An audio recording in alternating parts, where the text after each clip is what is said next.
Note on the mics, if you talk, switch both of them on and leave them on throughout the hearing. Otherwise, you're going to have to switch on and off. So, do we switch this off? So again, switch this off or just on silent? No, you can. I think switch it off because it might come through, feed through on the mics. Yeah. But before they come in, you can switch if you're still waiting for a call or stuff like that. I don't even know how you switch these things off anymore.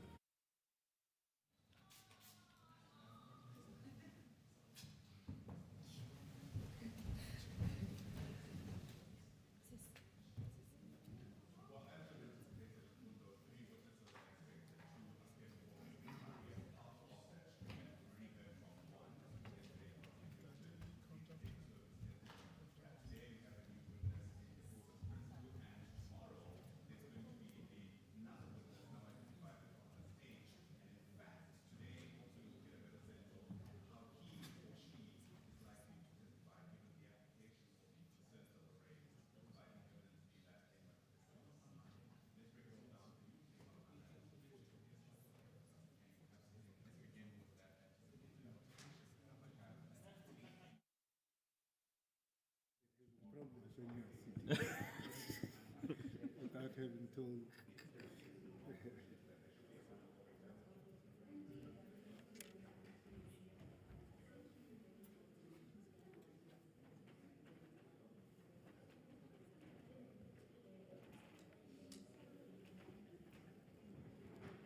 Okay, so I power it off.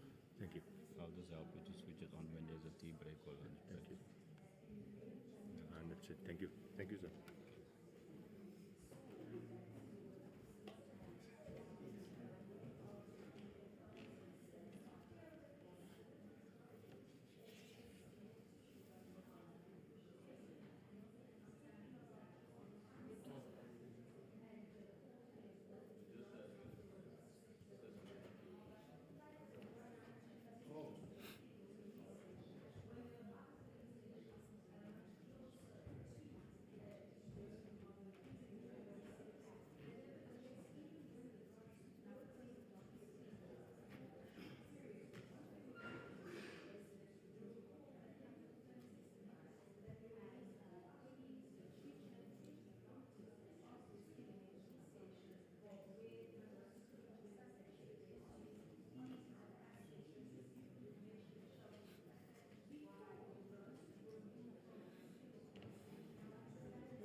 Yes, sir.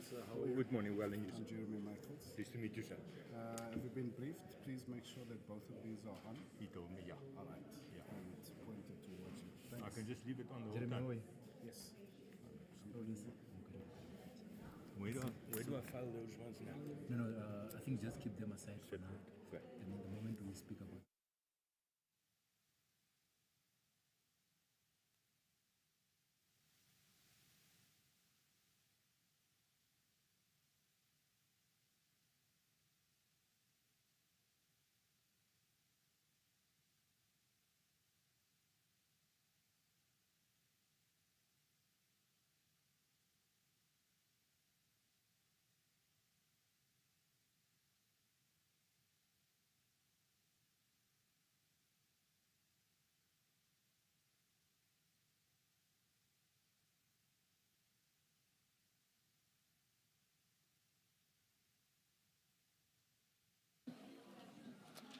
Good morning, all. We are ready to start the day's proceedings. Please make sure that your phones are off. We don't want disruptions from devices, please. Thank you.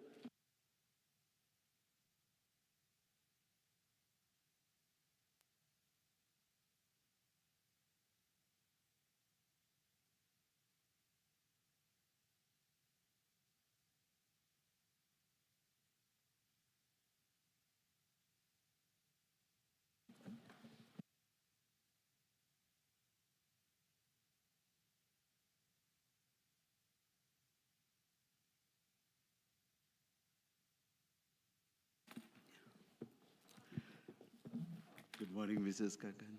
Good morning, Chairperson and the Commissioners.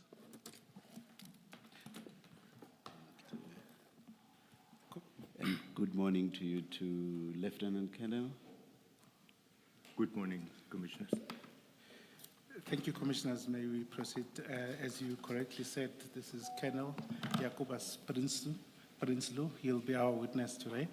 Can we do the administrative parts? And then we'll deal with the logistics. Thank you.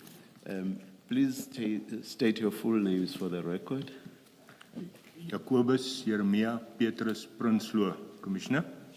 Thank you. Are you going to swear or affirm? I'll swear yours. Do you swear that the evidence you are going to give is the truth, the whole truth, nothing but the truth? If so, please raise your right hand and say, "So help me God." So help me God, Commissioner. Thank you. Thank you, Chairperson. We should have a file that will be utilized today that is before you, and then there's another file for the witness. And then additionally, we've placed exhibits behind you, which we'll utilize, and I'll refer to them as we go. The statement appears at page 1 of your first file, or the main file. I will take the witness through his statement, but I just want to contextualize where he fits in. I think it's important that we do so. General Flynn testified yesterday about the protocols and what has to happen in drug seizures and other drug-related activities that, in terms of the law. So I will not be going or rehashing that aspect, save to correct one thing perhaps, not even a correction. There is a use of the instruction note of 2017, but it's national instruction, as it were. But there's the one of instruction 2021. It's basically an amendment of the instruction, of the national instruction, but the wording that is used is absolutely the same. So I don't think it's necessary to just do a comparison and jumping from. The wording is what is important, or the law, as it were. I hope that will not be an issue. Was the issue, Mrs. Cociane, because General Musikidi had referred to paragraph 12. Yes. And we were wondering whether there was an incorrect reference, and I asked, is it not because this was amended and the paragraphs may have moved around. Yes, that's Although exactly the case. Substance of the provision is the same. It's just that it's no longer in 8, it's now in 12. Indeed, Thank you. indeed, Commissioner Kumalo. So, but the wording and, as I say, the prescripts of the law is exactly the same. We've just double-checked that this morning again. So I won't take the witness through everything that, what is supposed to be happening about preserving exhibits, sealing of the exhibits, labeling of the exhibits, save for necessary points. Colonel Prinsloo, would you turn to page 2 of your statement? I am the Commissioner. Yeah. Do you confirm that this is your statement or based on your instructions? That's correct. Could you then turn Commissioner. to page 27 of that same file? That's correct, Commissioner. Is that your signature? That's correct, Commissioner. Thank you. In terms of process, what we're going to do, I would like to take you through the statement. As we go through, just in the interest of time, we'll try and not interrupt you. I will try that. But however, we will have some questions here and there as we go along. That's correct. You'll see that there are also annexes to your statement. Yes. Commissioners, you have the annexes. We'll refer to them. The majority of the annexes that we will be utilizing so as to demonstrate the security features of the DPCI officers attached at the beginning, and we'll go through them and flight them accordingly. Colonel, could you then start with paragraph 1 of your statement? I'm an adult male residing in Port Shepstone. I'm a retired member of the Directorate for Priority Crime Investigation, known as the DPCI, also known as the Hawks. At the time I retired, I held the rank of Lieutenant Colonel. Save where otherwise stated or where it appears from the context to the contrary, the facts contained herein are within my personal knowledge and are to the best of my knowledge and belief, both true and correct, and I do swear positively thereto. I depose the statement to assist the Judicial Commission of Inquiry into criminality, political interference, and corruption in the criminal justice system, arising from the specific allegations made public by Lieutenant General Madlanga on the 6th of July 2025, the Commission. Background and appointment. I've been based at the DPCI Port Shepstone office, which is situated at number 2 Princess Elizabeth Drive in Port Shepstone, since 2004. This was before the establishment of the DPCI, which happened in 2009, as I will elaborate below. I must state that the DPCI Port Shepstone office is not a police station. There exists a separate Port Shepstone police station, which is approximately 5 kilometers inland from where the DPCI offices are. The office is about 110 kilometers from Isipingo. The relevance of this will be apparent later on. I started my law enforcement career in 1984. I did basic training in policing at the Pretoria West Police College for 6 months. After completing my training, I was posted at the Port Shepstone Police Station in the charge office, dealing with public complaints.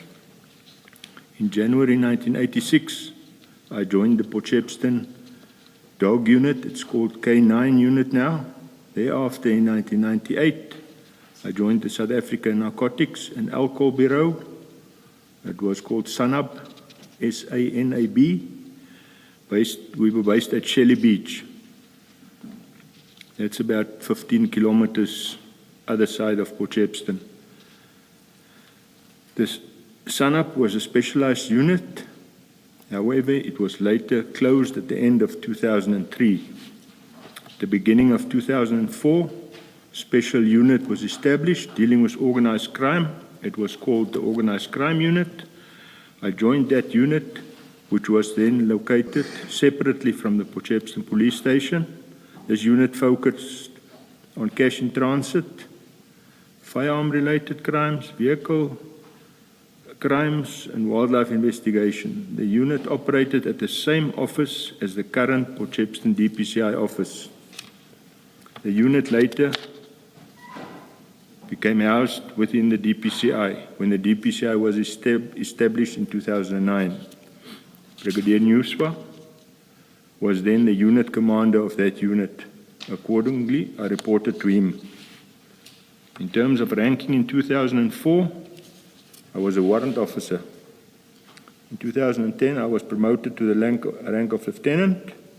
In 2012, I was promoted to captain. In 2019, I was promoted to lieutenant colonel, which rank I held until I retired.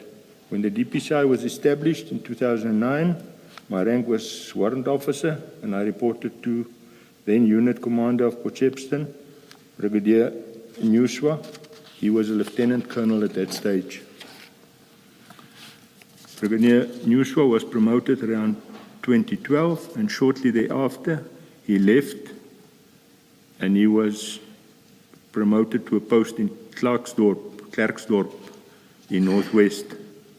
After Brigadier Newswa had left, I reported to Brigadier Dube, who was the then provincial commander. Brigadier Dube was also later retired, and she was succeeded by Colonel W.S. Mhlongo.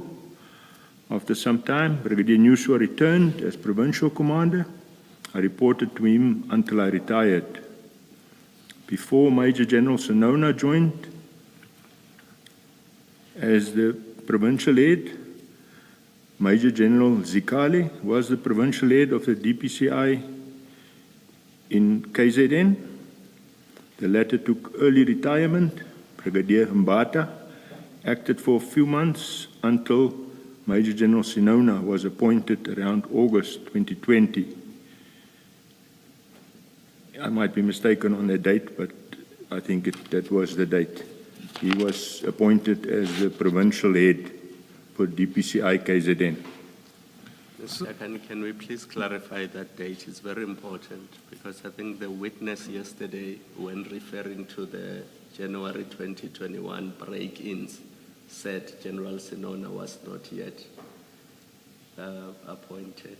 So can we just please clarify the exact date when General Sonona was appointed? Because I'm now hearing the witness here is saying he is also not sure, but it could be this date. Commissioner, it was definitely in 2020. Definitely 2020. Yes. Okay, yes, that's the date, yes, around August. Just before we proceed, just to take what Commissioner Kumalo is saying, at the time that General Sonona would have, or Major General Sonona would have taken office, would he have been briefed about the office, your office, and other operational matters? Commissioners, I would think so. General Sonona, with his management structure, they had weekly meetings, and I am sure they would have briefed him. And when did you first meet General Sonona, Major General Sonona, for the first time? I think it was within the same week that he was appointed. He called all the commissioned officers to the provincial office, and he was introduced to us. Later on, he visited each unit and got to know all the members as well. But I think that was within a week that he called all of us there. Okay, thank you. Let's proceed to the next topic of the provincial commander so that we understand the structure. between a provincial commander and provincial head? The DPCI has different departments in each province. During my time there, it was the following departments. The biggest one was a serious corruption investigation. They were dealing with public and private sector fraud, corruption, and corruption within the justice, crime prevention, and security cluster. And there was a serious commercial crime investigation. They were dealing with banking crimes, government fraud, counterfeit goods. And then the biggest one was in priority crime, specialized investigation, dealing with financial investigation, asset forfeitures, cyber-related crimes, and forensic investigations.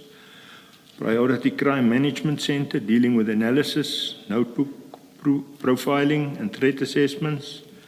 And then your corporate support with supply chain management, human resource management, and financial services. Each of these departments' components are led by a provincial commander, normally at the rank of brigadier. I was in serious organized crime investigation, which has currently 5 units in KwaZulu-Natal. Each of these units has a unit commander who reports to the provincial commander, Brigadier Nyuswa. He is the provincial commander for serious organized crime investigation. He in turn reports to the DPCI provincial head, currently being Major General Sonona. Brigadier Nyuswa is based at the provincial office in Durban. During 2021, I was the acting unit commander and reported to Brigadier Nyuswa. The command structure in the police is very strict. I am obliged to follow the instructions and commands of my commander, failing which I can face serious consequences. This is because ill discipline is regarded as a serious issue within the law enforcement service. I cannot ignore or disregard the instruction or commands. Further, I'm certain you are referring to lawful instructions or commands. That is correct, Commissioner. Thank you. Further, I have to respect the decision of my commander, whether I agree or not. It is not my responsibility to second game or try to change them. My role is to report to him, and one has to assume that such decisions are informed. DPCI Port Shepstone office. Sorry, Colonel, just to deal with the previous paragraph so that we don't have to return to it unnecessarily. I just want you to explain the consequences that you would have been exposed to or that you would face if you were to contradict the commands or instructions of your commander. That's the first point that I'd like you to address. As the Commissioner said, if it's a lawful command or instruction, I've got to do it. I cannot ignore it. There will be serious consequences for me. And what are those? Most likely, I will be charged departmentally. Okay. Sorry, Colonel, surely that doesn't mean that you may not express an opinion. If you have an opinion, and maybe let's bring it home to what you are coming to testify about, that if you had 2 storage rooms, we know, and one was chosen to store the consignment, if you thought the second room, the alternative room, was the better choice, surely you could express that view. Your obligation to follow instruction cannot mean that you can't say, I think this is a better room. Finally, you must follow the instruction if your commander insists that the first room that they chose is the correct room. But am I wrong to say you can express a view? You are correct, Commissioner. Thank you. Thank you. Just before we move on, also on the same point, As a member of the service, would I be correct that you would have been bound by the national instructions and applicable prescripts? That is correct. Thank you. That's fine. Please proceed to section D. As I stated above, I've been stationed at the DPCI Port Shepstone office since 2004, before the establishment of the DPCI. I was the most senior and had been at that building since we moved into it. During 2021, I was the acting unit commander and ultimately responsible for the unit based at Port Shepstone. The office is a two-story building with a ground floor and a first floor. The DPCI is renting the building from a Mr. Kamisa. The DPCI office is not a police station. It is for administration and operates during working hours. It operates between 07:30 in the morning and 1600 hours during weekdays. It is normally closed on weekdays and public holidays. Only DPCI members and staff are permitted in the offices, and the access is controlled. During my tenure, we had a problem at that stage, approximately 14 members, plus 4 administrative staff that comprised 2 cleaners and 2 admin people. Both members and staff are security vetted. The office building was accessible from the street. However, access to it was through the use of a code. The code was universal and not unique. All of us had the single code, the same code. The gate was not manned. If anyone would obtain a code, they would obviously get into the office building. I must also point out that there was no system to know who had used the code for access. The code would sometimes be changed if a member retires or leaves service. In some instances, although not all, it would also be changed after a break-in or an incident. The DPCI office could be accessed from the driveway used by members to drive into the parking area at the side of the building. There are stairs which leads to the first floor. Some members, like myself, use this entrance instead of the main entrance.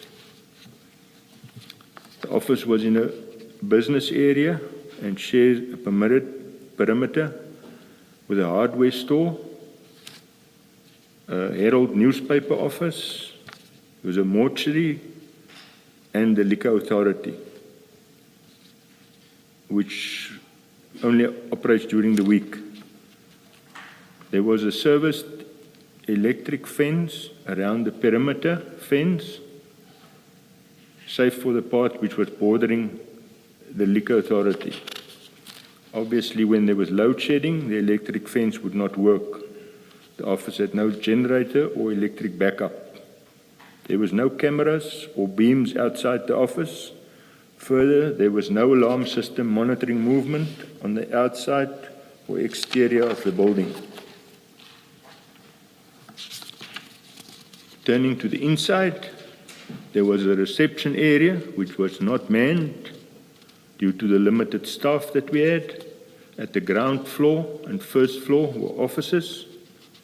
The 2 walk-in safes, strong rooms, were on the ground floor. The safes was not accessible from the outside of the building. I attach here 2 copies of the photos of the building and surroundings. These are marked JJP 1.1 to JJP 1.18. So, Colonel, I would like us to just go through some of the photos that you annex to their flight that if you can have a look. Just briefly, I'd like you to take us through some of them, one being the first one, photo 1, and perhaps explain the layout. Commissioners, that's a front front view of the offices. The front entrance is to the left, in front of those two vehicles that are parked there. If you look to the left of that, there's the stairs going up to the first floor. I would normally use those stairs there to go to the office.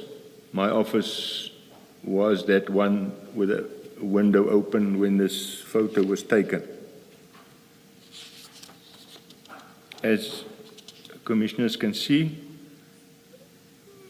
there's the street Princess Elizabeth Drive right adjoining the building there, just behind the two vehicles parked there. I go to the second one. There we can see the driveway with a gate there. And who had access who had the locks for that gate? Most of our members had it's a padlock, had a copy of the key for that. So the 18 members or the 18 staff each had a key? Not admin, because they've got no need to go there. It's just the operational members. The 14 of you? Yeah. Okay. We make use of the garage and everything to park vehicles in. Okay. You see there's, I think, what would call some poster or label of a security company. Affixed to it's a poster affixed to the wall. That was still when it was National Fire and Safety, whatever it was called, that was still their sign. Okay. Still at this page, could you then explain to us what's the gray building? The first one, if you see right in your corner, there's an electric box there. Yes. That first section there, that's a liquor authority. That's the legal authority. And then the one that's got another floor, similar to ours, got the first floor. In there is Vodacom is in there, as well as an attorney firm, as well as these people that install fiber. Okay. And at the back of the office, of your office, If you look through that through the gate. Yes. through the gate there, we've got a little storeroom there, and then behind that there was a mortuary. Okay. And was this area patrolled at the time? This whole area there at the electric fence. No, I'm saying were there security patrols around your office? At what time was that, sir? Not at 24 hours. No such thing. All right. Turn to page 3, that is photo 3. Sorry, Commissioner, if I can just go back to that, page 2. If you look the right-hand top window, you can see there's a spotlight there. It comes on at night. Then it illuminates the whole front section there where the cars are parked.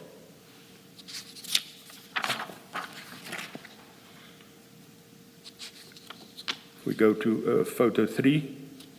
That's just that gate there.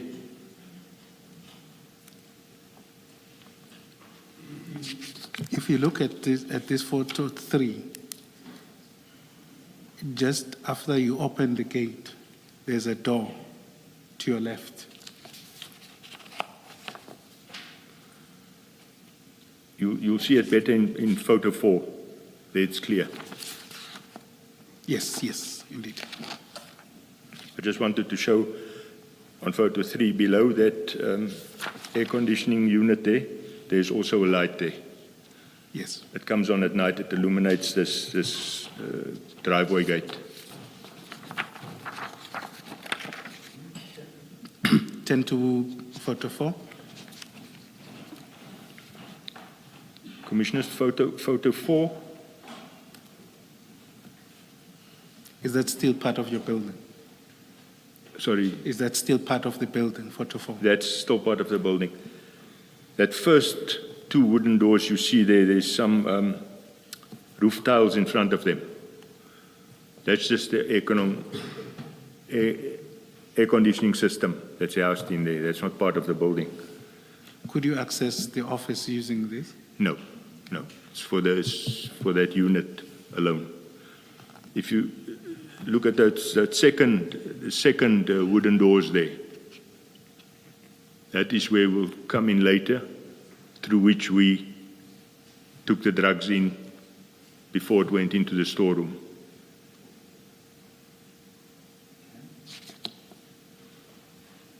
Then, yeah, there also you can see there's also a spotlight there. It works on a day night. It's above, just above that one window there. And So it would follow that if there's no electricity, that day-night switch won't work. won't work. Okay. Then you can see the garage door there on the left. As well, there's like a carport there and a little storeroom.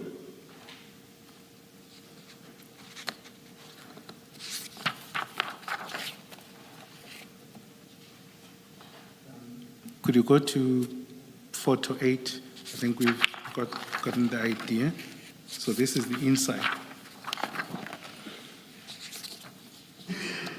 Before you discuss photo 8, the access through the stairs, the one that you say you use to go to the first floor, is that door controlled? Does it have a code, or it's just a key to go in? It's got a key and a code for the security gate. Same as the bottom. Bottom works Same as exactly the bottom. same. Okay, thank you. Thank you, Commissioner Baloyi. Then if you go to photo 8, just the first thing you see is that security gate. Would that be the one from the outside? That is correct. Okay, so when you walk in into the office. That's how you enter the office, yes, sir.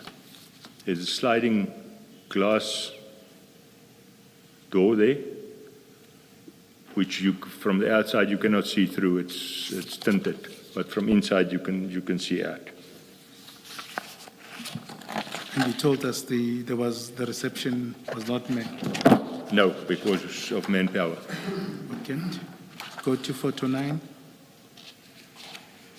Photo 9 is if you stand at that reception and you look down, you see a wooden door right in the end there. That's the office door of Warrant Officer B.J. Pinar's office. We'll deal with that one later in my statement.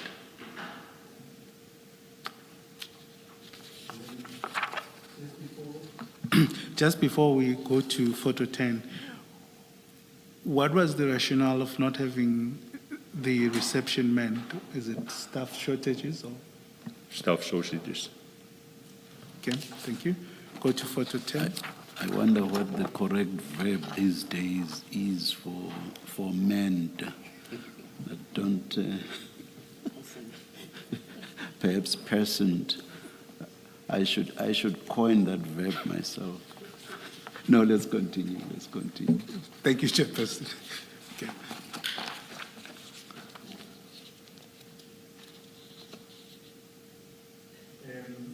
Go to photo 10.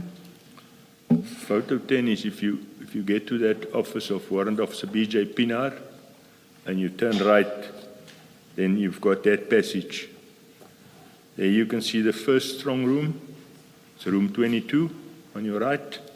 And then where the second fire extinguisher is, that is the second walk-in safe. And the security gate and wooden door in the end, that's the one I pointed out previously in the photos. That's where we entered on the night that the day that the drugs was brought to the office.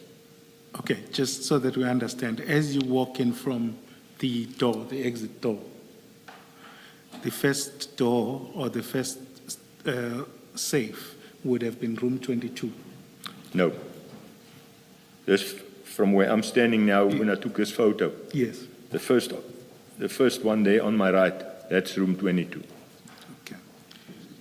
So when you come in via the external door, the wooden door that you showed us, it would have been the second door. Room 22 would be the second door. That's correct. Thank you.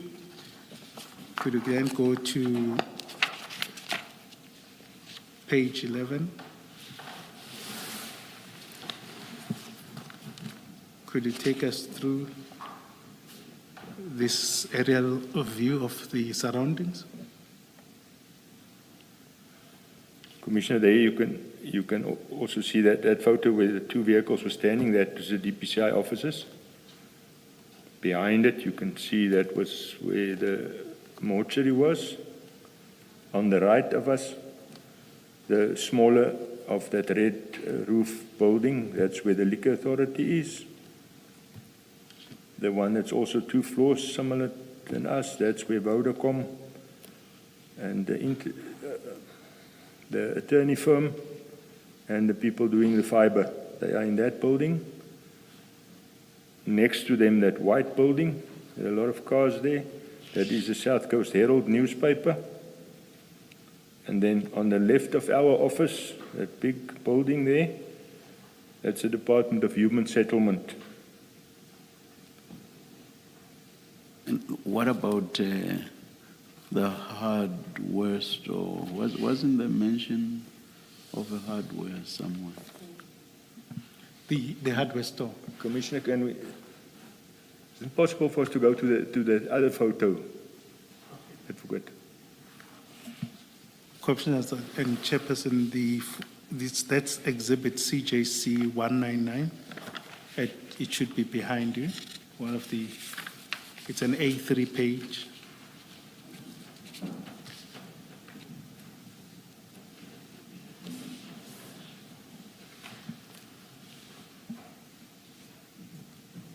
I raise this because I think there was a suggestion that entry into your building was probably gained through the hardware store, or at least the yard.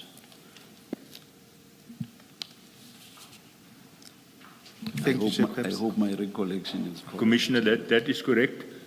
It was a hardware shop at that in 2021. Subsequent to that, the hardware shop, they moved out, and it was then taken over by the Department of Human Settlement. But there is a photo, a Google Earth photo of 2021 that shows what it looked like then. That's CJC 199, Commissioners. You'll see it's a Google Earth photo. While it's dated 30 October, it's dated 30 October 2021. But that would have been the layout as it existed in November still. Thank you. Could you then take us through, just to address what the chairperson is inquiring about the layout?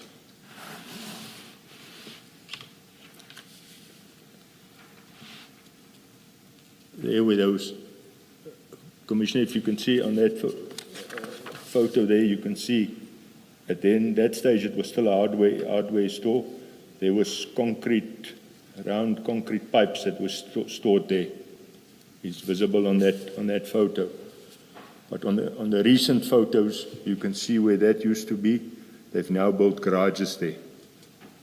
And they've built a car wash and a little house there for the, they've got 24-hour security guards there.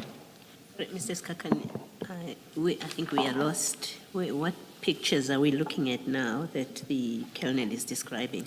Okay. Page 11. So if you look at page 11 is how it exists. No, don't put that away. So CJC 199 is, yes.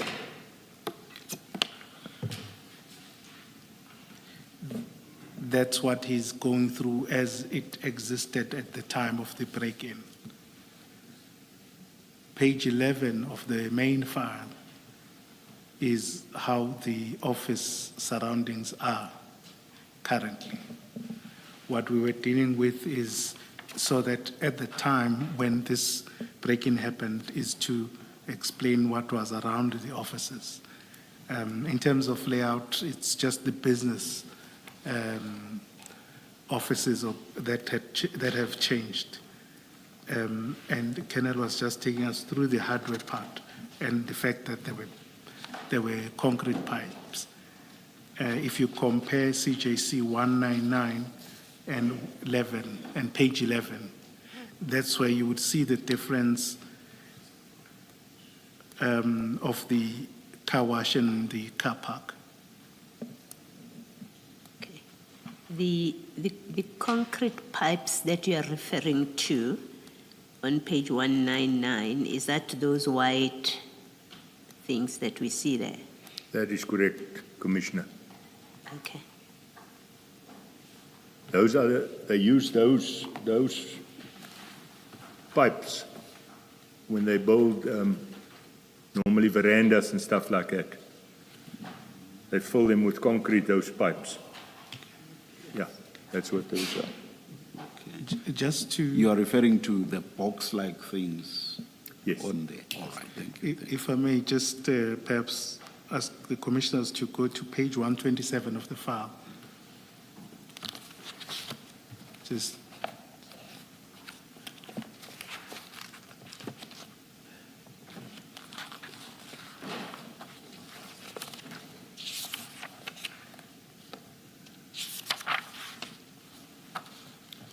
would these be the pipes that you're referring to? Those are exactly the same pipes, Commissioner.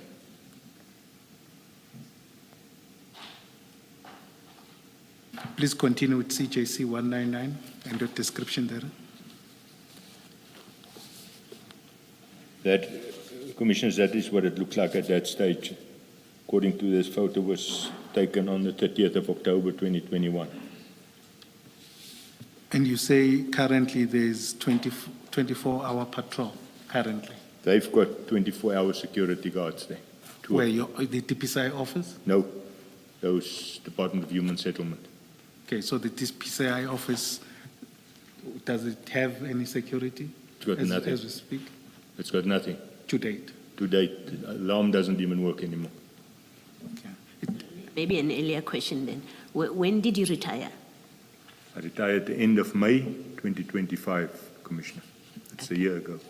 Okay, and you are able to say, as at today, they still don't have security in the alarm?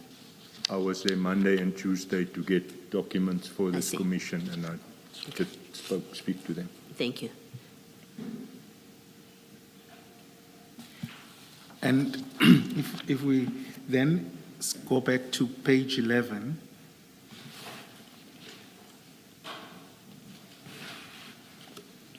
we see, I think that's a better view of the office layout. Would the businesses that you said still exist? All the buildings are still there. It's just the mortuary. It's not being used as a mortuary anymore. It's a different business now. Okay. What is it?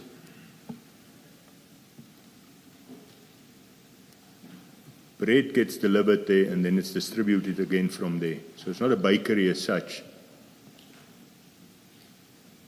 Breads are baken off-site and it's just packaged into smaller trucks and distributed from there. That was after 2021. That's correct, Commissioner. Right. If we look at the layout also, what we see is, if you compare CJC 199 and page 11, we see that there's I wouldn't call it a forest per se, but a lot of trees. It may well be a forest, but or bushes around. Are they still there? They're still there, Commissioner. Okay. And in terms of security, it would seem that there is no barrier from that forest to your offices. No, there's nothing, Commissioner. Okay. So someone can just walk across, or they can, Correct, they can Commissioner. observe you as you leave and then come in. Correct, Commissioner. Okay. Thank you, Commissioners. Unless there's anything, I think I don't want to belabor the point. I think I'd like us to go back to the statement.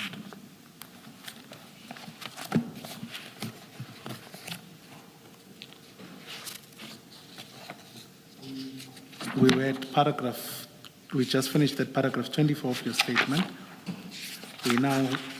Can we then go to paragraph 25? As the unit commander, I was ordinary control of the office. However, given the tasks and my other responsibilities, I had delegated the responsibility to control of the safes to Warrant Officer A.B. van den Berg. I attach hereby a copy of the handing over certificate in this regard, JJP 2.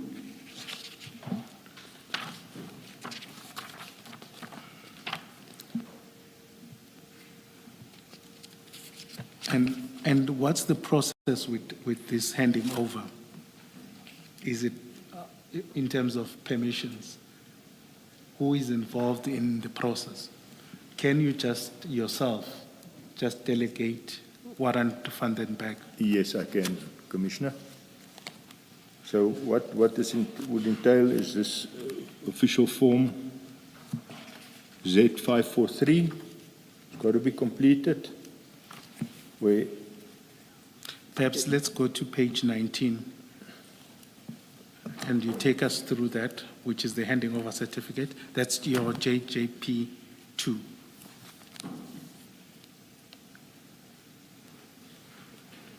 You can then take us through that form. it's for Firstly, the application, the form you said you would fill in first. Z543. This is the form. That's correct. That's correct, Commissioner. You can see there's the strong room. It's got a serial number, C1004670. That's room 22. And then my own details, and I hand it over to Warrant Officer van den Berg. The 2 keys for the doors handed over to him. My signature appears there, and the date, the address of the office, and then the date 2019, the 12th of November. And then Warrant Officer van den Berg's details is there, that he receives it from me, he signs it, the address, it's dated again, and my signature as a unit commander is there again. And that proves that I handed everything, he checked everything that was supposed to be in that safe, that it is in that safe. And occurrence book entry is also made. The OB number is there. It's 22/11/2019. Ordinarily, who has access to this safe? After this, only Warrant Officer van den Berg. So he's got the keys. And officially, without him, no one should access the safe? No. Okay, thank you. Can we then go to... Sorry, what exactly does that mean? Does it mean only he can go into the safe, or they must go through him? He gives the key and you could have asked for the key and went into the safe without him, or he has to be, one possibility is only he can go into the safe. So if you wanted anything, you would have to ask him. That's the one possibility. The other possibility is that you have to go through him and he has to accompany you into the safe. The third is you just take the key and you go alone. What does it mean that he's in control? Only he accesses that safe. He's got the keys, doesn't give it to anybody else, not even me as the commander. I had to inspect the official firearms that's housed in that safe weekly. I would get hold of him. He would open up for me. Whilst he's there, I will inspect the firearms. Once I'm done, make an OB entry, sign the firearm register, and then I leave and he locks the safe. Keys are always with him. Doesn't give it to anybody else. So no one should ever be in the safe without Van den Berg being there? No, no, Commissioner, nobody should. Thank you. Now, sorry, in the light of this discussion, I know you are coming to this later with regard to General Sinona, Brigadier Nyuswa, and the rest of the team arriving to deliver the cocaine. I'm interested, there was this formality between you and Warrant Officer van den Berg, formal handing over with signatures, but the evidence in regard to the handing over of the keys seems to be that the keys were simply handed over to Brigadier Nyuswa. In the context of the prescripts and what the formality you've referred to, can you explain how that handing over took place? They are there, the drugs are put into room 22, is it? And once everything is done, the keys are simply handed over to Brigadier Nyuswa. Thank you, Commissioner.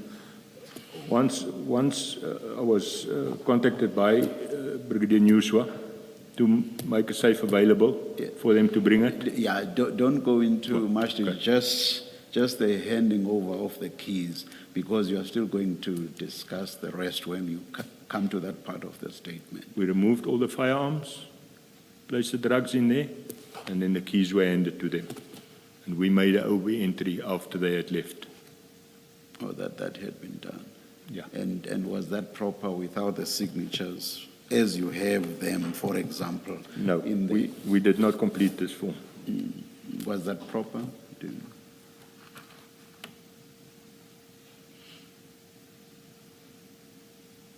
Or did you hear my question? I hear your question, Commissioner. Yes. Yeah, maybe we should have completed this form. But there was nothing else in the safe. We took everything out of the safe. There was cocaine now. Yeah, their cocaine that they came with, Commissioner. Please continue, Mr. Skakane. Perhaps let me just follow that up so that so that we clarify it. So when you complete this form, JJP2, you are handing over the keys. Now, this is not the only incident that you handed over the keys. That's what the chairperson is trying to get at. There's another incident, and we don't understand that to mean that this form is completed only when there's certain items, unless I misunderstood you. So it means that when you are handing over the keys, this form must be completed. Correct? That's correct. So what the chairperson is trying to get at is when keys were handed over, let's forget the liability or the culpability. When the keys were handed over, as we'll get to it later on, was a similar form completed? No, similar form was not completed. And so it would still, administratively, it would mean that the keys were not transferred from an administrative point of view. That's correct. Okay. So, and just to follow that up, at the time we'll come to that. If you go to page 103, which is the part of the national instruction, at the time, the 2017, it's the 2017 as amended, but the wording is the same. At paragraph 5, and we'll get to the timing, the last sentence there, which I would think it's still applicable, is that access control to the safes must be strictly applied. Sorry, sir, what page is that? 103.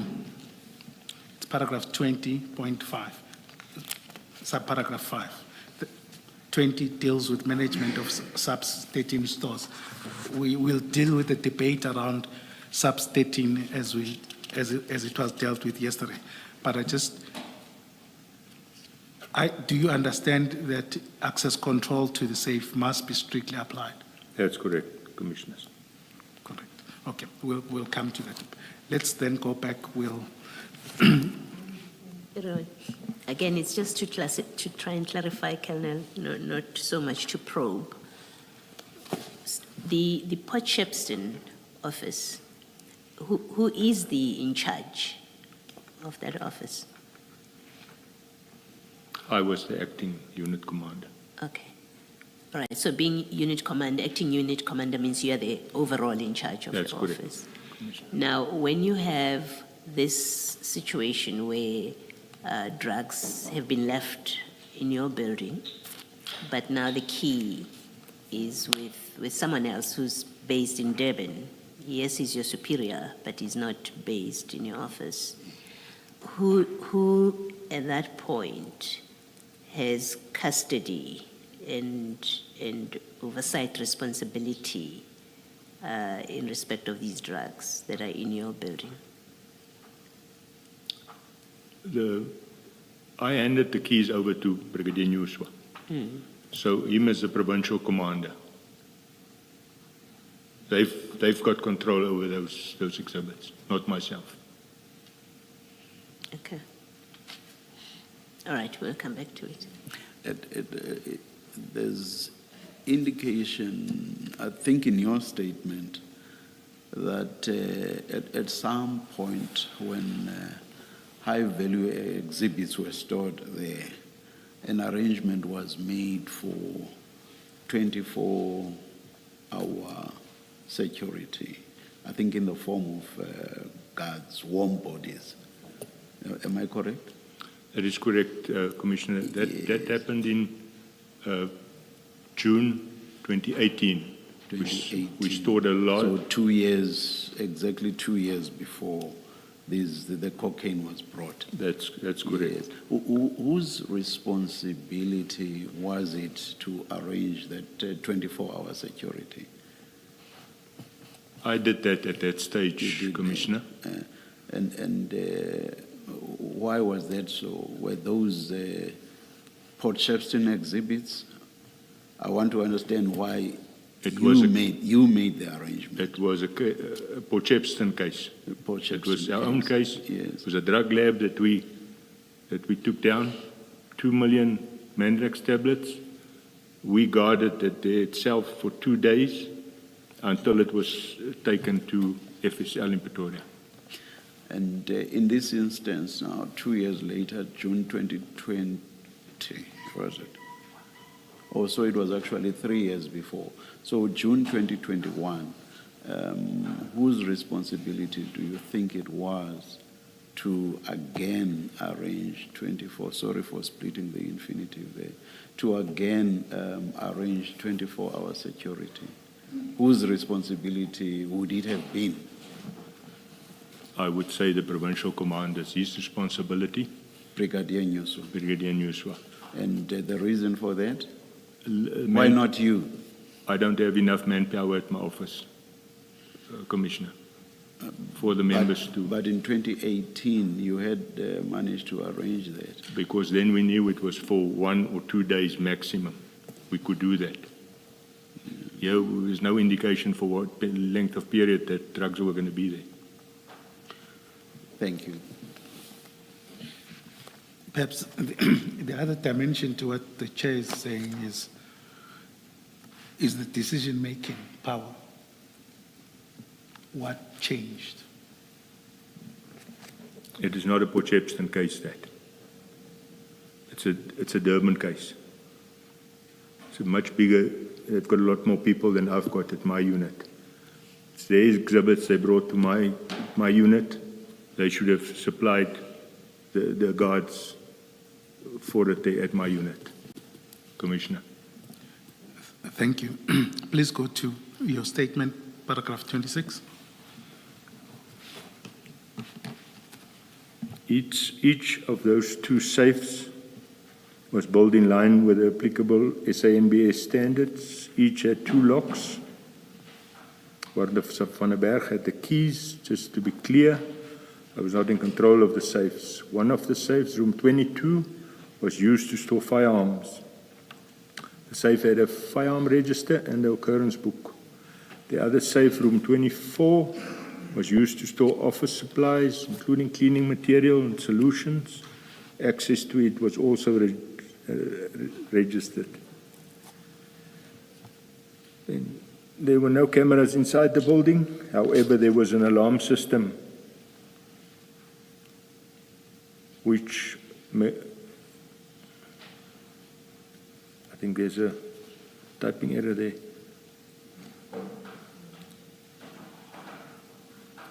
Which monitored motion. No, that's correct. When it was armed, it would be triggered by motion, but only in the passages. None of the officers had any, I forgot the word now of that.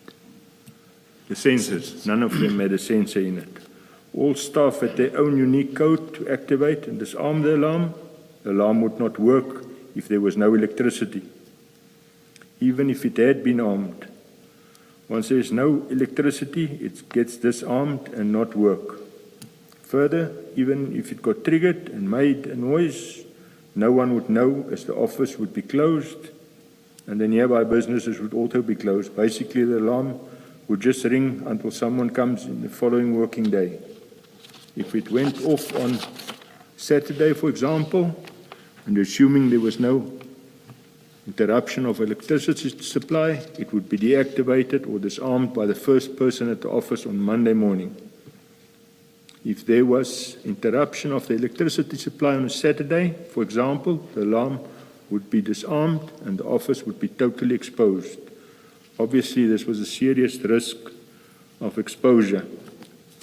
Previously, the alarm system was linked to Armed Response Security Company. The contracted Armed Response Security Company was National Security and Fire. The monthly cost for armed response was R593.56. I attached a copy of that contract, marked JJP3. I must say, I just do not understand why a contract for only R593.56 could not have been maintained. I'm not directing that to you. I guess I'm directing it to the entire system. There's so much wasted of government funds and funds used for corruption and all sorts of things. But with that in mind, you find a contract of this negligible amount, bearing in mind government resources not being maintained. It just boggles the mind. Please continue. Thank you, sir. Are we going to that annexure? Can we go on? No, I think it's fine. Put it on record. Continue to paragraph 29. The contract expired in March 2020. It was important that the office had armed response because no one was at the office after hours and weekends, including public holidays. This office was particularly vulnerable and had been broken into a number of times. I can count no less than 6 incidents. These were as follows. I think it's 8. Sorry. Count 6. No, sorry, it's 8 incidents. Okay. My mistake. Can I just interrupt you there and just bring it to the attention of the commissioners, the exhibit CJC 200? CJC what? 200. 200. It's an A4 page, this one. Apologies, it was provided after the fact. These are instances of the break-ins and what was taken. Please go through it for the commission. Can I deal with that same one? Yes. Commissioners, the first one is there. The date is 27 of December 2011. They broke into that little storeroom that's in the, on the side of the building in the driveway. They broke in there. They stole our vacuum cleaner.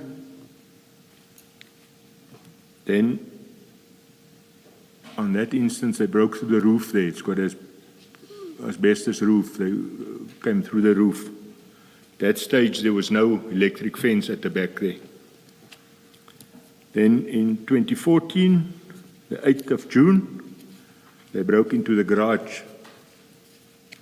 It had a small, not a very expensive garage door there, which they just forced open. One of our state vehicles that was parked in there, they forced the bonnet open and they stole the battery. Then in 2018, the 8th of December, they broke in on one of the side windows. They accessed a few of the offices there, but it was mostly storerooms that they accessed there. And they completely destroyed our alarm at that stage. So it had to be replaced. And on 2020, they broke. I think that instance, it was the 20th of January. I think they broke through the window of Warden of Pinar into his office.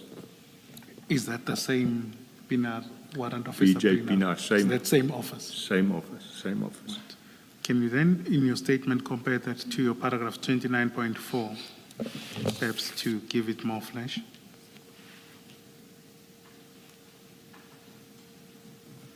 And the reporting of that incident. Okay. All these incidents were reported to the provincial commander. This incident was reported to our provincial commander, counterintelligence, Lieutenant Colonel S.R. Singh, also came to the office and did an inspection. He wrote a factual report to the provincial office with the recommendations. It was also brought, to the attention of the district commander and visible policing. We were then requested to do frequent patrols, and members of the office were also asked to do after-hours visits. Just on that, who was the district commander at the time? General Ngamangele. Ngamangela. Yeah. Okay. She has since also gone on pension. Thank you. Do you know if this incident was reported to Brigadier Newsom?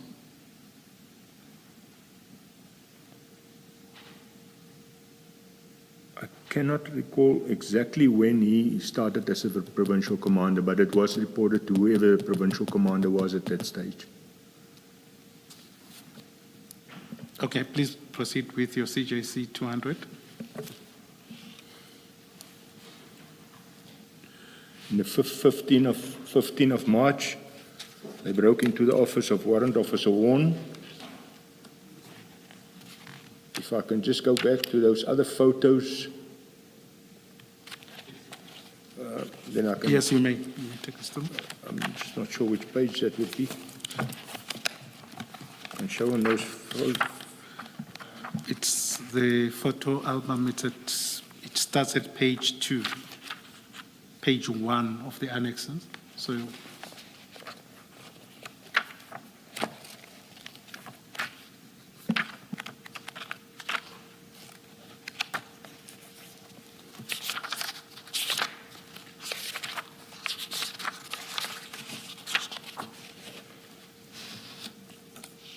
if we look at page 1, at the bottom now, the first windows you see there, that's the sliding gate, the entry there. And you get the second windows. That middle one, the third window, that was Warrant Officer Horn's. Warrant Officer A.L.W. Horn, that was his office. So they accessed it there just from the pavement. They broke the window, forced the burglar bars open, and they were in. No alarm could go off because there's no sensors in the offices.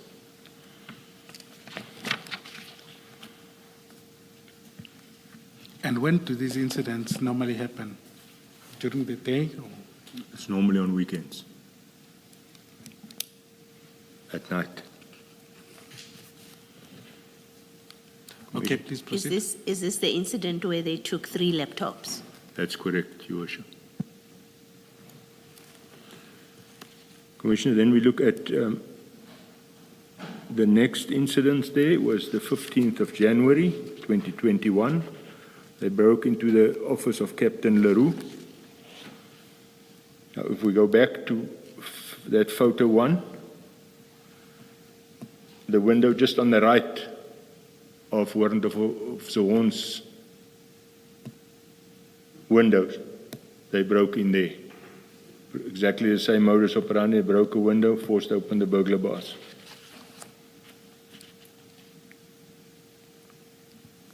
And Commissioner, we go to the next one. It's the 11th of October, 2021.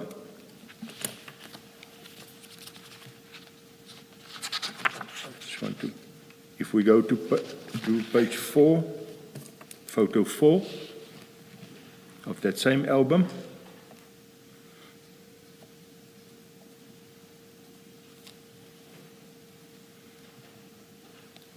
Those 2 wooden doors with the windows on either side of them, they broke that window on the right-hand side.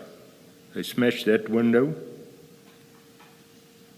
There's 2 windows there. They smashed the left one of the 2 windows with a brick, and they tried to force open the burglar bars, but they failed. Just so that we're clear, so on photo 4, there's the big door that we can see and the small door with the, where you had said you had put the exhibit. It seems to have some stairs. Those 2, if you come down from those stairs, which is it, the first window or the second window that you're talking about? It's the window closest to the door. That leads to a small kitchen there in that passage. I'm saying if you go down the stairs, I just want to locate it so that we understand. Is it the after? Is it before? Is the one before you reach the door, or is the one after the door? One before you reach the door. Thank you.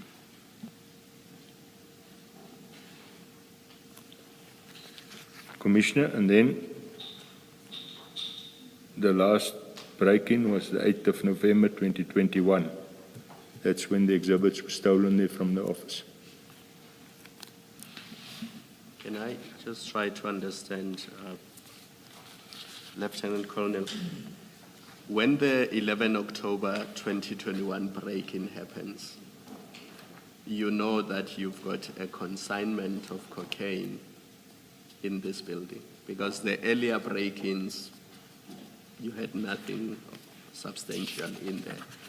But the 11 October 2021 break-in happens, you are responsible for the building because that's you are the boss there. The consignment does not belong to you. You say it's a Durban case, it's not your case. What steps did you take to say to these people, I can't keep your stuff here because it's clearly not safe? There has been an attempt to break in. I don't know if the people who tried to break in wanted to steal this cocaine. There's something valuable here, and I no longer believe that it's safe to keep it here. So before we get to issues of lawful instructions from superiors, you are responsible for this building, and there's an attempted break-in, and you know that you have exhibits that are worth at least 200 million. What steps do you take to increase the security, or to say, I can't keep this thing here, it's not safe in my office? Commissioners, I reported to Brigadier Newswa. He asked me for progress report, for factual report on the break-in. Everything was provided to them at the provincial office. We had instructions from General Sonona not to inform other members about what we housed in there, that the drugs was there. So we were given instructions by him that the members must visit the office. So with with that instruction, and I'm not allowed to tell the members what is in there.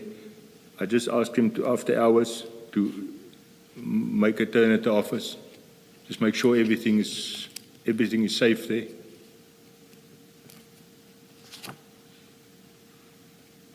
But you didn't say either we increase security or you take your consignment because it's not safe in my office. You did not do that. I did not do that, Commissioner. The factual report that you prepared, what does it do? Is it just an account that we've had a break-in?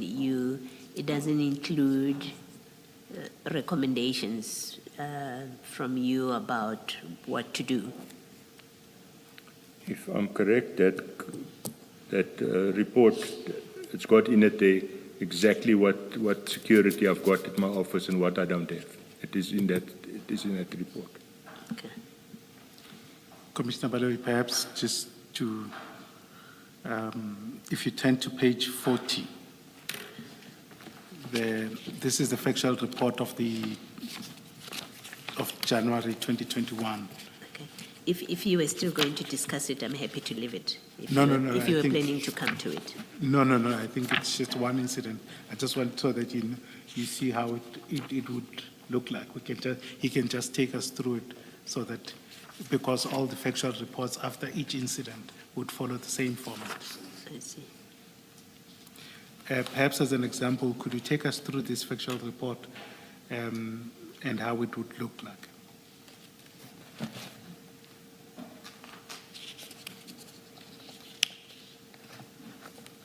Okay, it's a factual report.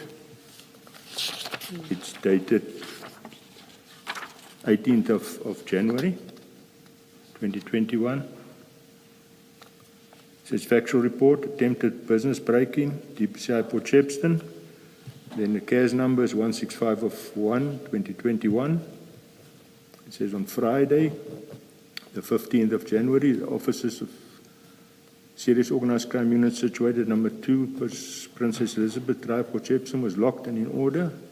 The office was visited on Saturday, the 16th, and Sunday, the 17th, by various members of this unit.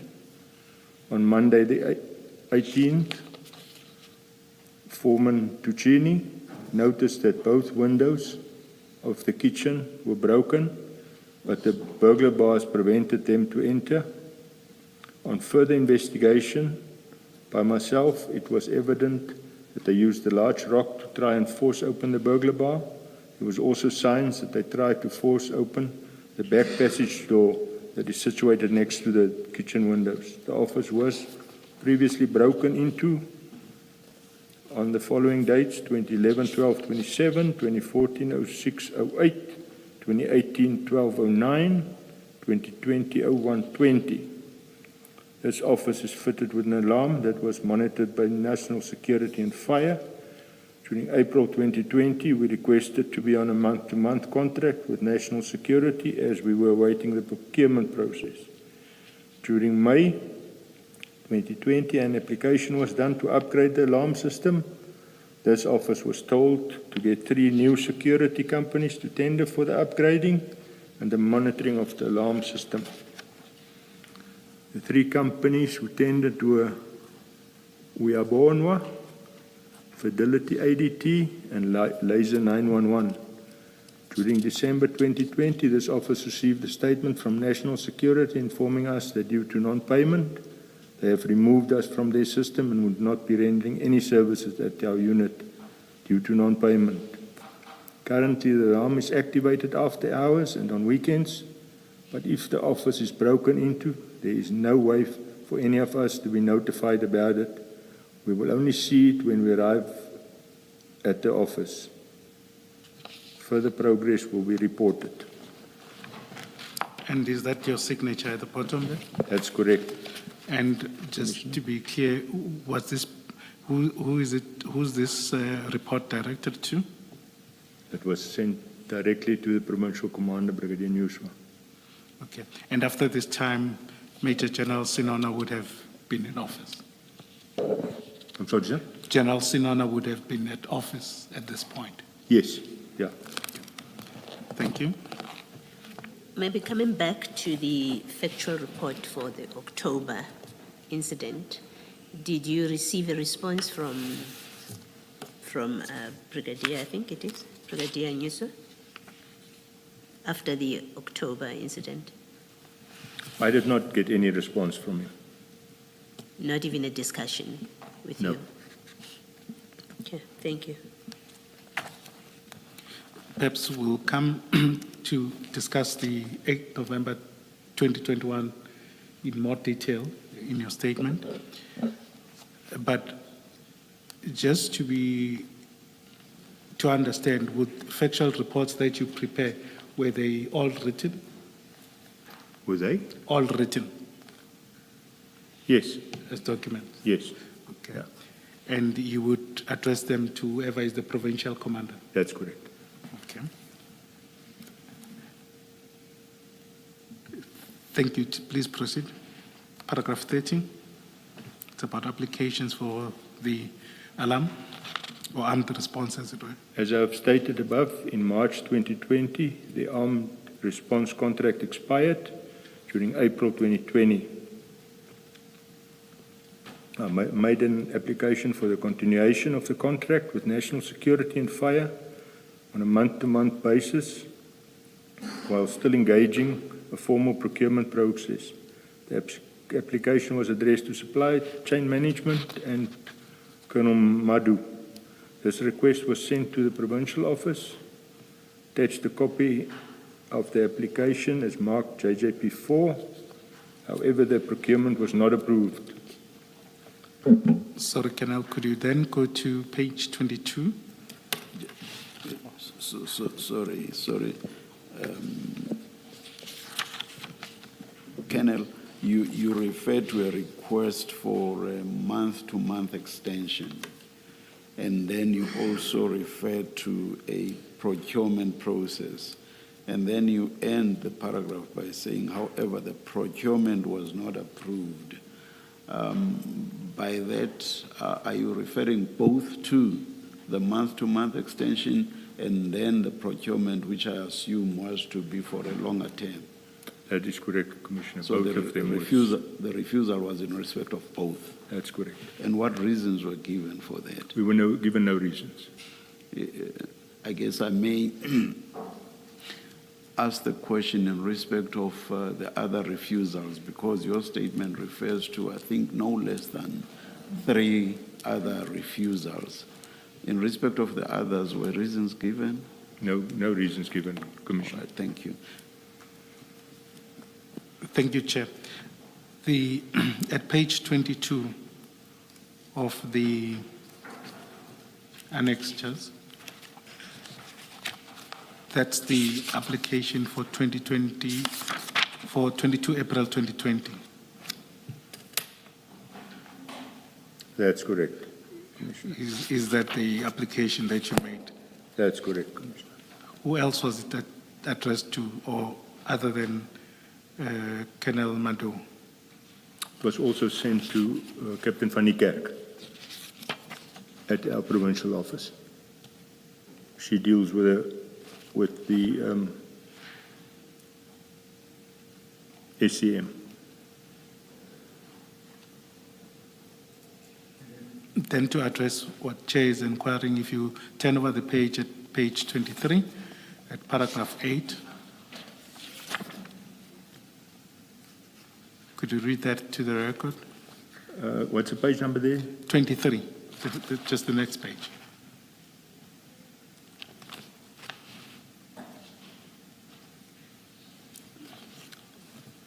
An application is hereby made for the current contract with National Security and Fire to be continued on a month-to-month basis while the procurement process is being done. And as you said to Chair, there was no response to this. Nothing. Okay. Continue to paragraph 31. Another application was made on the 26th of May 2020. It was also not reacted to, let alone be approved. On the 17th of August 2020, I made another application to the Provincial Commander, Brigadier Nyuso, and Supply Chain Management, Colonel Madhu,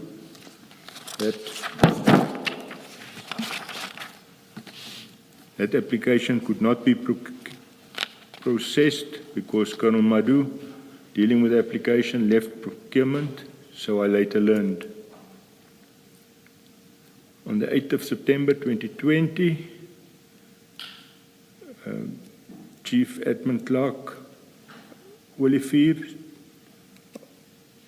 of my office addressed an email to Captain van Niekerk of the Provincial Office, providing responses to information that was sought, including setting out the type of security system we required. I attached here to a copy of the said email, marked JJP5.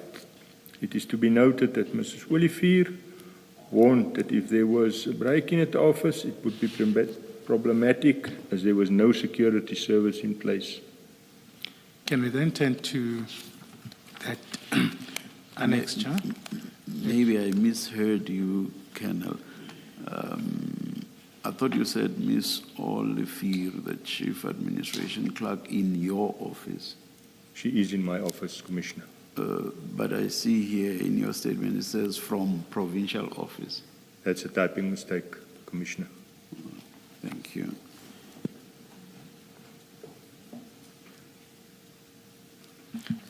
Please turn to page 26.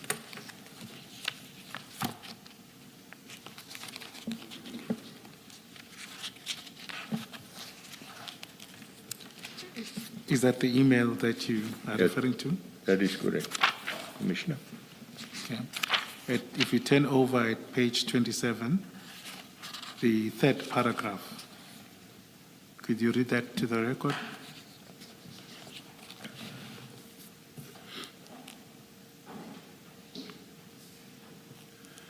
On 22 April 2020, application was made for the contract with National Security and Fire to be... Sorry, the following paragraph.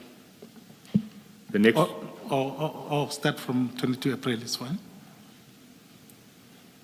Application was made for the contract with National Security and Fire to be continued on a month-to-month basis, as at the time we were still in credit with them, and for the request was made for the duration of the process of obtaining quotes from new suppliers. To date, no feedback has been received on that application. The security system that is currently in place is working. However, should there be a break-in at the office, it will be a problem, as there is no security contract in place. Procurement process for new security contract was done. Other service provided quotes for a 12-month contract for alarm and security services. 3 private security suppliers were requested to quote for security services to include the following: installation of CCTV system, monitoring equipment, infrared passive sensors, armed response, digital recorder, and remote, inclusive of remote network, monitor via cell phone, external perimeter features, beam sensors on the outside of the office windows. An application was made on 29 May 2020 for security service and monitoring at the office for a period of 12 months, but to date it has not been approved. The quotes received from suppliers have now been expired. I'm not sure I understand the first sentence of the paragraph that states the security system that, let me read the whole thing, the security system that is currently in place is working. However, should there be a break-in at the office, it will be a problem as there is no security contract in place. My understanding is, as at that point, there was no armed response, and also the alarm system would go off whenever there was load shedding, and there would be no backup, so it was good as not there. I want to understand the sentence that says the security system that is currently in place is working. Does that mean the alarm system just making noise here and that's it? And if there's nobody to hear it, it's as good as not being there. Weekends, as you said, nobody would hear it. It would go on and on until the following Monday. That is correct. Do you think this captures the situation accurately to then say it's working? You can just arm it, but that's all. It's not connected That's to all anybody. It just makes noise, that's it. All. If you are not there overnight and during weekends, it's useless, completely useless. That is correct, Commissioner. All right.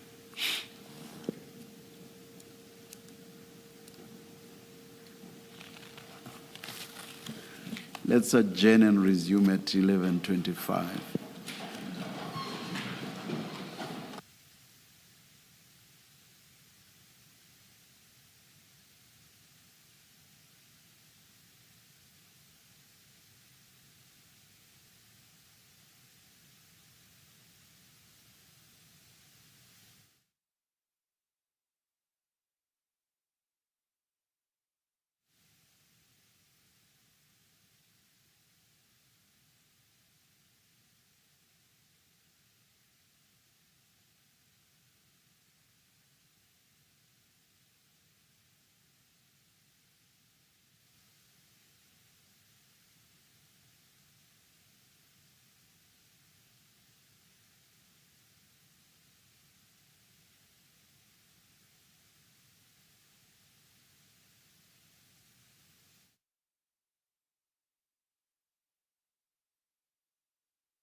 All right, it's 25 past. We are ready to resume.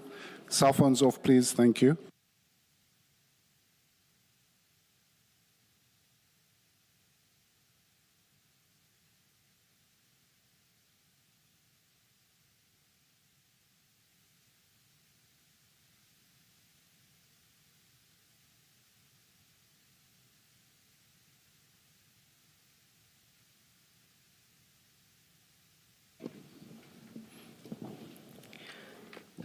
Colonel,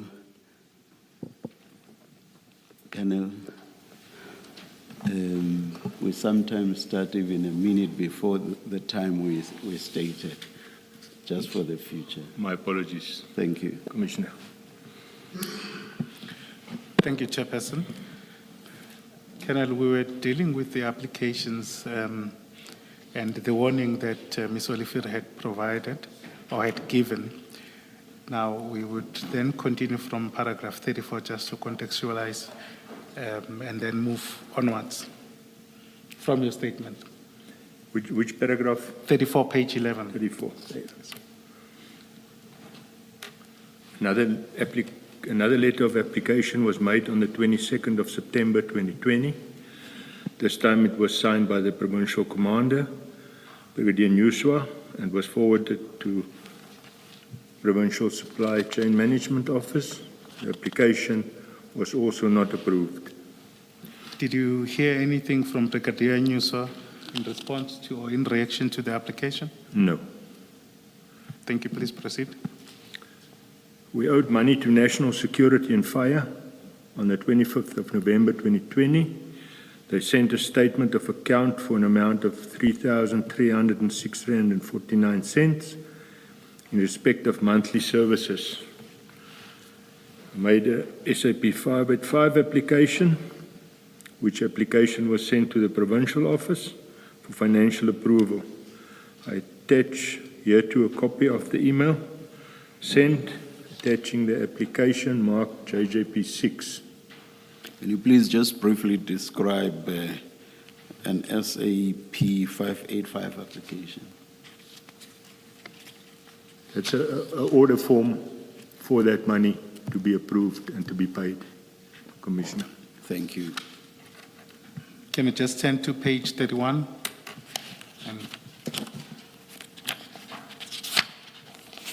Of the annexes bundle.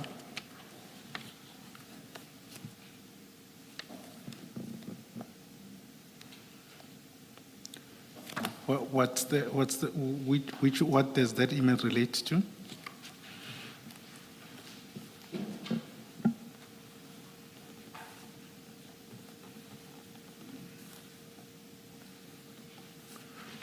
That was for the approval of that money, for the money that we owed National Fire and Rescue.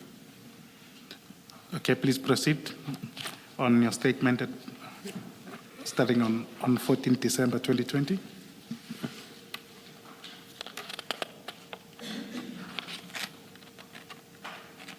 Which paragraph is that, sir? Paragraph 35.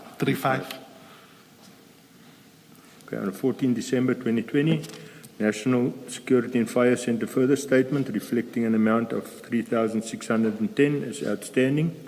They then advised that they would remove us, the DPCI office, from their system and will not render any further services due to non-payment. This was confirmed to me on the 13th of January 2021. Between November and late December 2020, there were ongoing discussions about our application for security. I attach here to a copy of the email exchange in this regard, marked JJP7.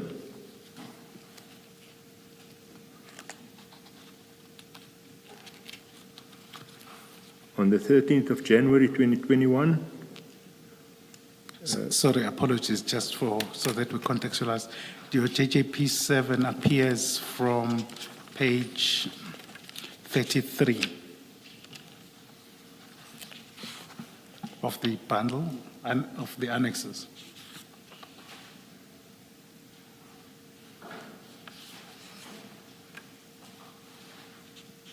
Without us going through all the emails, can you just summarize what the substance or salient features of the communication were? That was just communication between Chief Admin Clerk Olivier from my office and Captain from Niekerk from the provincial office regarding these outstanding monies and what response we got from the security company. Can I take your attention to the following page, page 34? The email in the middle from Captain van Niekerk. She sent this to Lieutenant Colonel Majosi. Your response regarding this matter will be appreciated. This matter is long outstanding and was dealt with by the former provincial commander for acquisition management, Colonel Madhu. This delay is causing a major security to this office, which has been previously targeted by criminals and who have broken into the offices and stolen state property. The procurement file was handed by Captain Diedrichs for processing. To date, this unit has had no feedback. Your intervention is required. If you look at the persons copied, can you just state their names?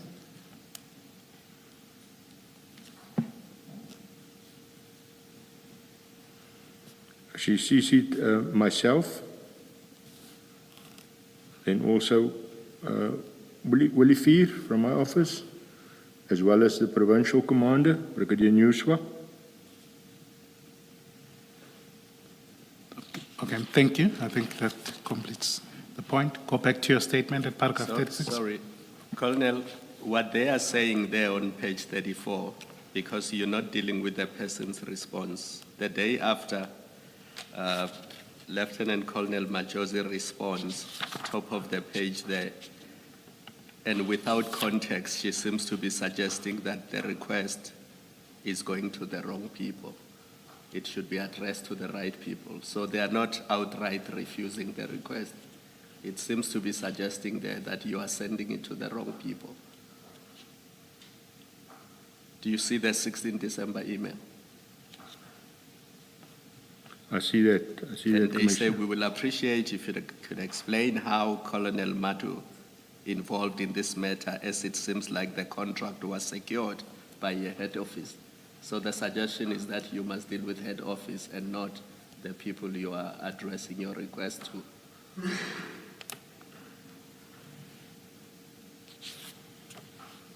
Commissioner, What follows is there is no request to head office. You seem to be asking them the same issue again. What is the status of the security application? We are now 29 December on page 33. So it seems to be a communication problem rather than a refusal to approve the request.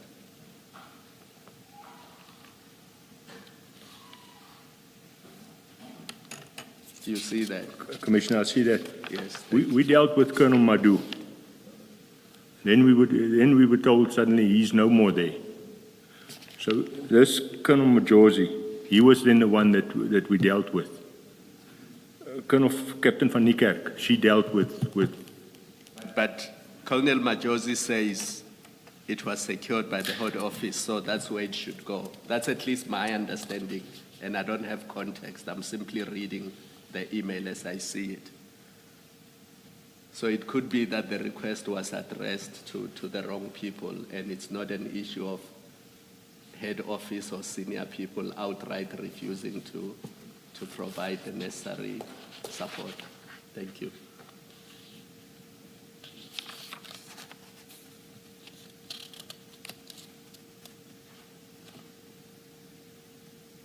I think you accepted that, so we can leave it there. Yes. Yeah.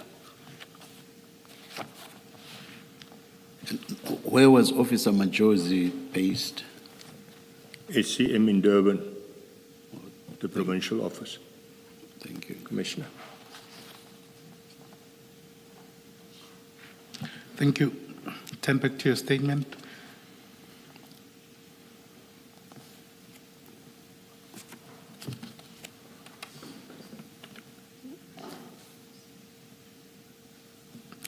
Paragraph 36. On 13 January 2021, CIC Olivier specially wrote an email to Brigadier Nuswa and Captain van Niekerk requesting an approval for the security contract. In that mail, she set out a full background to the addressees. She warned in the event that something should happen, this office has no security in place and there have been numerous break-ins at the office. I also attach here to a copy of the said email marked JJP 8. Please turn to page 38 of the annexes.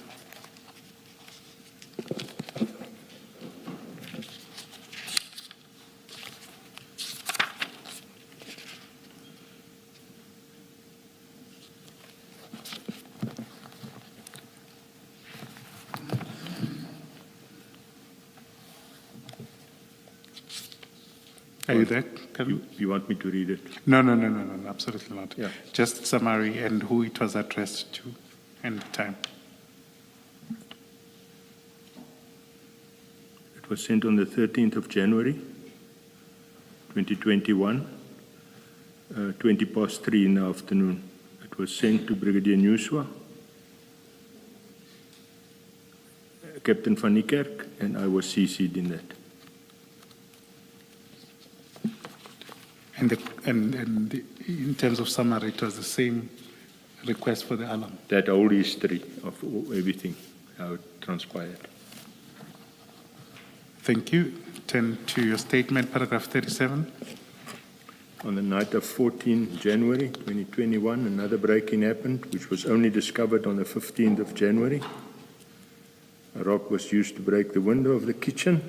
However, the criminals were prevented by the burglar bars from entering.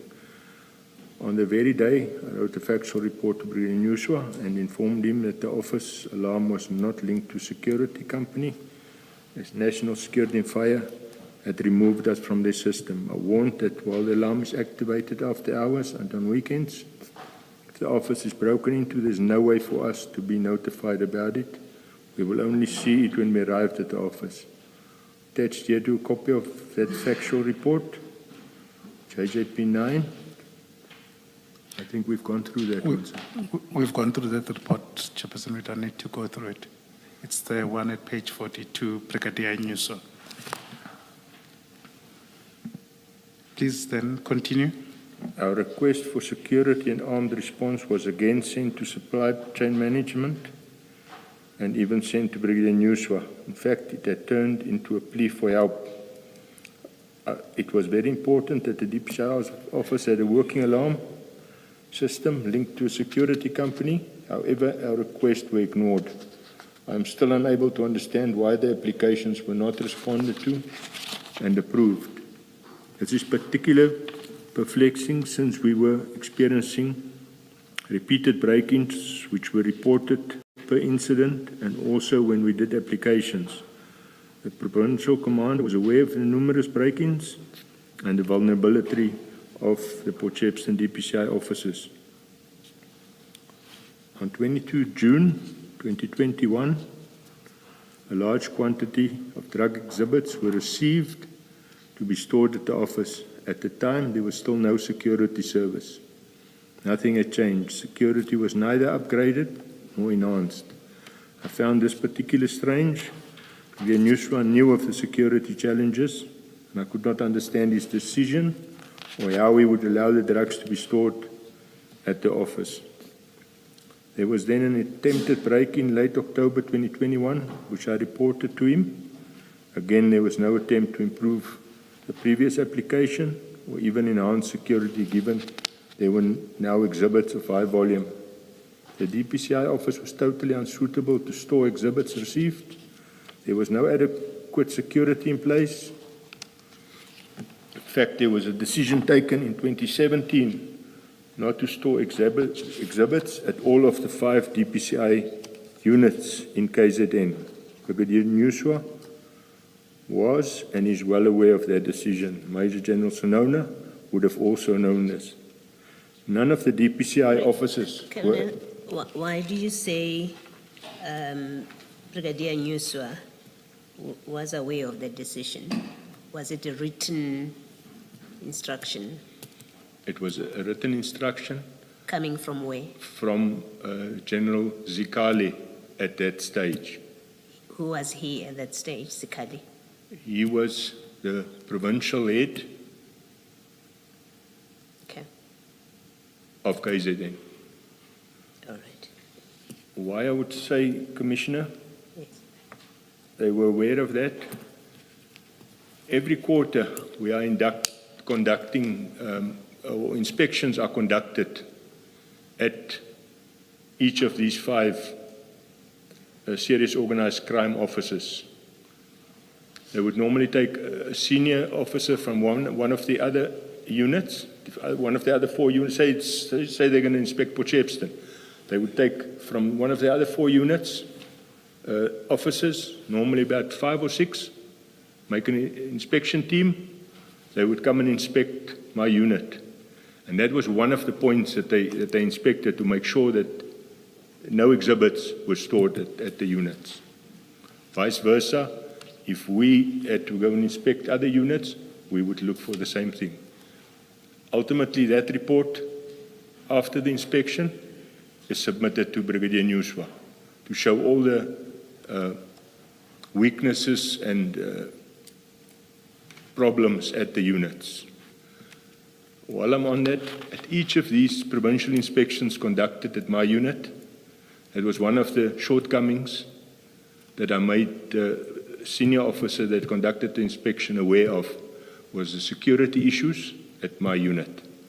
So it was well documented. I assume you know the Durban office. This was not your operation or even your cocaine. It's the Durban office cocaine. Is there any reason that you are aware of that this could not have been stored in Durban? And I'm talking more space, about space. Commissioner, you're talking about the Durban DPCI office. Commissioner, as far as I know, I don't think they've got a strong room. They occupy 3 floors, and it's just drywalling between the offices. So as far as I know, there's no strong room there. Thank you.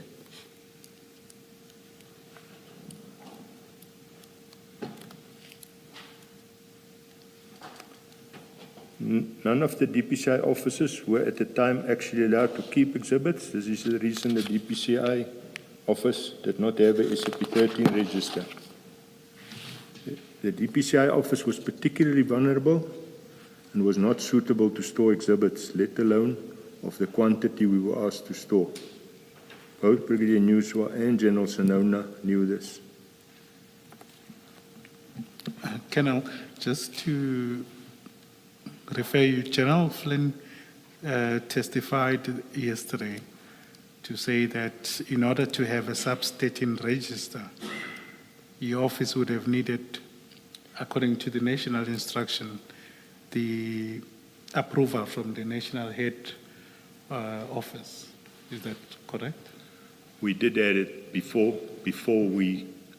when we were still receiving exhibits before 2017, when that instruction came from General Zikali.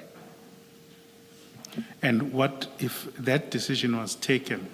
What does it signify if they remove the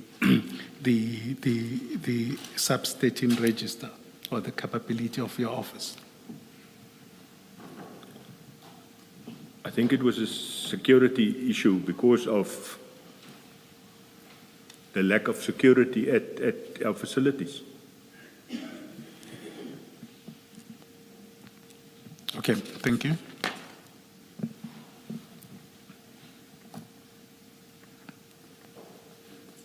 And in the absence of security, obviously what the national instruction requires is that exhibits must be seized in order, they must be stored to be used for evidence and all of this. That is correct. So if they are not secure, obviously there are difficulties other than being stolen. That's correct. They would be unable to be utilized properly in court. That's correct. All right. Before we We then have to go to section E of the statements. I just wanted to check if the commissioners have any questions before we move on to the new section. No, please proceed. Thank you. We then go to your section E, starting from paragraph 44. On the 22nd of June 2021, between 10 and 11 in the morning, I received a telephone call from Brigadier Nuswa. He informed me that the provincial tracing team seized a large quantity of cocaine from a container, and he instructed me to make storage available at our office. He said he would take both sets of the safe keys with him once the exhibits were stored in the safe. He said the exhibits could not be stored at the forensic science laboratory as they did not have a secure storage capacity. I knew that the laboratory had been flooded and was dysfunctional. Can I just ask, just Yes, sir. taking back or going back to what Commissioner Baloyi had asked, were you asked for any opinion or view about storing the exhibits at your offices? No. Commissioner, it was an instruction from him for me to keep it there in my office. And did you raise an issue with it? And I about did. safety and security? I did not raise it. He knows all my challenges there at my office.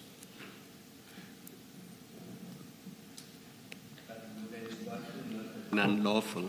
Would the instruction not have been unlawful in light of what you said that since 2017 it was no longer permitted to store exhibits in the 5 offices? Now you are being directed or given an instruction to do the very thing that you know is no longer permitted. So why do you allow it? Because in your engagement with Chair right at the beginning, you conceded that you are only obliged to obey lawful instructions. Isn't this instruction an unlawful one? Commissioner, I don't see it as an unlawful instruction because the General Sinona gave the instruction to Brigadier Nuswa that it must be stored at my office. And what became of the 2017 directive that no exhibits should be stored at offices? Are you saying General Sinona could overrule that directive and decide that, notwithstanding that directive, exhibits can be stored at the office? Commissioner, he could have gotten permission from the national head to do it. I don't know. But you were not aware that he did? No, I was not aware. Can I just understand the Zikali? Did he occupy the position that later is occupied by General Sinona? That is it the correct. same position? That is correct, Commissioner. Okay.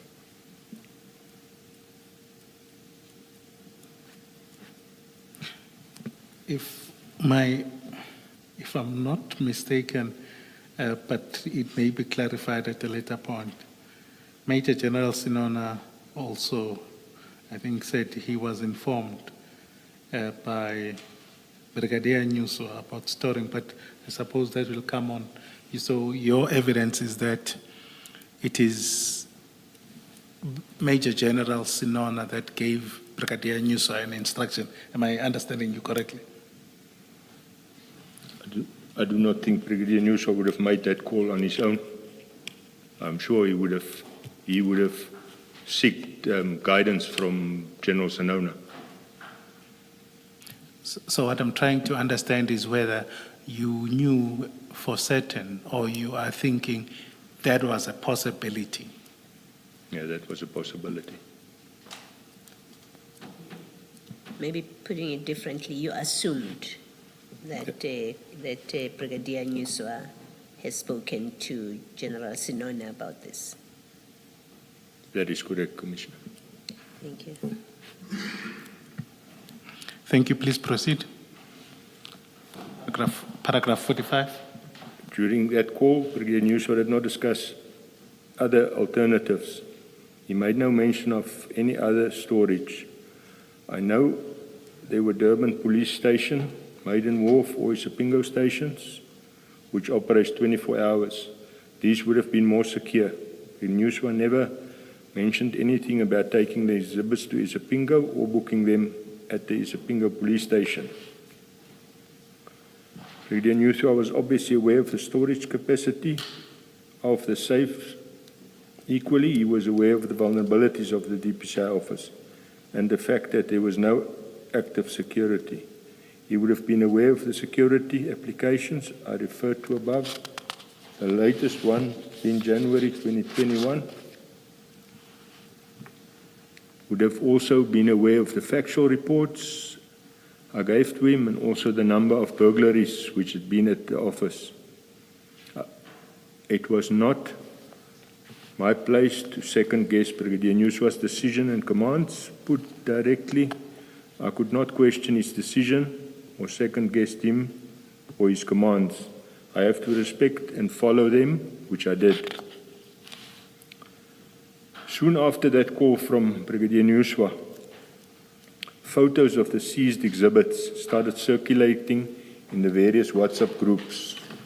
I attached here 2 copies of the photos, which were circulated marked JJP 9. Is that DPCI WhatsApp groups No, police WhatsApp or groups. police in general?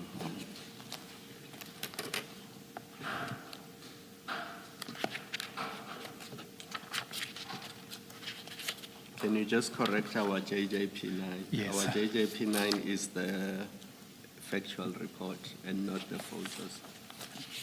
Yes, we'll correct that. We'll correct. I think those photos appear at your page 116.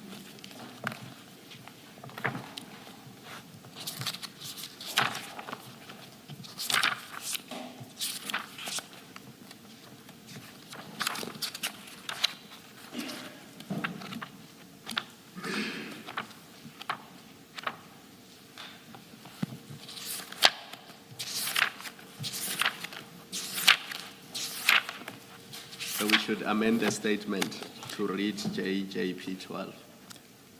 Correct, Chair, we'll correct that.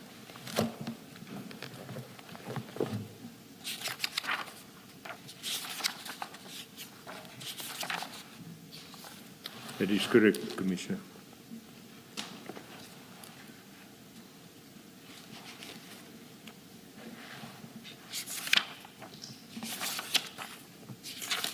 So it's JJ, so we'll amend the statement accordingly. So it's page 116 and page 117.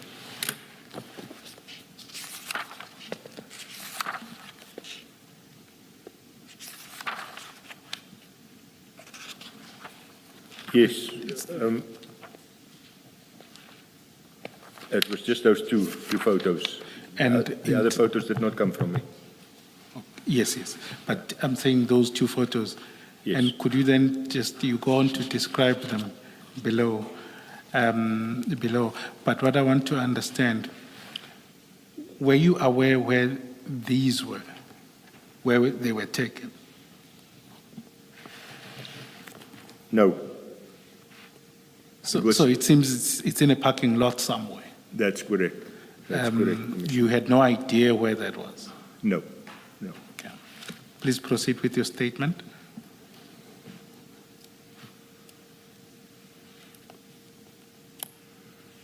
I noticed the photos that the exhibits were unpacked on the floor and not sealed. The exhibits were in the form of blocks, wrapped in yellow cover labeled Jaguar and black cover labeled TikTok. They were also not in sealed bag. It appeared that the exhibits were being handled contrary to the national instruction as amended and the protocol on the search and seizure, handling, processing, and disposition of illicit drugs. I attach copies of the national instruction and the protocol marked JJP 10 and JJP 11, respectively. Thank you.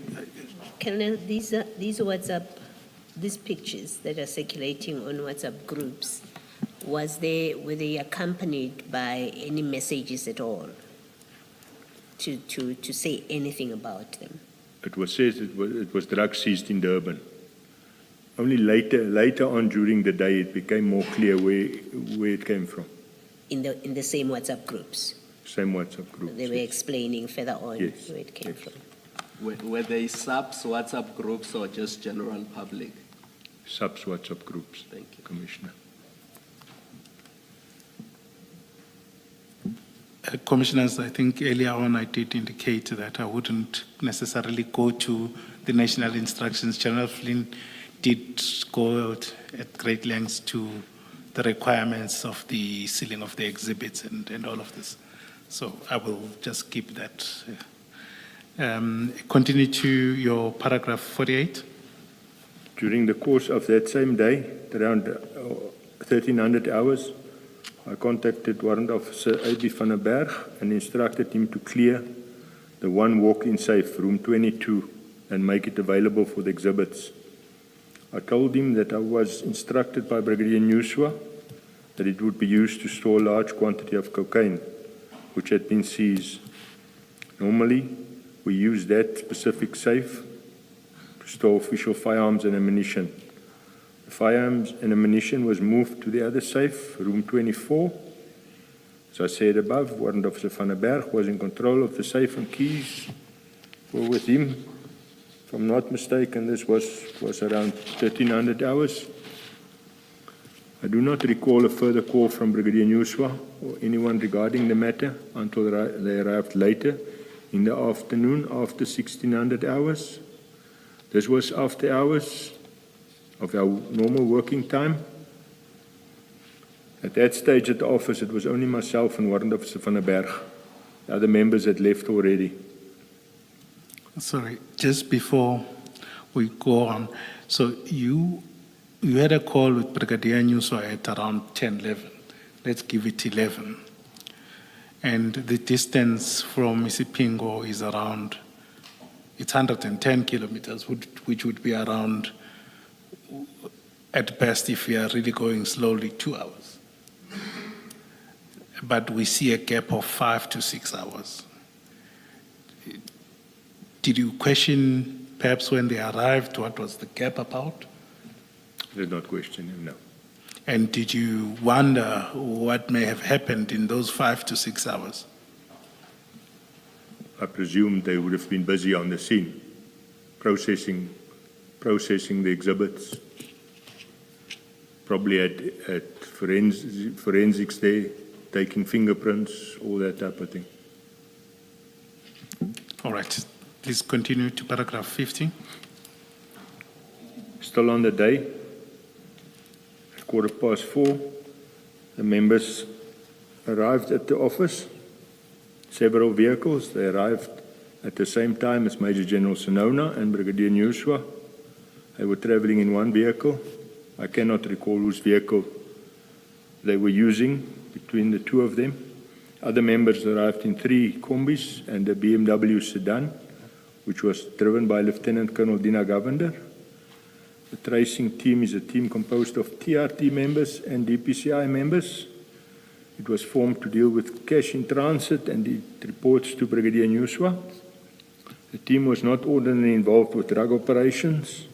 Members of the team included Lieutenant Colonel Dina Govender, who was their commander. Warrant Officer van der Berg and I opened the security gates in the passage there and wooden doors, which were secured by a padlock, leading to the driveway close to the walk-in safe, room 22. The members arrived, reversed their vehicle up the driveway. They all alighted from their respective vehicles. Please pause there. I just want us, the position of Lieutenant Colonel is the sort of a senior position in terms of rank.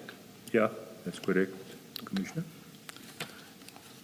Then if we go to the photos, again, I'd like us to go to photo 3 and 4. What page is that, sir? It's page 3 and 4 of the annexes.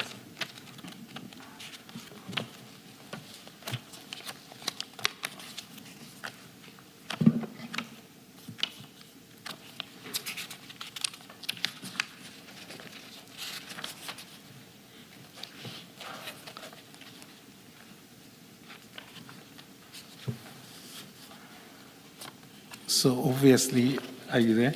Yes, sir. There's the gate. So essentially, you're saying there are 4 cars or 5 cars? 3 combis? 5. 5 cars. Okay. Yeah. And then they all parked by the gate. Some were already parked here in front of the gate. Others were in front of our building. And where was General Sinona and Brigadier News? They parked outside and they were interacting with these members By this gate or by the parking area? near the parking area. Okay. And then the combis reversed to this gate. Once we've opened this gate, they reversed in up the driveway, close to that wall there. If Where you this- go, where if you the turn steps over are. to photo 4, page Yeah. 4, Yes, yes, you're there. yes. Okay. You then opened for them between the two of you. We opened that wooden door there Okay. with the metal security gates on the inside. Okay. So the 3 combis reversed. They reversed in. Okay. And the car from the General Sinona's car Stayed outside. stayed outside. And Lieutenant Colonel Dina Govender drove in, so he was parked in front of these combis. okay. Inside or outside the gate? Inside. Inside. Of the driveway, yeah. Okay.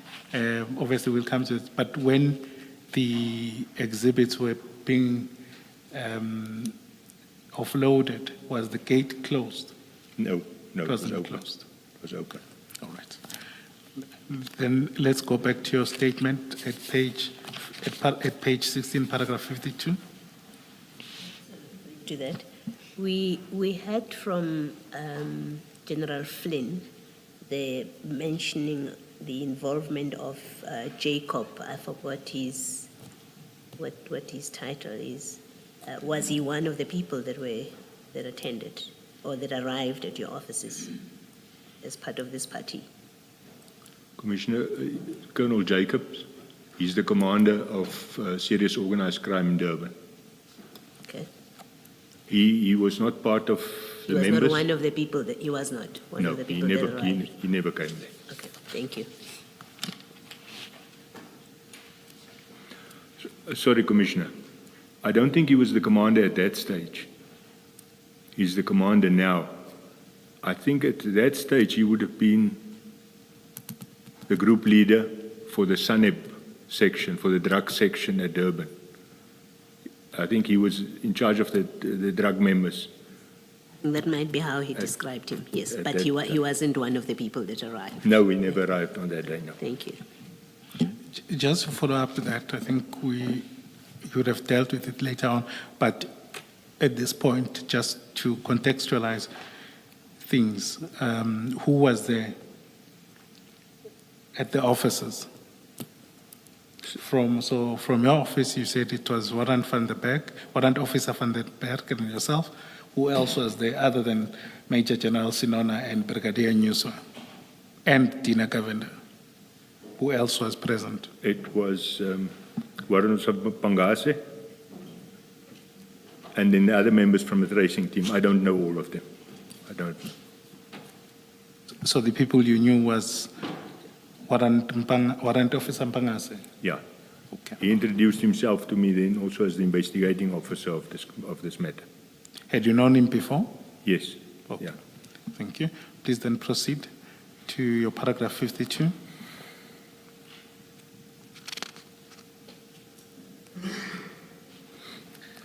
Major General Sinona and Brigadier Nyuswa were together and interacted with the TRT and DPCI members as they arrived. They did not initially give any instructions to us until after the exhibits were put into the safe.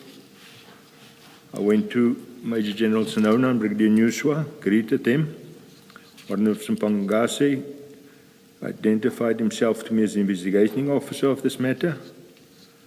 I briefed them as to which one of the safes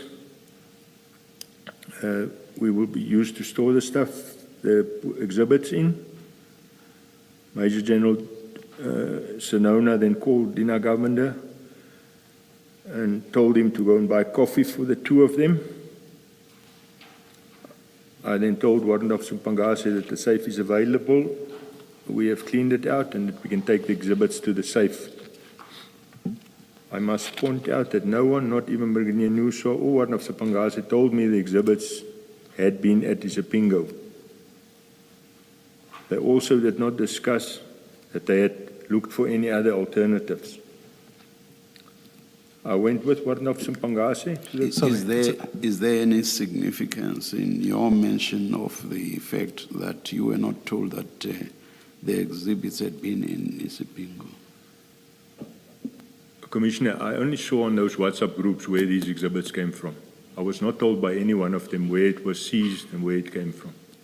What I'm asking is, you specifically say they did not tell you, that is the two seniors, that the exhibits had been in Isipingo. So my question is there any significance in you mentioning that? It's just the fact that they didn't tell me that. All right, thank you. Just to follow up, which is what I was asking about Colonel Dina Govender. Where was this coffee shop around the premises? Because you had not identified it.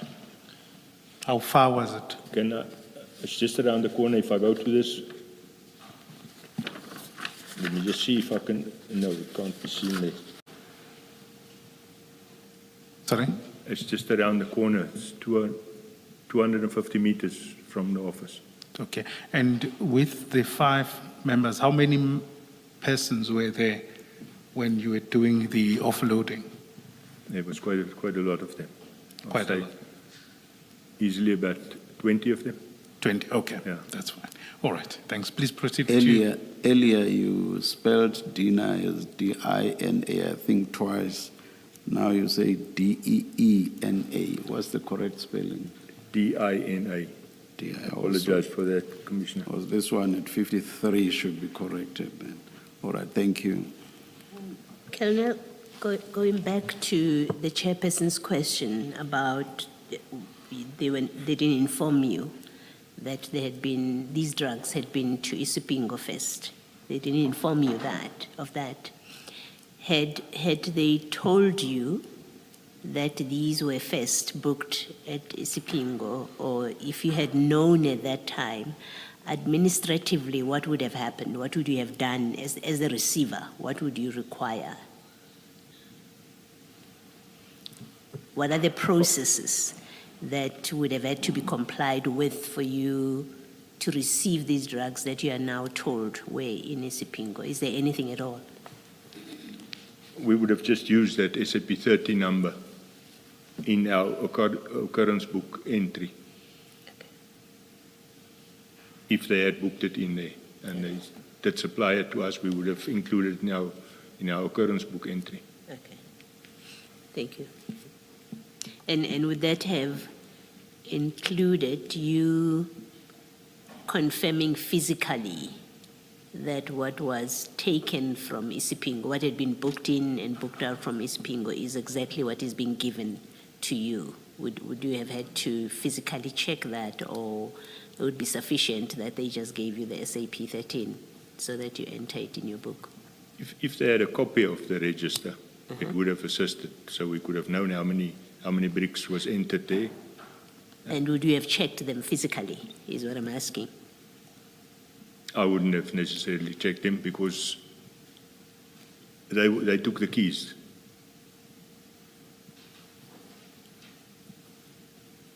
Okay, all right. Let's leave it for now. Colonel, why was this not a red flag to you that they did not tell you that there's a police station of origin where the exhibits are originally booked and a case is opened with a case number?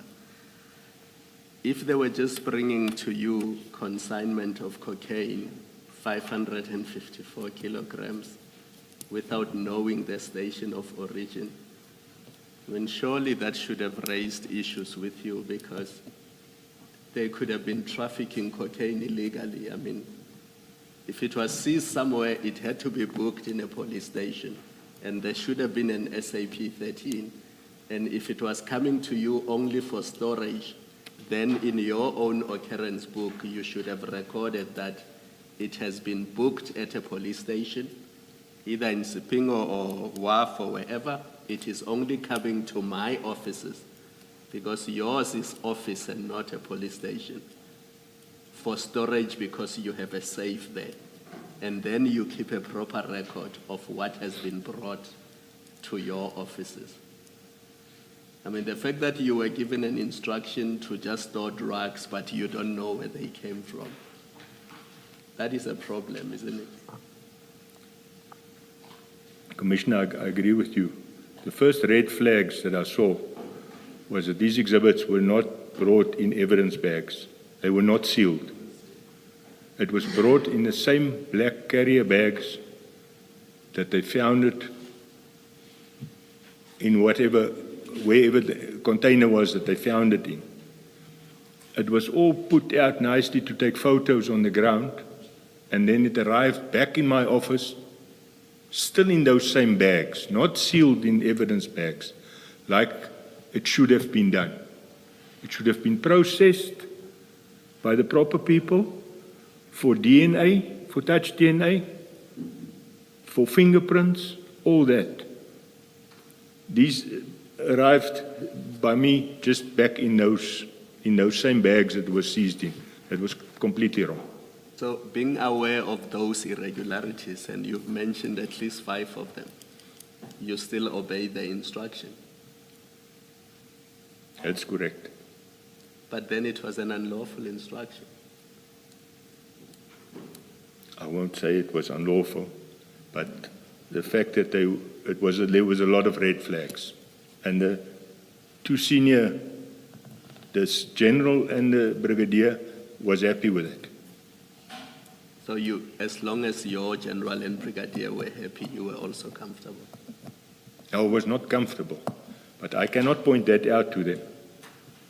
But if you say they are bringing drugs to you in packages, they are not sealed, the drugs were not properly booked at a police station, there's no proper documentation or record, and it comes to you for storage. What if they had stolen drugs from a larger consignment that was properly booked, and you were being made part of drug trafficking by your superiors? Were you not concerned that it could be that? I didn't at that stage think of it that way. It was just that everything they did concerning that consignment was wrong. The way it was handled and the way they packaged and everything was wrong. Yeah. But it's wrong because it doesn't comply with prescripts, and that's what makes it unlawful. It's not wrong because my brother and I think it's wrong. We are not policemen, but you are a policeman and you know how exhibits should be handled. And if it was not handled properly and you are being instructed to store it in your office simply because you have a safe, then that is unlawful. I don't think it was unlawful, Commissioner. It was just supplying them with a storage space. Let's take it at the level of red flags, which you accept were there. Earlier, in response to a question by Commissioner Baloyi, you said that it is open to you to question your superiors about something that you think is improper. Why did you not question them here? Regard being held to the fact that you accept that there were red flags here. Commissioner, in the police, it's not that easy to question your superiors. For me to have questioned the general and the brigadier, there would have been serious consequences for me. Then under what circumstances would you question? Because you accepted when Commissioner Baloyi asked you that in some instances you may question. So under what circumstances would you question then? Because what you just said seems to go against what you said earlier in response to that question by my co-commissioner. Commissioner, certain smaller things you can question them about. Something as serious as this. Tell them they were at that scene where the stuff was seized. They obviously inspected it there and still arrived with the members there. Still, they didn't give them guidance there on the scene on how to do these, how to package the drugs, how to transport it, to take him on and to take him on there in front of the people. There would have been serious consequences for me. Colonel, there's a difference in being defiant, defying an instruction, and asking questions or raising concerns, maybe raising concerns. And the suggestion is not that you should have been defiant. The suggestion, or what is being put to you, is you are confronted with this situation which clearly breaks every rule that you know about of handling exhibits, including the security implications of keeping these drugs here.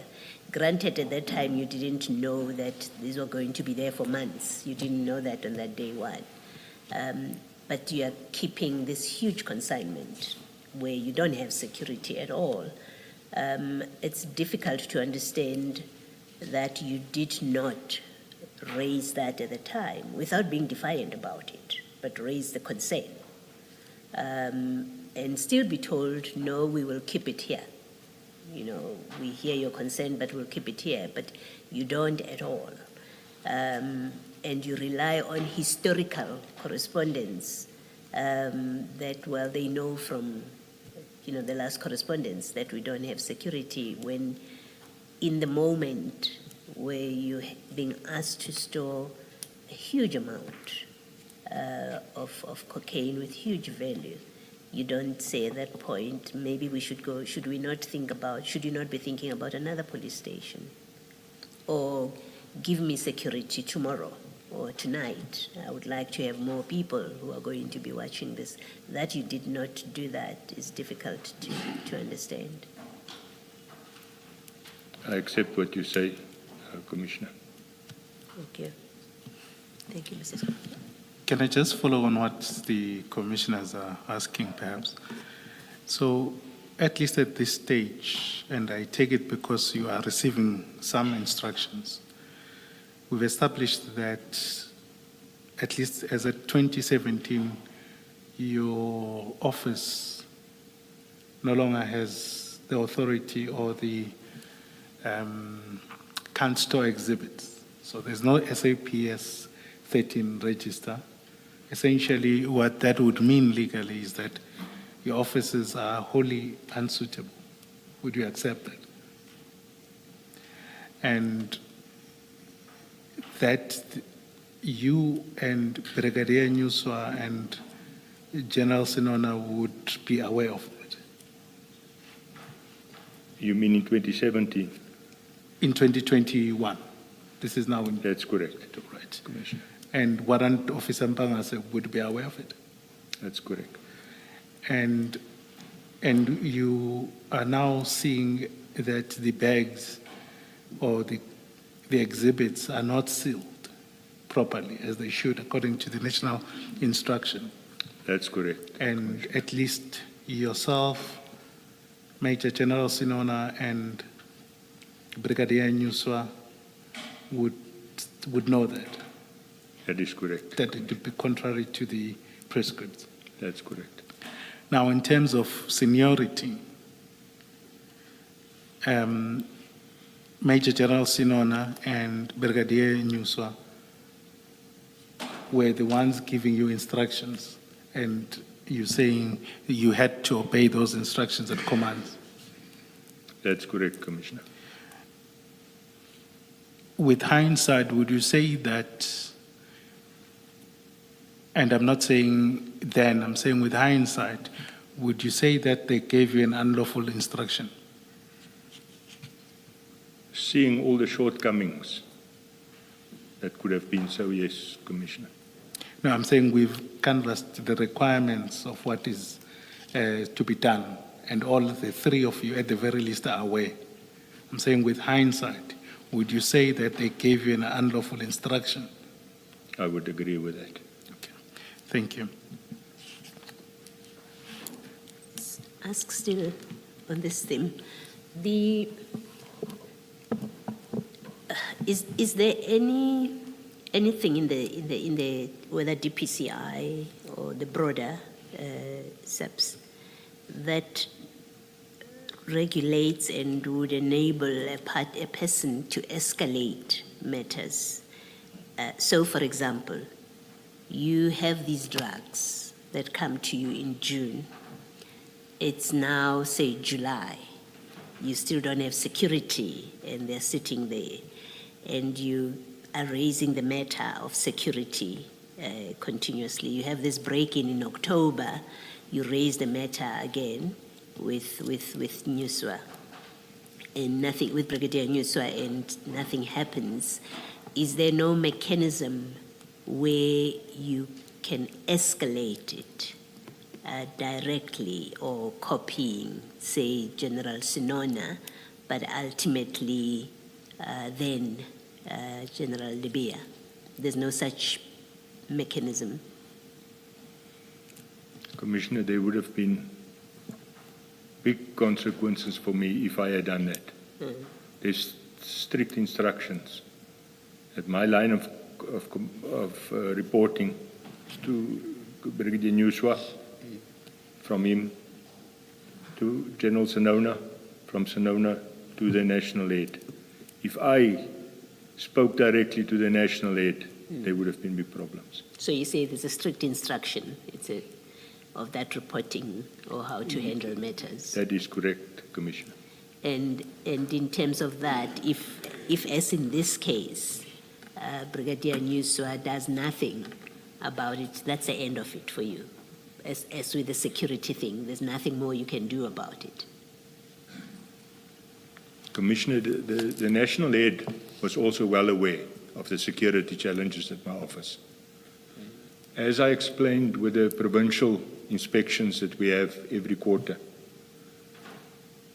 we have once a year, we have inspection from the national team, where the national head sends people.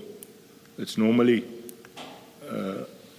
a brigadier and some full colonels that visit these units and inspect everything, dockets, registers, everything.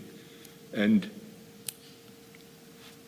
they also interview the commanders, and I have raised it with them. And those reports from those national inspections goes directly to the national head. So the national head was well aware of my challenges there in Port Shepstone. If I would have jumped Brigadier Nuswa and General Sinona and communicated with the national head, even from the national head side, I would have been in big problems.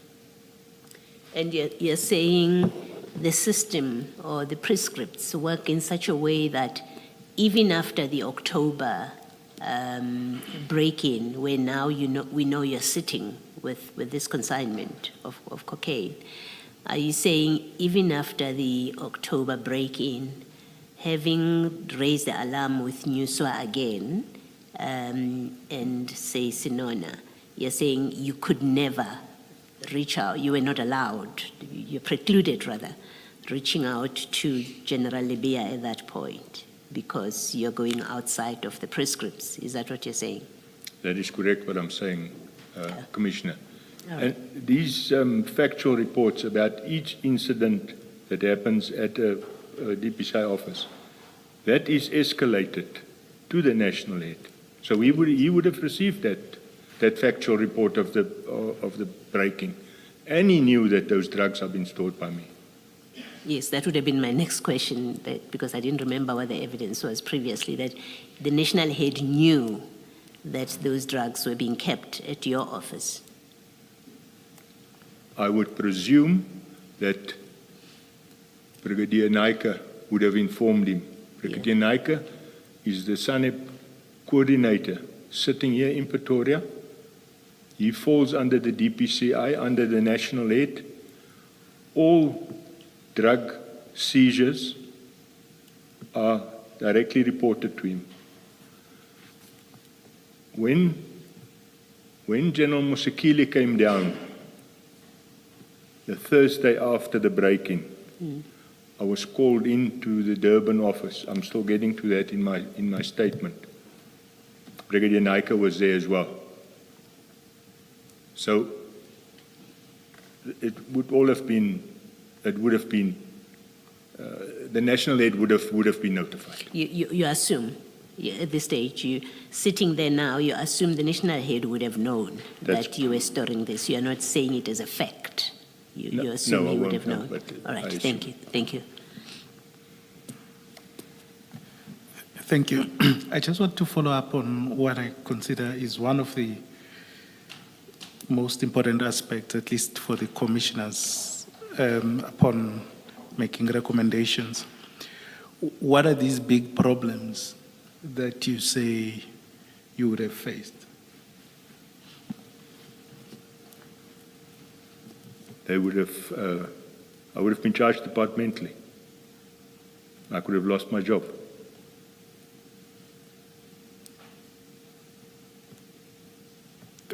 Okay, no, that's fine. So you would have been charged, it would have been a disciplinary issue. That's correct.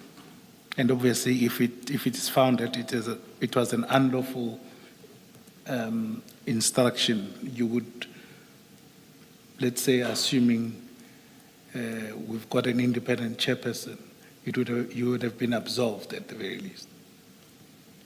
If it was an independent person, yeah. But if it was a member of the force, then I would have still had problems. And ordinarily, who would be sitting in that hearing? It would have been senior officers from KZN, from our provincial office. And your view is that you would not have, I think, received a fair hearing, so to speak. Definitely. Okay. Or just expressing a historical fact.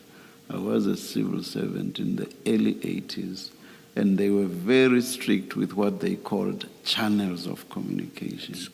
You could never write a letter to someone above the person to whom you report directly, and it was actually a disciplinary offense to do that. I'm surprised to hear that that's still the case at this day and age. Commissioner, that is still so. That is still up to today. It is still like it. Thank you. I think then let's go back to your statement. We are at 55 now. You started paragraph 55. I went with Warren Officer Pangase to the cars carrying the exhibits, left Major General Senona and Brigadier Newswa by their vehicle. And just to remind ourselves, they were not inside that driveway. They were parked in front of the offices. Yeah, they were standing there in the driveway, not inside where we were. But they were at that stage, they would have had their coffee. Okay. I think they were standing and drinking their coffee at that stage. So Colonel Dina Govender would have been back. Yes. He would have been part of the group that would be, as we would go to, offloading the exhibits. That's correct. And did Brigadier Nyuso and Major General Sinona observe or supervise the offloading, or they were just informally having a chat amongst themselves? They were just having a chat there, having their coffee. Thank you. Please proceed. I went with Warden Officer Pangase to the cars carrying the exhibits. Left Major General Senona and Newswa there by their vehicle. I immediately noticed that the bricks of cocaine were not sealed in evidence bags. They were as they were in the photos which were circulating, to which I referred above. This was contrary to the national instruction and the protocol of exhibit handling. which makes it mandatory that the exhibits are sealed in tamper-proof bags and are clearly marked. We then formed a human chain to bring the exhibits from the vehicles into the walk-in safe. Just to understand. Now, just following up from my previous question, in all of this, Brigadier Nyuswa and Major General Sinona, they are seeing this activity Yes. and they can see you and others forming a human chain. That's correct. Who is issuing instructions? Warrant Officer Pangase and myself. You were also issuing instructions. Yes. What instructions did you give? That we form a chain. Oh, it was your idea. Pass the Okay. exhibits on. Okay. And in terms of handling the exhibits, would that have been appropriate, with hindsight, of course? If it was properly done at the scene, which I don't know. I don't know that they have LCRC there that took fingerprints, that dusted for DNA, for fingerprints and all that. It wouldn't have been a problem. But if that was not done and they were still going to do it, then yes, it would have been a problem. Okay. So when you were handling these breaks or these packets, your hands were not covered. You were just putting on further fingerprints and DNA onto these packets. We had gloves on. You had gloves. We had the latex gloves on. Everybody else had gloves Yes, on. Okay. yes.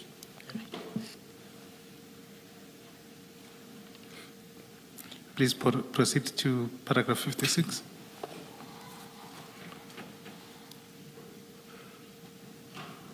We put the exhibits in the storage. Major General Snow and Brigadier Nyuswa observed this. They had no objection. In any event, I assume that they had discussed this with their team.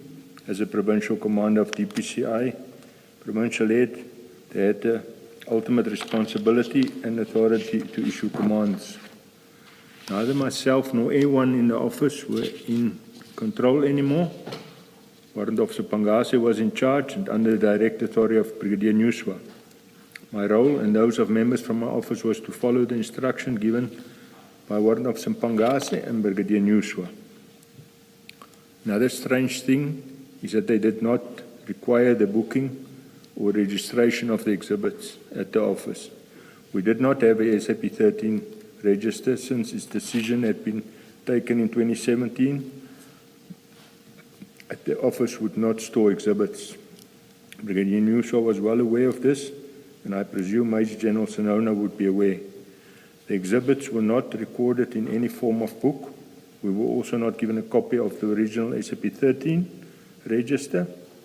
Essentially, there was no booking of registration of the exhibits as required by the national instruction.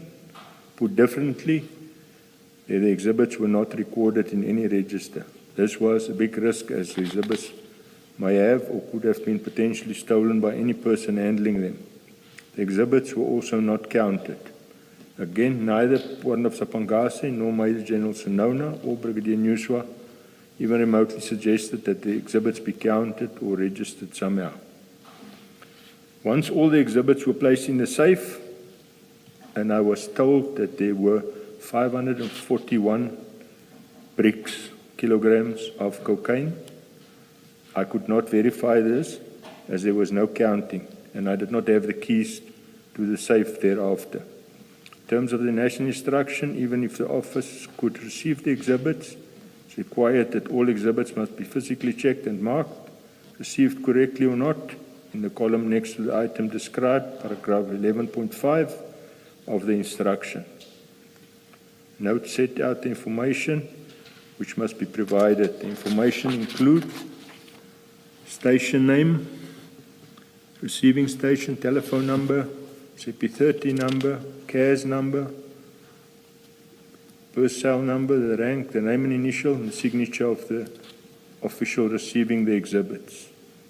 Obviously, the aforesaid contemplates the storing of the exhibits in a police station, not an office building, which make matters worse. But even then, there should have been some form of recordal. Yet no documentation, let alone formal, was done, setting out the above. I think Commissioner Kumalo, if I'm not mistaken, had asked why would you not have insisted on some form of recording of the exhibits? For example, they could have said there are 541, and then a week later they say, no, there's 300 kg. Why did you not, with that risk, insist on at the very least some form of recording? Because the fact, Commissioner, that I was just storing it. They, after placing it in there, they requested the keys and they left with the keys. And at this time, I think we had gone through it earlier on, in where you then gave the keys away. There was also no documentation handing over the keys to them. No. He requested the keys after the exhibits was placed in there, and I gave him the keys. Please continue to paragraph 61. Maybe before you do that, Colonel, the answer that you give that they took the key, they told you it's 541, and you accept it at face value. So you didn't do your own count as these things were coming in, even quietly. You didn't ask to do a count for your own preservation. You know that you don't want. I would assume that you would have been careful not to be caught in a situation where they said 541, and as Mr. Skakani says, that a day later, Mbangase comes back and says, now there's only 540. There was 541, we told you yesterday. You didn't have that protection for yourself, and I don't understand why you wouldn't have done that. I mean, I do have sympathy and maybe some understanding for, well, the superiors have said, but there's things in this whole scheme that just don't make sense from a selfish point of view of, I need to know. These things, they tell me 20, how do I know it's 20 in fact? And just try explain how you thought about it, how you were processing. You were obviously suspicious of it. That's why you're talking about another strange thing is they didn't require the booking or registration of exhibits. You have made the observation of an anomaly that you saw, that these things, they were circulating somewhere, pictures, and by the time they come to you, they're in bags, they're not sealed. So on that day, at that time, you already had your own discomforts and suspicions about what was going on, or discomforts, let me say, about what was going on. And yet you don't do the simple thing of satisfying yourself that when they say 541, it's 541, because they're left in your building for which you are responsible. Can you just explain that kind of behavior? Commissioner, I hear what you say.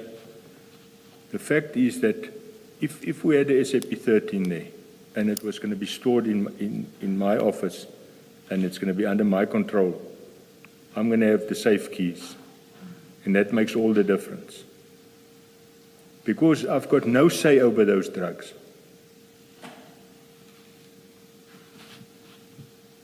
I don't have the keys to that safe.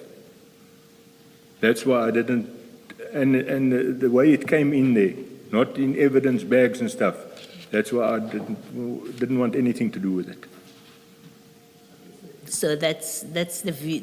Is that the view that you took because of all these strange things that you're seeing happening? You took the view you want nothing to do with it, and let them do. This is their thing. Let them do it. That is correct, Commissioner. Okay. Thank you.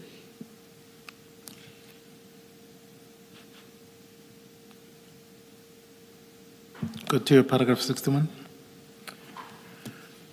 Once all the exhibits was placed in the safe, Major General Sonona and Brigadier Nuswa came closer. I then locked the strong room, both the keys, and handed the 2 sets of keys to Brigadier Nuswa. Neither Warrant Officer Pangase nor Brigadier Nuswa or Major General Sonona requested a briefing on the security of the office. They did not ask for or do an inspection. I paused to mention that at least Brigadier Nuswa was well aware of the state of security, the vulnerability of the office, and the previous break-ins. So, sorry, Colonel, I just want to check with the photos. So they go to the driveway. Did they at least walk throughout the offices to check for other exit areas? That is at least Warrant Officer Mpangase? Or they ended up at the human chain level? They ended up there, and they all exited back that way as well when they left. So they would not have gone to the front desk to check and the access from the main door? Not on that day. Yes, I'm talking about that day. Yeah, not on that day, no. So they offloaded, And they left locked. the same route again. Okay. Yeah. Brigadier Nuswa, was he familiar with that space inside and the outsides and your neighbors? How basically the geography of that place inside and outside? He was very, very aware of it. He was familiar with Yes, it he was. because he's been there. Yes, Okay, thank you. and he was the commander Yes, many years back. He knows exactly the ins and outs of that office. thank you. Thank you. Turn over to your paragraph 62. It did puzzle me as to how the office would be considered to be safe to store the exhibit.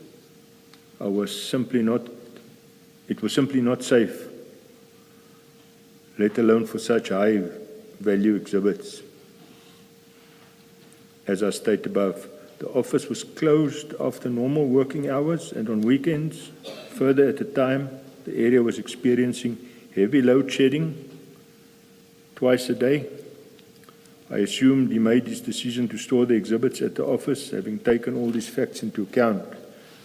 I could not second guess my commander's decision, especially together with Major General Sonona. Major General Sonona requested that we regularly visit the premises after hours and that we must not tell any other members about the exhibits stored at our offices. So the regular visits were supposed to be by you and Warrant Officer van den Berg only? Or do I understand not telling anybody else wrongly?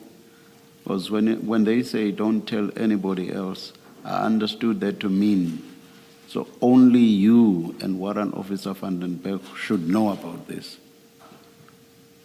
That was the predicament I was in, Commissioner. Yes. So Getting this yes. Getting this instruction from him.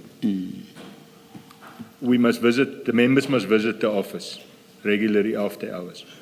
And in the same breath, he's telling me, do not tell any of the other members, except Warrant Officer van den Berg, Yes. that know, the two of us that know. So it's on that basis then that I ask, did you understand that request/instruction to refer only to the two of you? The regular visits? It was a difficult one. What I did then was just on morning lecture, regularly request the members, if they go past the office, because of the previous break-ins, just pop in and make sure everything is still. So you made the request to everybody, but without divulging that now there were new facts, the presence of the cocaine. That's correct, Commissioner. All right, thank you. But where were the other members as the cocaine bricks were being delivered and you formed a chain to put them in the safe? Surely they would have seen that because it happened during the day. On that specific day, I excused all of them a bit earlier. So how many of the people who are regularly at the office saw the cocaine come in and being stored? It was only the two of us, Warrant Officer van der Berg and myself. Okay. Just the two of us. Did you not find this request or instruction particularly strange? Yes, it did. It was very strange. I've got to secure it and visit it after hours, but I'm not allowed to tell the members that we're keeping these exhibits there. Thank you. Please proceed. Second sentence of paragraph 63. It was simply 63 over the other. Second sentence. They then all left with the keys being in the possession of Brigadier Nuswa, who left in the same vehicle as Major General Sinona. Neither Brigadier Nuswa, nor Warrant Officer Pangase, nor Major General Sinona gave instructions about how the exhibits should be secured and monitored, other than Major General Sinona's request to now and then pass by the office after hours and weekends. This was not a formal instruction or part of any formal plan. The request itself was difficult to implement, as I was told not to inform other officers. The lack of a proper plan and security was rather strange, considering that before we had stored exhibits in June 2018, and there was a strict plan about securing them. Present at the office at the time. Sorry, before you move on to that point, when Major General Senona came in earlier and he had said this was an instruction that he gave to you. So I want us to be clear. Was this a formal instruction or a request? The way that that was given to me, I'm not allowed to tell the members about it, but they must regularly visit. You can't do that. No, I'm saying that members must regularly visit. Was that a formal instruction or a request? I think we are going to have a debate about that. I would say a request. Thank you. We've also heard from other evidence that, in fact, in law enforcement, a request is an instruction. It may be formulated as a request, but you know and understand that it is, in fact, an instruction. What do you say to that? Commissioner, it's very close to each other, the request and the instruction, yeah. So if General Sinona were to say that was an instruction, I may have put it as a request, but in fact, I expect police officers, the two police officers, to understand that in the police, that's an instruction. Would you fault him for saying that? If he says, I did give an instruction. No, I won't fault you for that. Myself and Warrant Officer van der Berg, it was good for us because we knew about it and we went the extra mile to visit the office. But I couldn't expect that from the other members. So I couldn't give them those instructions. They would have thought, what's going on here? Yeah. Let me ask you this. On the back of that answer, you are in charge. This is your house, for Chepston office. And you know that there's valuable exhibits in there. And you're left with it. I understand you don't have access to it because the key, it's locked and somebody else is responsible for the key and therefore they're responsible for the access into that space. But it's in the perimeter. It's on your property. Why would it be wrong to say to you, you are the head, you know what's in there, you should have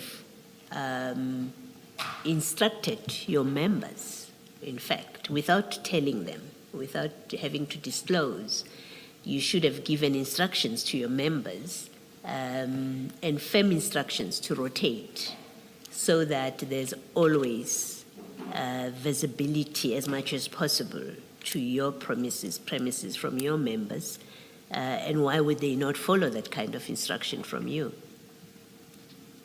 Commissioner, firstly, manpower. We just weren't enough members.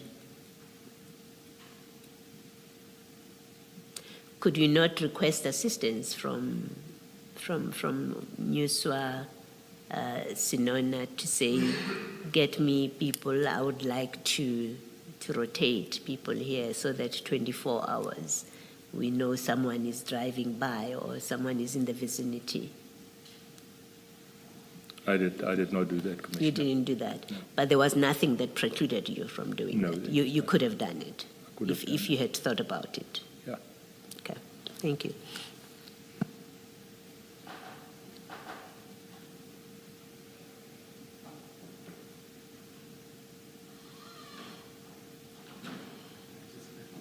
For a second, I just want to understand from General Senona's testimony.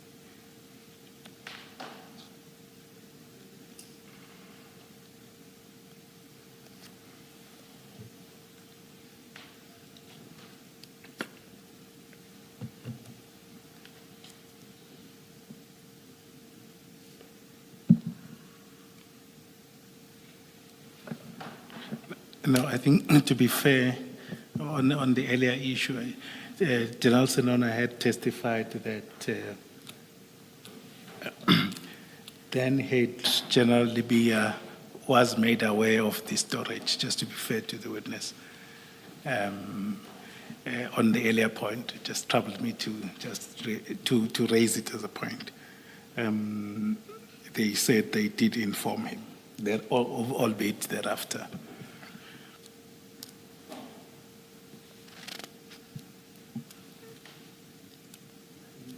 We then go to your paragraph 64. Present at the office at this time is Major General Senona, Brigadier Newswa, Lieutenant Colonel Dina Govender, Warrant Officer Pangase, and the other members of the provincial tracing team, and Warrant Officer van den Berg and myself. We were not informed of any plan about the exhibits. I say that because the national instruction and the protocol required that the exhibits be immediately sent to the forensic science laboratory, and in exceptional circumstances, no later than 7 working days. We were kept in the dark about how long the exhibits would be kept in our office. His members then all left. Warrant Officer van den Berg and he locked the security gate with a chain and padlock for extra security. Warrant Officer van den Berg then made an occurrence book entry, and we activated the alarm, and we locked the office and we left. Just to understand, this would have been around what time? So we know that they came up at about 4:15. What time would you have then locked the office? It was dark at that time already, but it was winter, so it would have been just after 6 o'clock, I would say. And you then left? We then left, yes.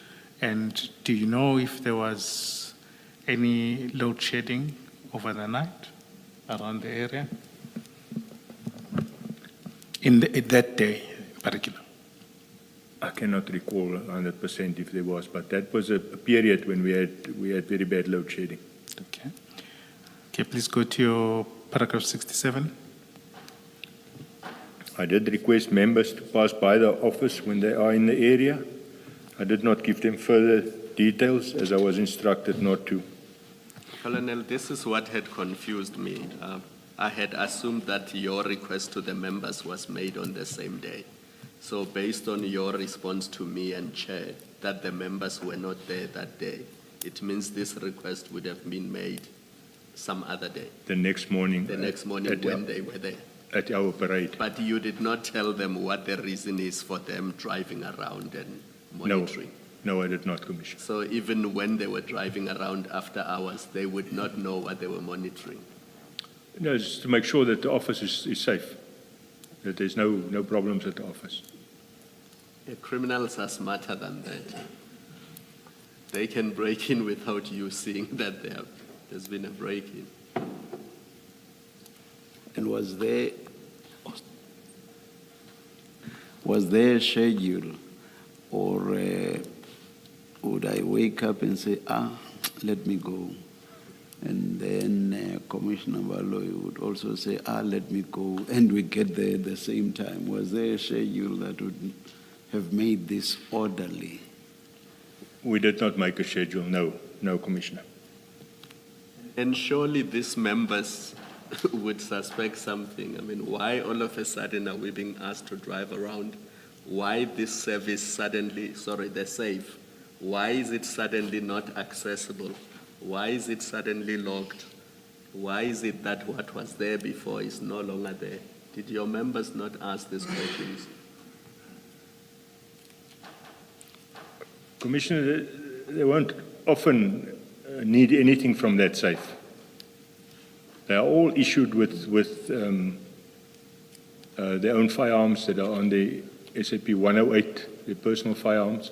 So it's just very seldom that they would need a firearm. We don't have official firearm practice every year anymore.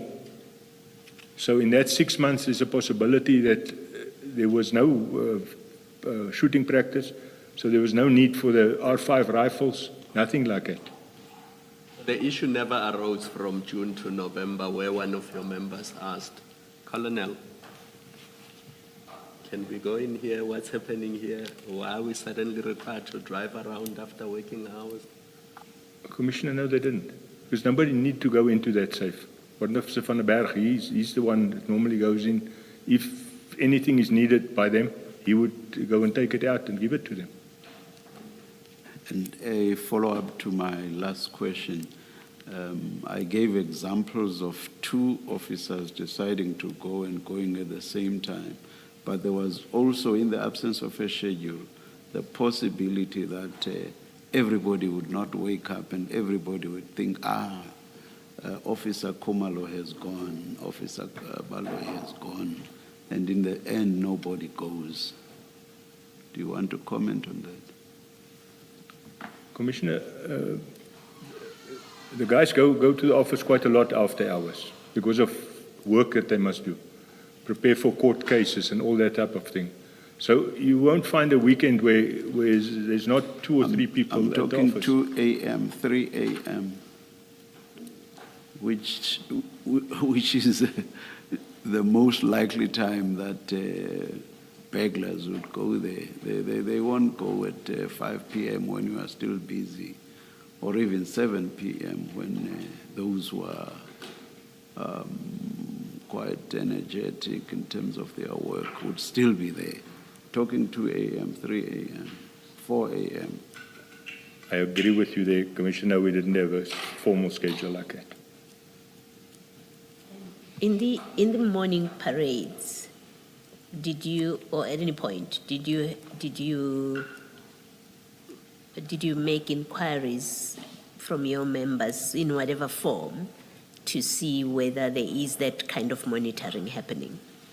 I mean, if there was a formal schedule, I suppose, in the morning you would then look and get confirmation that people signed in if it was a formal thing. But in this loose arrangement, did you do anything to see if indeed there was some level of monitoring by members?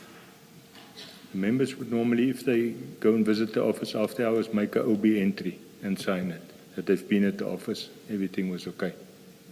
But the drive-bys at night, I mean, I imagine when you say to members, even after hours, you're not saying they should necessarily go into the office. You want them to pass around? How do you think members would have executed that instruction from you? Well, it's not an instruction. Your request to them to keep an eye and pass by the office. How do you think they understood and would have implemented it, other than to come and unlock the office? That was what I intended to, or what I actually told them, is to open the offices, go in, Okay. and normally they make an OB entry. Some are lazy. They open up and they have a look and they lock again and they go. And would you check that OB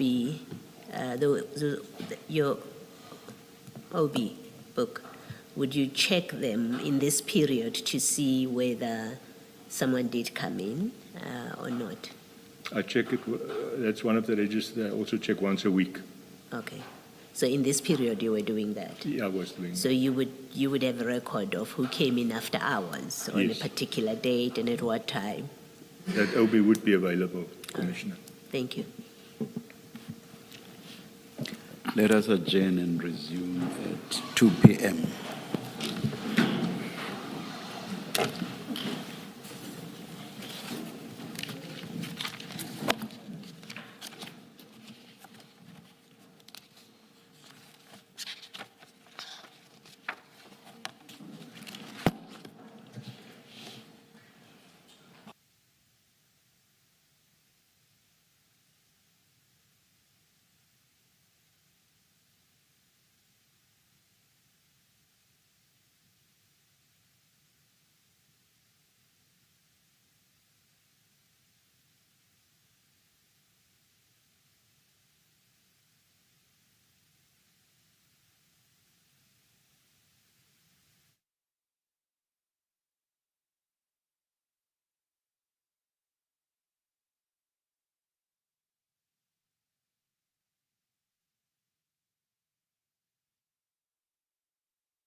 Good afternoon. It's 2 p.m. We are ready to resume the hearing. Please switch off your devices. Thank you.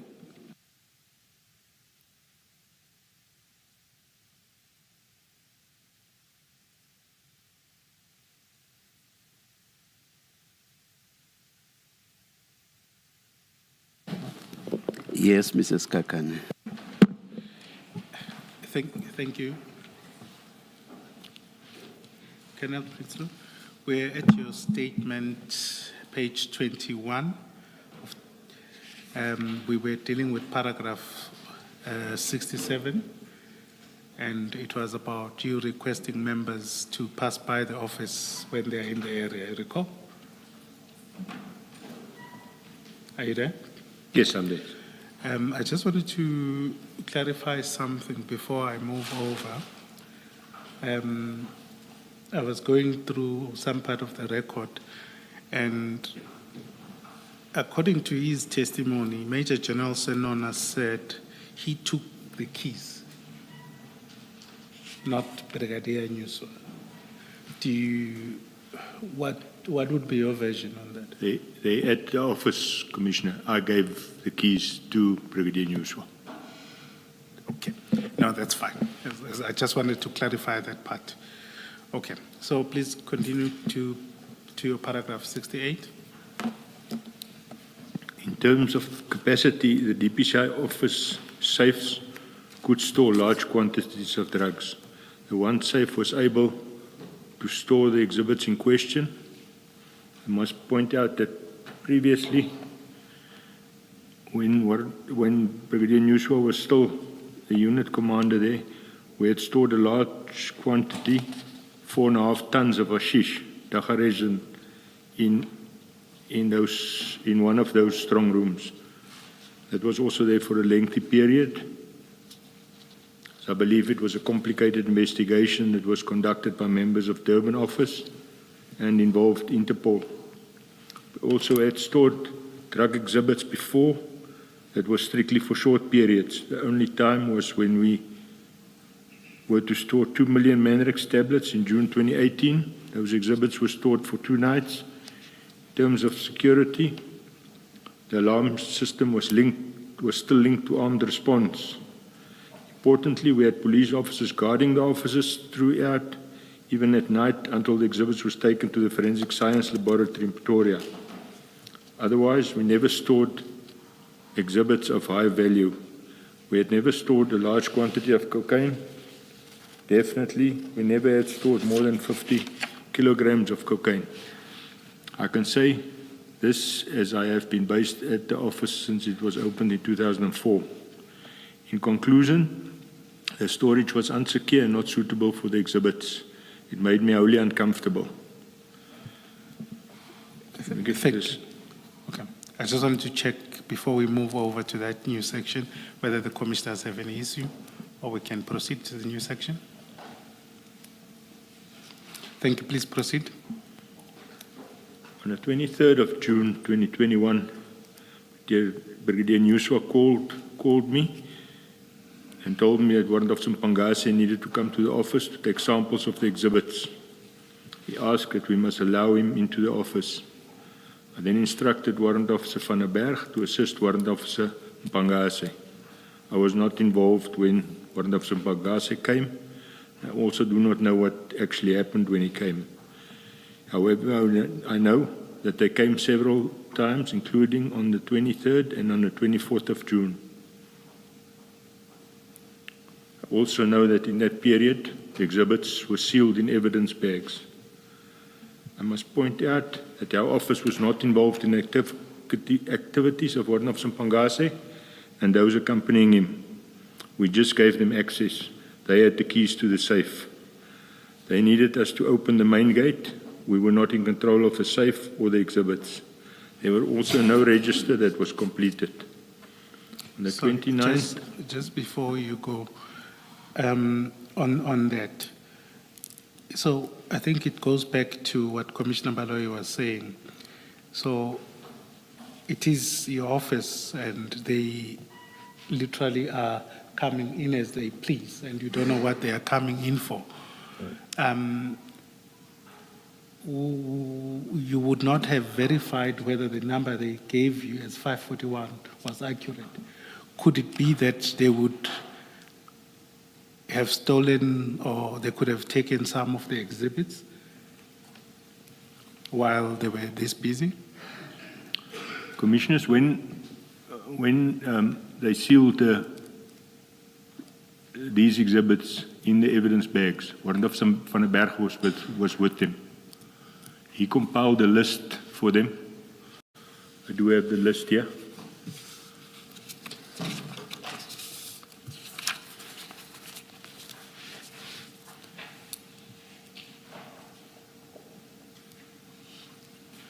Right. Commissioners, that list is it's Exhibit CJC 202. It's an A4, it's a list.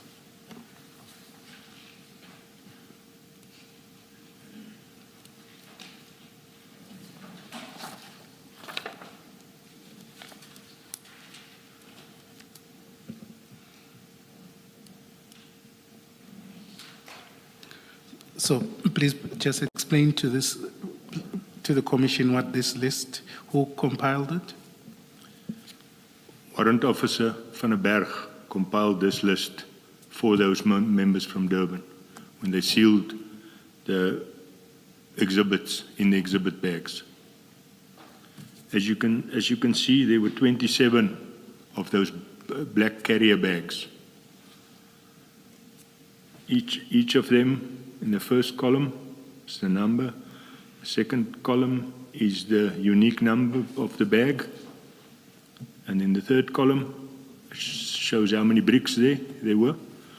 They were all except one of them was 20 bricks. That one, it's highlighted in green, that one had 21 bricks in it.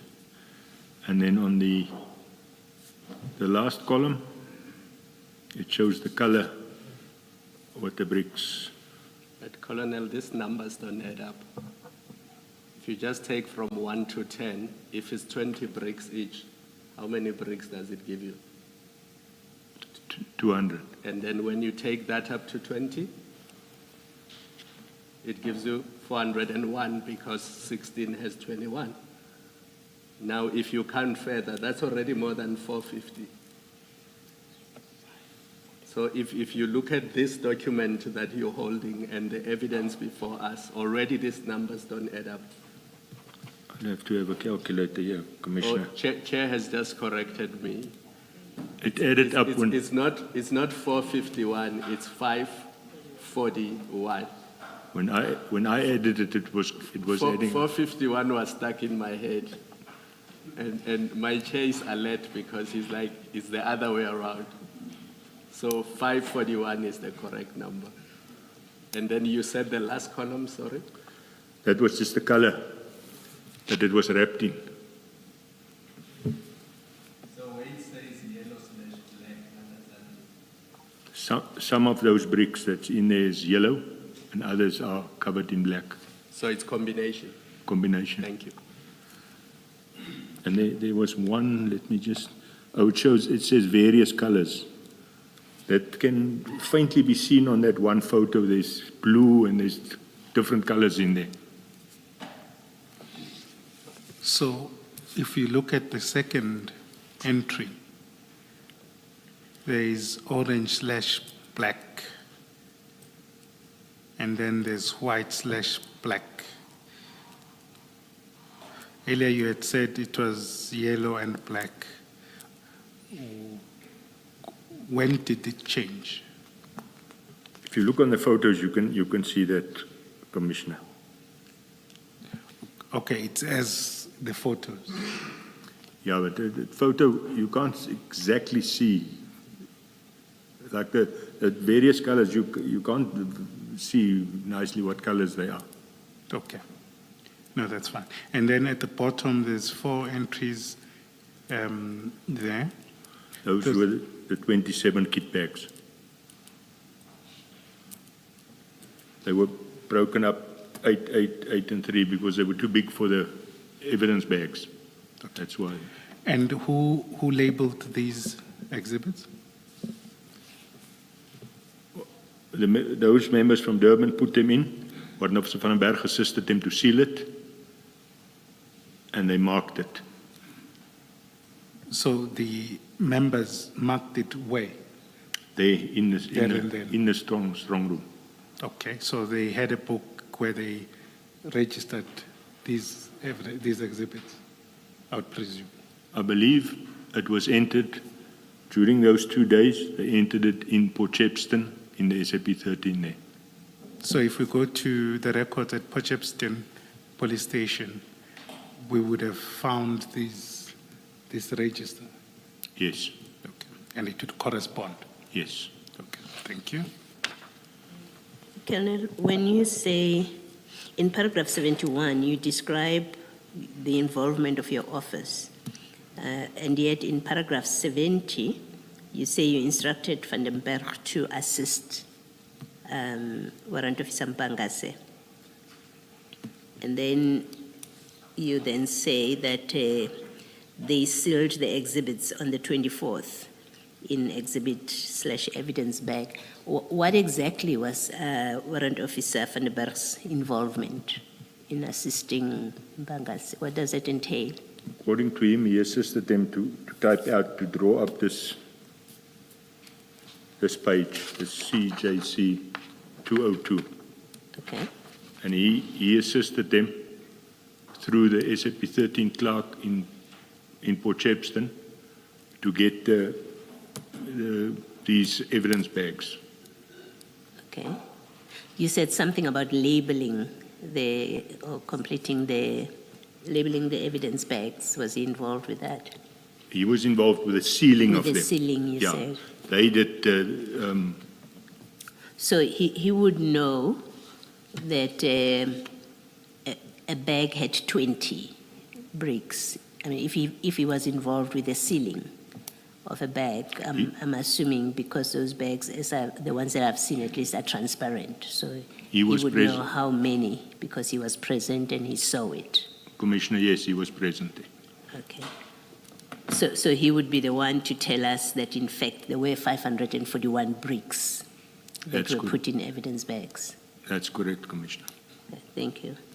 But I've just counted these very quickly, and I get 568. Can you explain that? You can check my sums. I'm probably wrong. I get the same number.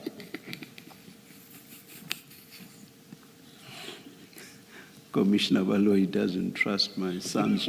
She says I'm wrong.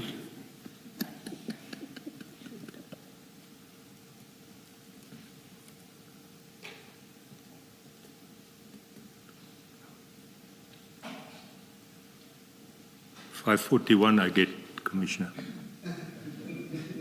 Cociane also. That's the number I get, but I give up.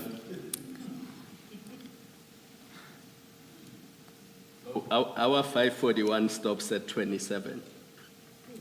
And then what follows there is the kit bags, 8888. What is that? Those are the carrier bags that the bricks came in. So it's the carry bags.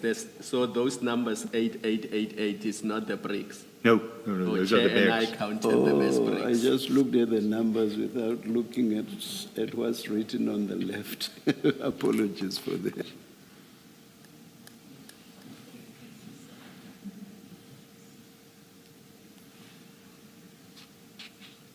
Please continue, Mrs. Cociane. thank you, Chair. Let's then proceed to your paragraph 72. Thank you, Commissioner.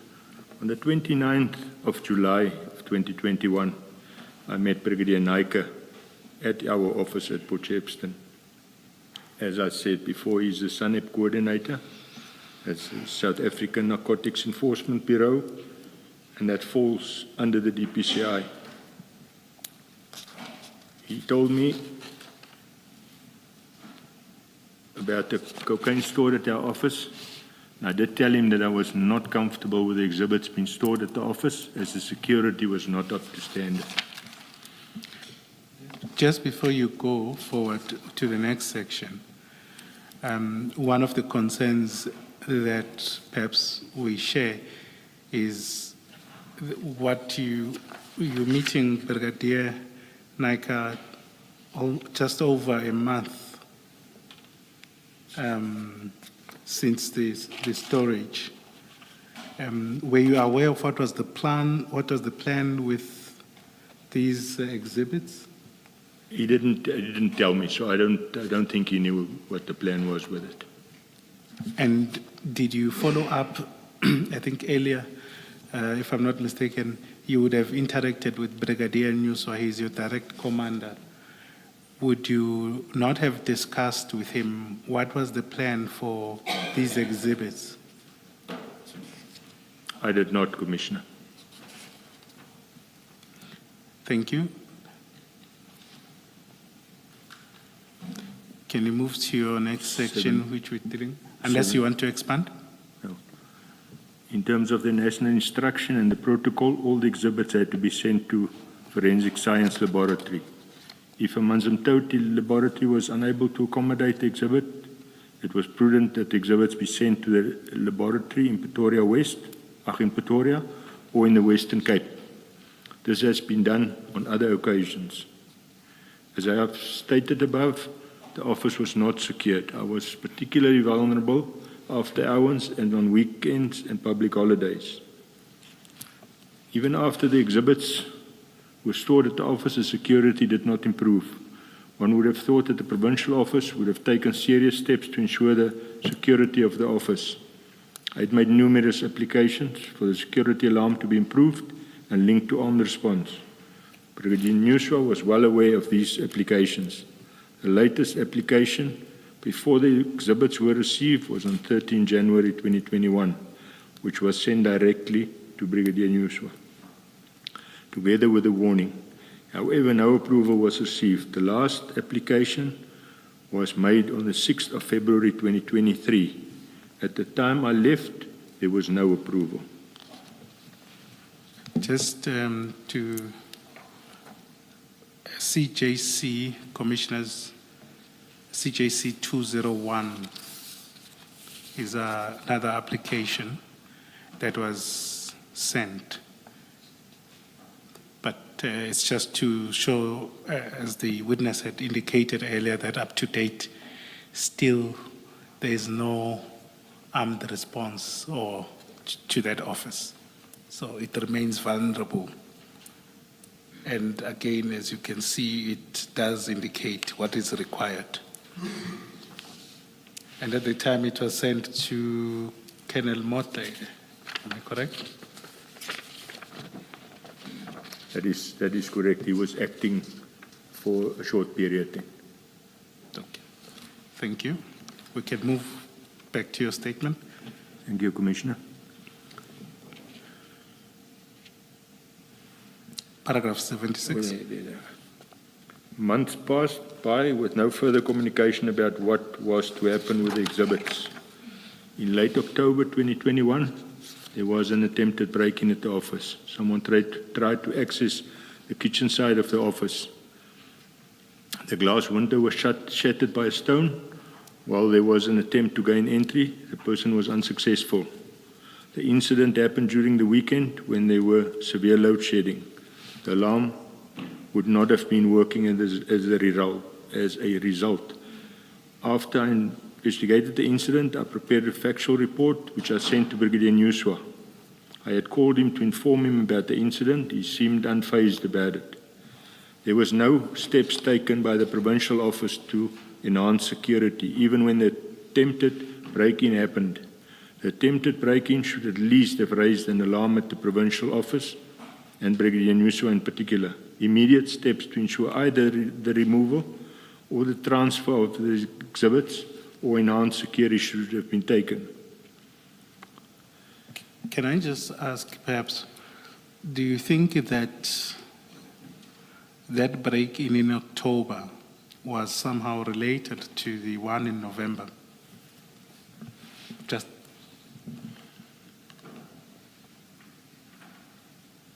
It would be very difficult for me to speculate on that one, but I do not think it was related. The way it was done, they broke the window with a rock, and then with the same rock trying to, it's quite thick burglar bars that we've got there, to try and force that open with that same rock, it wasn't going to work. So I don't think it was real professional people, but it's just speculation from my side. I don't know, I can't say. Well, indeed, it would be to speculate, but I would have treated it as perhaps it's someone testing your responses. And I'm surprised that none of the people in the chain got concerned about that. My first instinct, knowing that there's that kind of consignment in there, would have gone to maybe someone was just testing to see how we respond.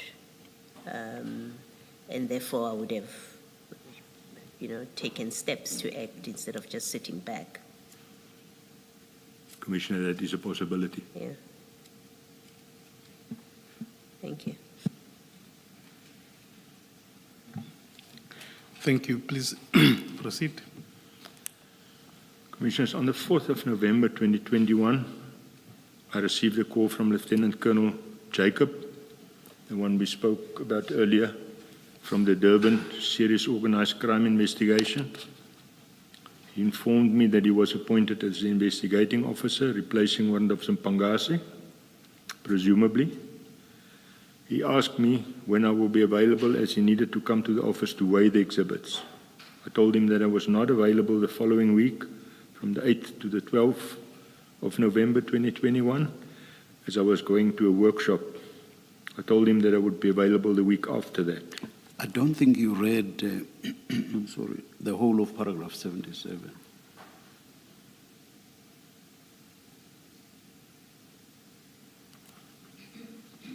Shall I read it again, Commissioner? Because I think, if I'm not mistaken, Mr. Sikakane engaged you as soon as you had referred to the October 2021 attempted break-in.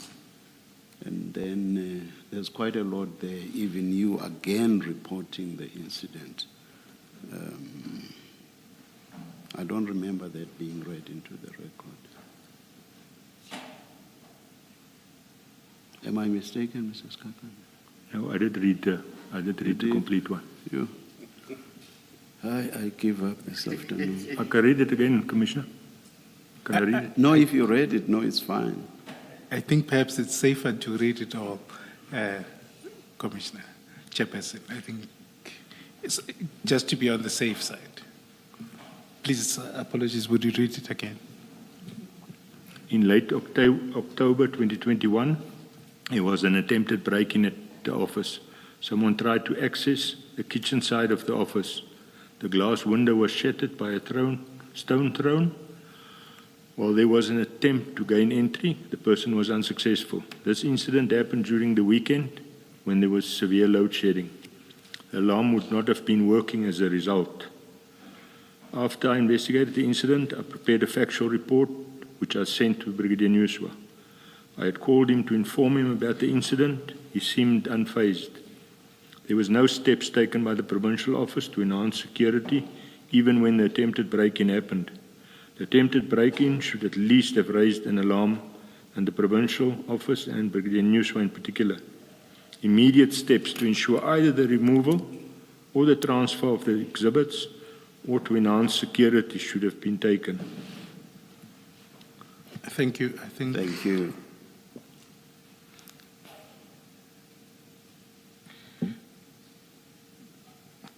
Thank you. I think we've already gone through paragraph 878.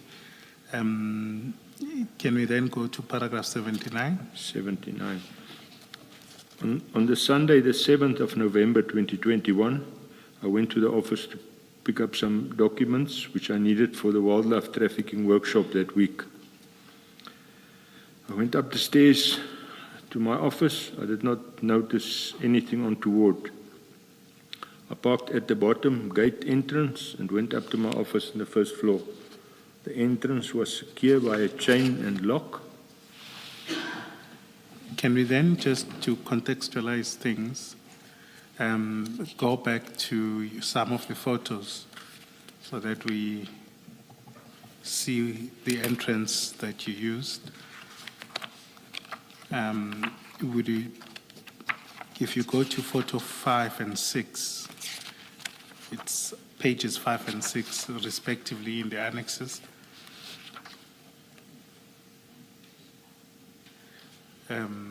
Were those the steps you utilized? That's correct. Those were the steps, And Commissioner. then, and you parked where in front of that? Where did you park? Exactly where that BMW is standing. Okay. And then you alighted and went through the stairs upstairs. Up to the stairs. Okay. And it would be possible, who else is in the top floor, in the first floor? All the management, as well as the admin people, are on the top floor. So any of them can use that side step? That's correct. So if they go up the side step into their offices, they wouldn't know what is happening downstairs. Is that your understanding? You are correct, Okay. Commissioner. And inside the first floor, in terms of the layout, how do you go down? Is it steps?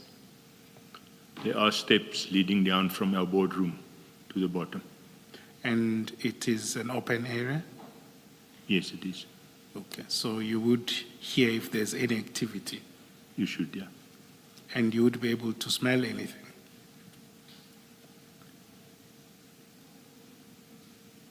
Being an open area, obviously. It's large, it's big, Yes, yes. but the possibility is there that you could smell it, yeah. Okay, thank you. All right, let's go back to your statement.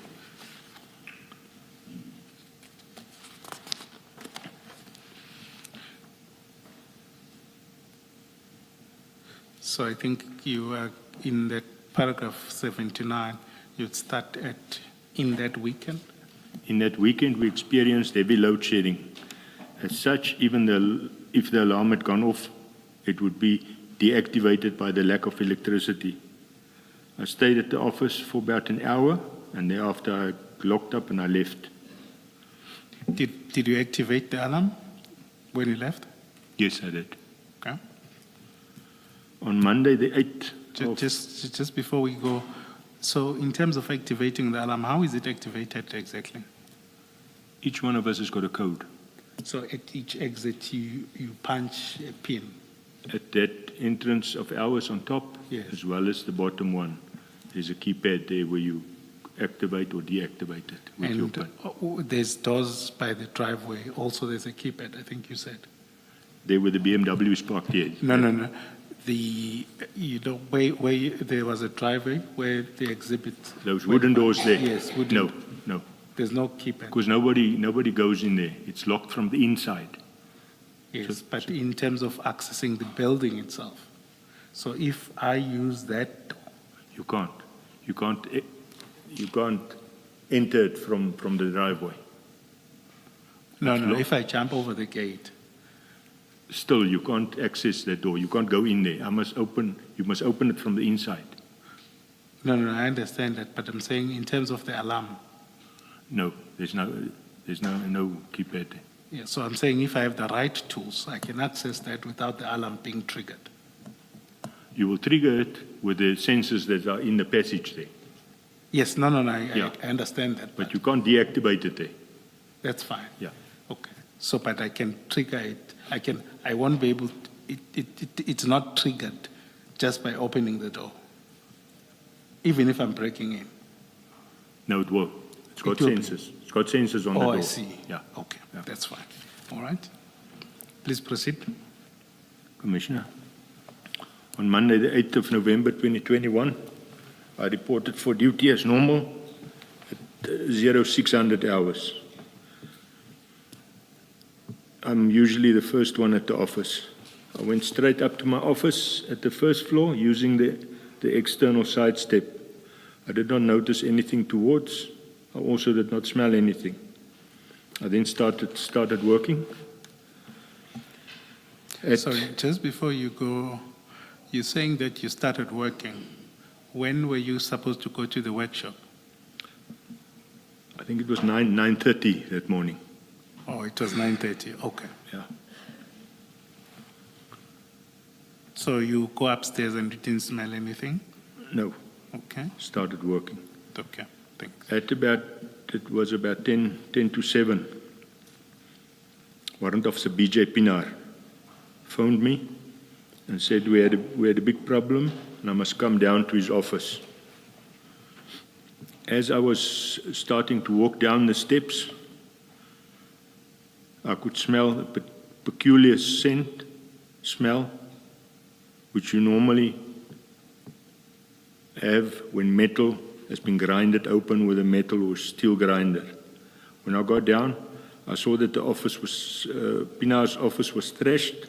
I also noticed that the safe door was standing halfway open and the blue chair, which was inside the safe, was standing outside in the passage, and that both locks were grinded off. The passage was covered in dark, powdery substance. I walked to the safe and saw that all the exhibits was taken.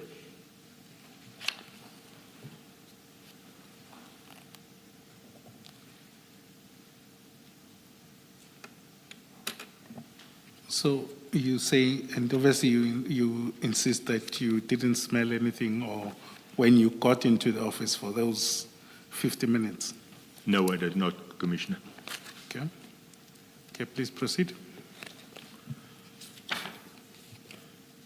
I walked back to Warrant Officer Pinar's office and saw that entry into his office was gained by forcing open the aluminium window and the complete removal of the burglar bars from the wall. And they then forced open his wooden office door. I attached here two pictures taken on the day showing the exterior and interior of the office. These are marked JPP 12.1 to 12.28.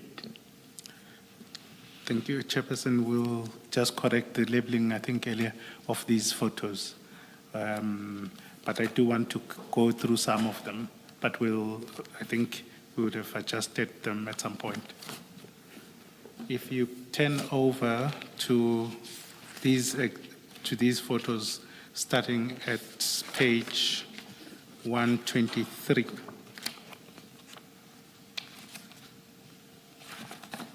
Or perhaps.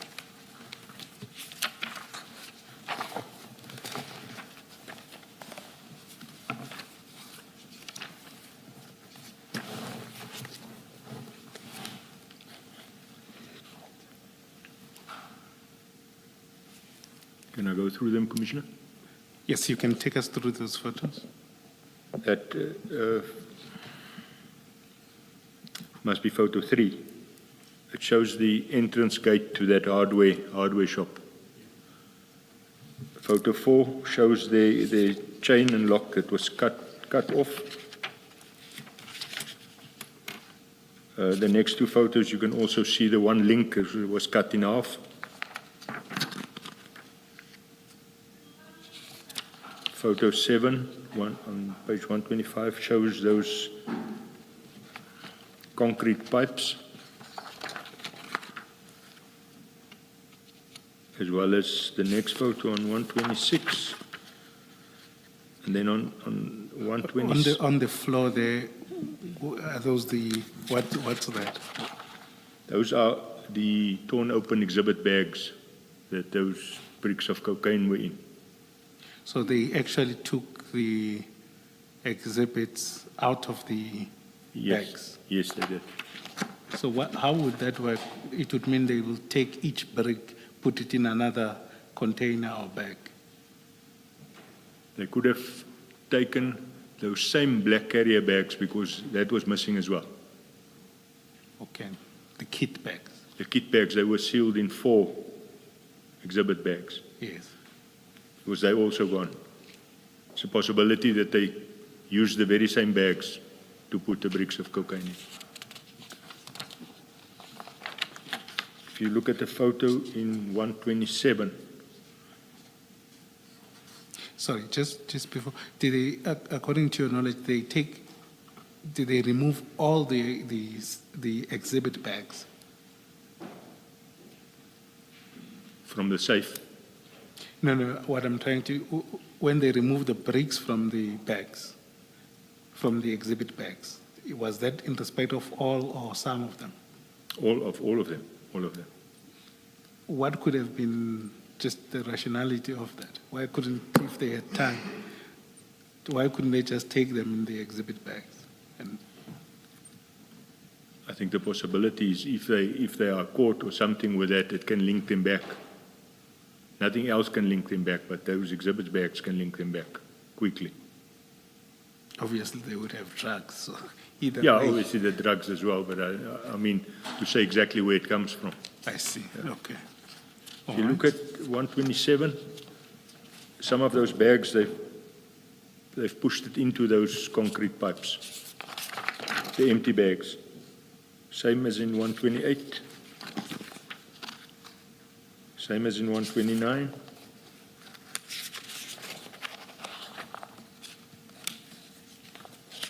If I can just take you back, Commissioner, to 127. There you can see what the fence looks like between our office and that hardware shop. Very easy for them to get over that. And the window is just there on the left. So the kit bags were also in their own exhibit bags? Yes, sir. Okay.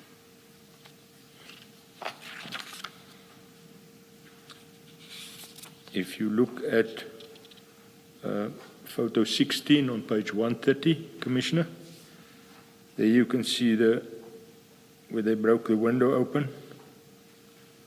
And you can see the part of the blind hanging outside there, and you can see that burglar bars is gone in front of that window. The burglar bars, is it the normal residential burglar bars, or for your police stations and other areas, you use special reinforced steel bars? They are custom made, they're much stronger, Commissioner. Okay, so they're not the usual residential? Not the usual thin ones. These are much, much thicker. So I would take it, if you were to use a grinder, it's not the grinder that's a normal grinder. It would be some heavy grinder. Not that thick. You cut that with a normal grinder. With a normal grinder it. still? Yeah. Okay, all right. But if you have a look at on page 131, there you can see they didn't completely, because it's one big burglar bar that covers all 5 of those windows. 2 small ones on either side and the big one in the middle. They've just 2 sides, they got it out of the wall and then they just bent it in so they could get through.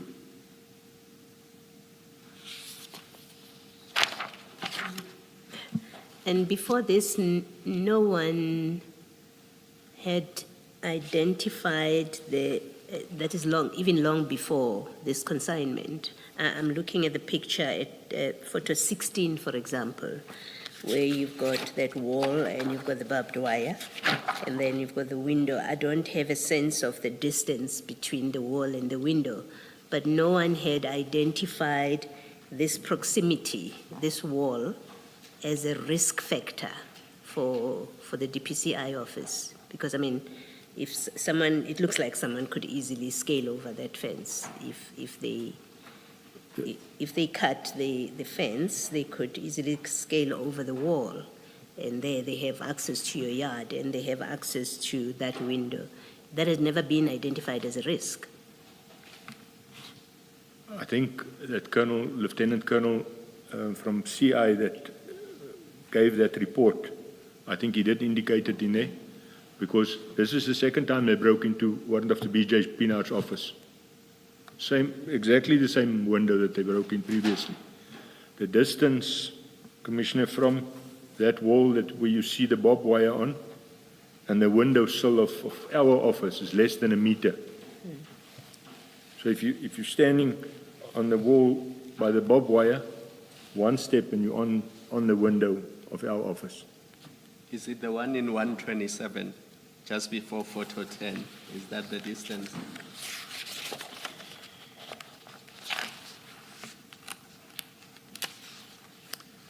No, not in 127. You can see it better on 130, that one, Commissioner.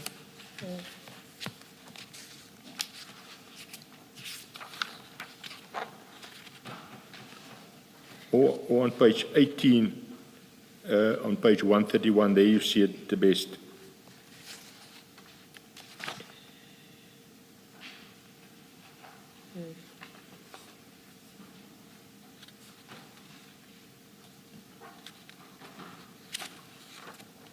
And there had never been a discussion, at least that you're aware of, about fixing this obvious, what looks like an obvious risk, for example, either breaking up the window or making the wall higher. There's never been that kind of discussion about what can we do to reduce this risk.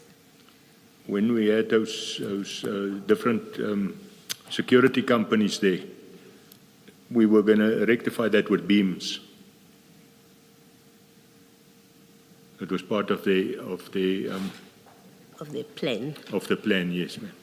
Thank you. Can you go to page 136?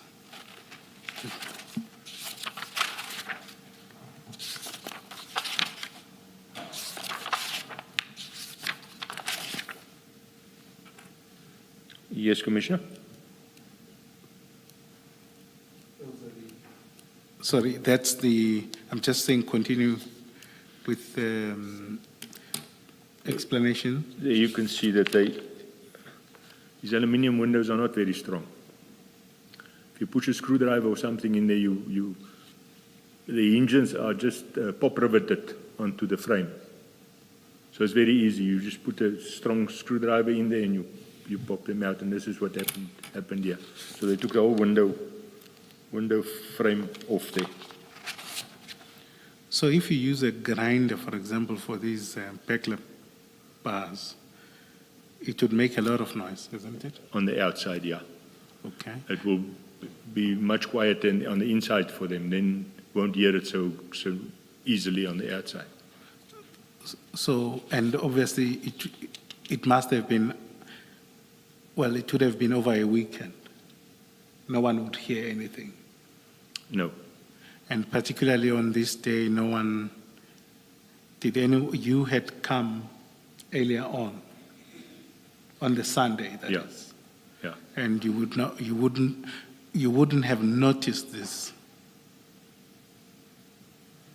So perhaps maybe let me phrase this differently. The possibility is there that I wouldn't have noticed it. So if on the Monday,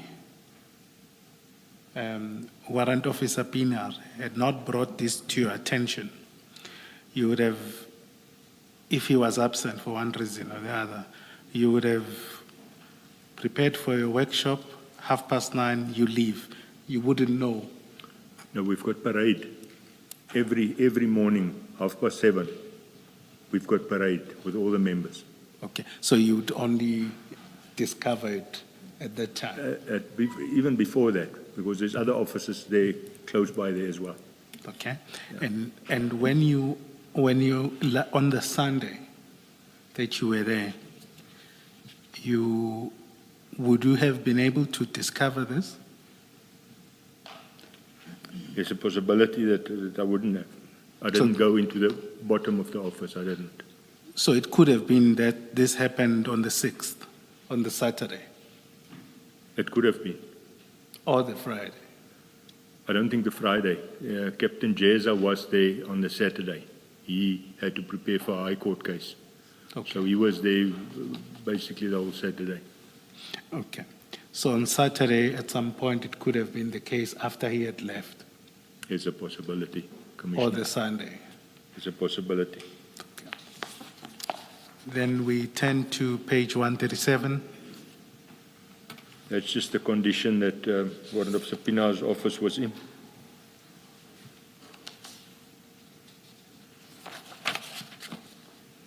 Same as 138. At this point, who was at the office? Was it just the two of you? At 10 to 7, that is. He was the first one that saw it, Yes. and you could smell it clearly at the bottom. So I don't think the other members were there yet. I think it was only himself and myself that was there. What does he say? What does he say? He says we've got a big problem. Yeah. And what's that problem? What does he say? No, I didn't ask him. I went down immediately. Yes. And then what did you say to him? I told him, you're right, this is a big problem. Did you tell him that there were drugs? At that stage, I didn't tell him yet. It was only after I reported it to Brigadier Newswa, and he said I must get all the relevant role players out. When they arrived there, they asked me what was stolen. No, we'll get to that. Yeah. But I'm just trying to get at this time that he says there's a big problem. He doesn't know what was stored in the safe. No, he didn't. The version that I'll just confirm, I think Major General Sinona said Warrant Officer Pinar was aware, but I'll just double check that. But according to you, he was not aware, and he didn't seem to be as so shocked that drugs were taken. No, I'm you said saying- something about Brigadier Pinar, and I didn't So understand what you said. they gained the entrance through his office. Yes. And then he would have noticed the break-in of the safe. Oh, I see. So ordinarily, if he's not aware of what's in the safe, in as much as it's a problem, according to him, it may well have been firearms in the safe or water. I don't know what could have been. And I don't know what the explanation that Colonel Prinsloo would have given to other members when the firearms were moved to the other safe. So I don't know what they said was in that safe. But he would have, ordinarily, we would know exactly what was taken. That's the point I'm trying to get to. I don't know if Pinar would have thought that the firearms was in there, Also, he thought it would have been the firearms. because the firearms stay in that safe. Okay. All right, please continue. If you look at page 139, is also still his office. 140 you can't see so clearly. That's where the door stands open, where you can see that the locks were cut off and that the blue chair is standing outside.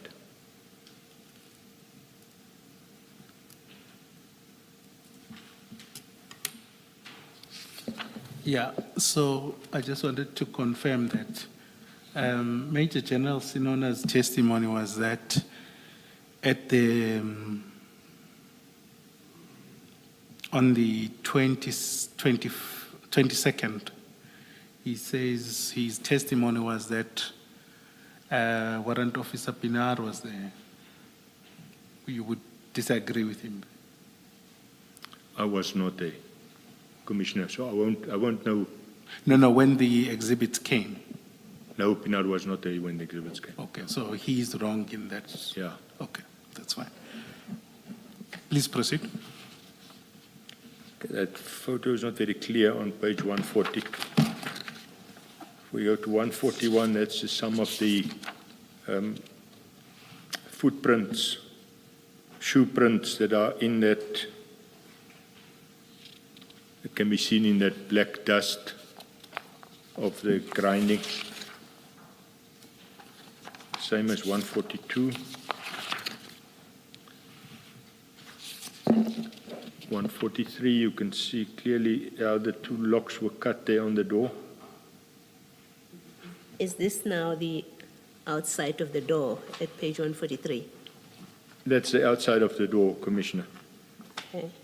You can see the two locks that they've cut out. You can see them lying there where it says B1 and B2.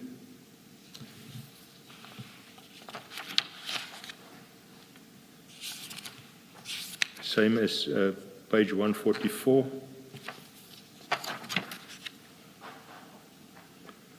(145), you can see the two locks and that blue chair that I mentioned standing outside.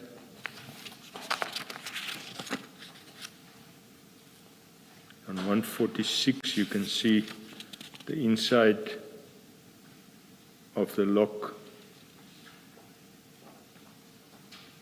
that would have been on the inside of the door.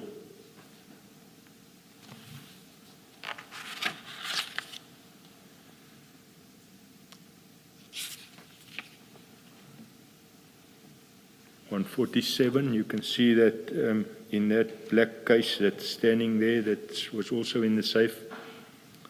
It's a big spotlight that a portable spotlight that we use on crime scenes at night.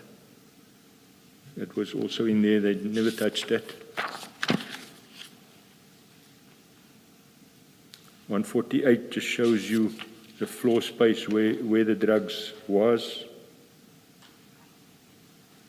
It shows you that those smaller safes used to house the firearms. Those were not touched. And 149 just shows paperwork and stuff that is still left in that safe. Can I just ask, so in that safe, so only they knew or they targeted only the room 22? That's correct. And am I understanding that there were no firearms or any exhibit in that room? Nothing. Okay. So it was only these items, paper and all of this? That's correct. Only. Okay. And they didn't touch room 24? No, not at all. So they knew what they were coming for? They knew what they were coming for, and they knew exactly where it was. Yes, Commissioner. Okay. All right, thank you. In your assessment at the time when you come downtown, when you come from upstairs from your office, and having seen all of this, what's your assessment? Did it seem, obviously, did it seem to you to have been a targeted attack, or? Definitely, Commissioner, definitely. And whoever cut those locks knew exactly what they were doing. Because on the inside of the door, there's special mechanisms. If you don't know exactly where to cut it, you won't be able to open the door. Because there are security stuff built into the door that will stop it from opening, although you've cut the locks out. And they knew exactly how to still open it. And would you speculate so far as that someone, either from your office, alternatively, one of the members that came on the 23rd and 24th, and between those days, could be involved? Would you go to that extent of speculation? Or it's someone that understood how that safe works? Commissioner, or somebody that was there when the stuff was delivered. It's the possibilities what you are mentioning, as well as the members that brought the stuff there, that knew exactly into which safe it went into. But would they also know the inside of the offices? Some of them, yeah. I think we had gone to a point where we said there was no inspection of the offices, and you formed a human chain, and yeah. Yeah, but from where we entered with the drugs, they would have known in which safe it's going into.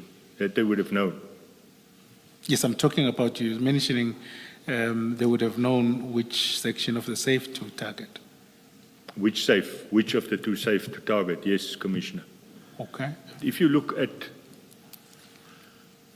Commissioner, if you were there, Yes, continue. warrant of subpoena's when they were there on those 2 dates, Oorlog se Pangase, when Oorlog se Van der Berg assisted him there, Oorlog se Pina's door was locked, it was closed. So for a person like that then can think, oh, that's the last office in that passage. And they broke into the last office, the last window. Meanwhile, it's not. Do you understand what I'm trying to say, Commissioner? Please explain So again. it's somebody that was there Yes, on the 22nd. on one of those 2 days, Which or is- on the date they brought it. That by mistake, they broke into the last window of that they thought was the last window in the passage to get entry into the passage. Meanwhile, they broke into Pina's office. Oh, I see. So it's somebody that mistaken himself there, that was there, the door was locked, so he thought it's the last window. Meanwhile, it wasn't. And obviously, it's a huge consignment It that is. that was brought in 3 combis, you said. 1 or 2 people wouldn't have been able to. There must have been a couple of people there. I think you had said around 20 of you were there. Yeah, say the criminals that came to remove it. 1 or 2 wouldn't have done that. Yes, no, I'm just trying to highlight that when they came, Yes, the human chain was, you said, roughly 20 people. that's correct, Commissioner. So they would have needed some, at least a quarter or half of that number. That's correct, Commissioner. All right, and they would have known they wouldn't have come for a small consignment. Exactly. Okay, all right. Please proceed. Paragraph 83. We cordoned off the scene. As it was now an active crime scene, I immediately called Brigadier Newswa to inform him about the burglary. He seemed shocked and said he was coming, he was on his way. As this was now a crime scene, we called the Port Shepstone Local Criminal Record Center, Port Shepstone Visible Policing, and the detectives. They came to the scene and inquired as to what was stolen. Before I could tell them, I called Brigadier Newswa again to ask him permission to disclose what was stolen. I did this because of them previously telling me not to tell anybody about the exhibits. Brigadier Newswa said that we must disclose everything. I then informed LCRC and Wispol that it was 541 kilograms of cocaine, valued at over 200 million, that was stolen. They then started to process the scene. Can I just ask 2 questions from there? Where was, is it Warrant Officer Van der Berg? In the meantime, he's also arrived at work. Oh, he had arrived now? Yeah. Okay. And obviously, then you say there's 541 kilograms. And would you have known that because of CJC 202, or you would have relied on what you were told when they brought the exhibits? Yeah, I knew after Warrant Officer Van der Berg was involved there, I knew how many bricks there were. So you were certain what was stolen? You were certain what was stolen? Yes. Okay. Yeah. Okay, please proceed. The Local Criminal Record Center's main responsibility is crime scene management and to take pictures of the scene for the purpose of forensics analysis in terms of the national instruction.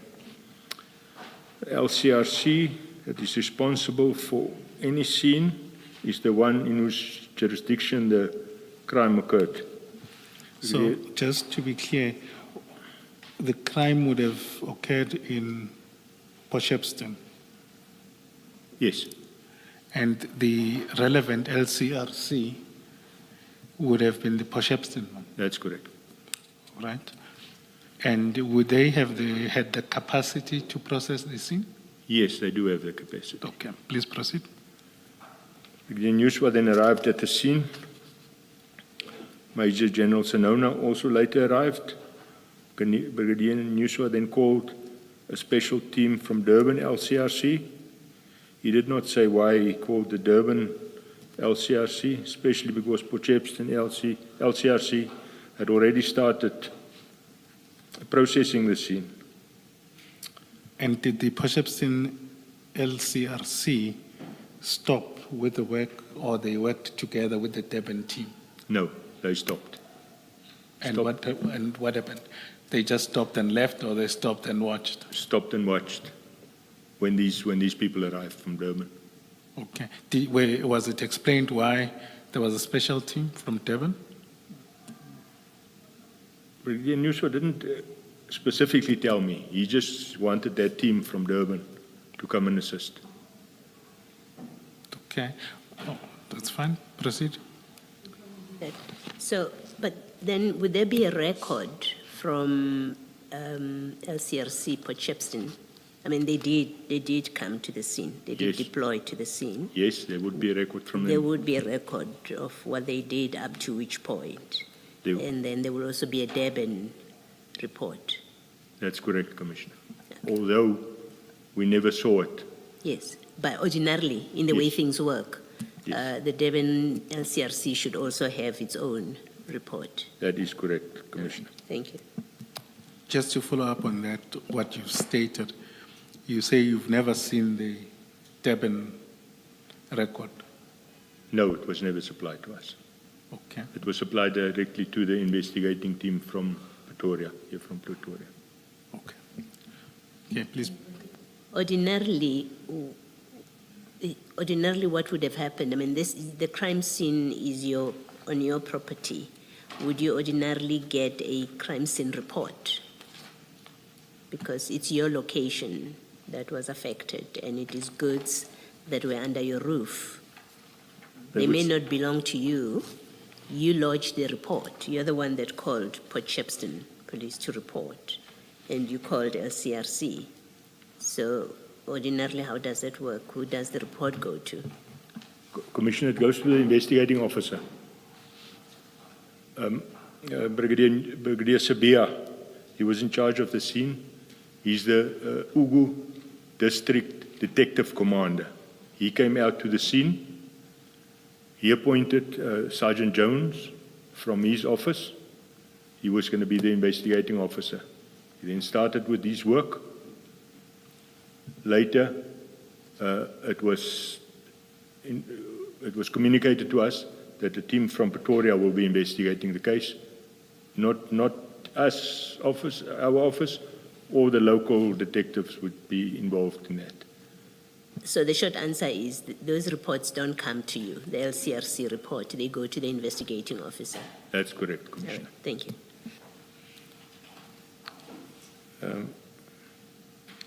Please proceed. Brigadier Sabia was in charge of the scene. He later appointed Sergeant Jones to be in charge of the scene and the investigating officer. The break-in was widely reported, and it seems it was appreciated that the office was not suitable. I attach here to one of the newspaper articles marked JJP 13. Thank you for the record. JJP 13 appears at page 151 of the annexes.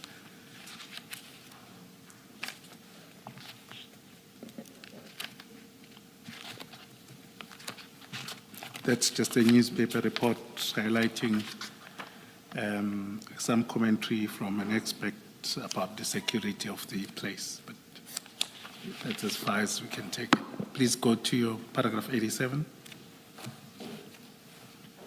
A case was opened at the Potchefstroom police station with case number Potchefstroom CAS 129 of 11/2021.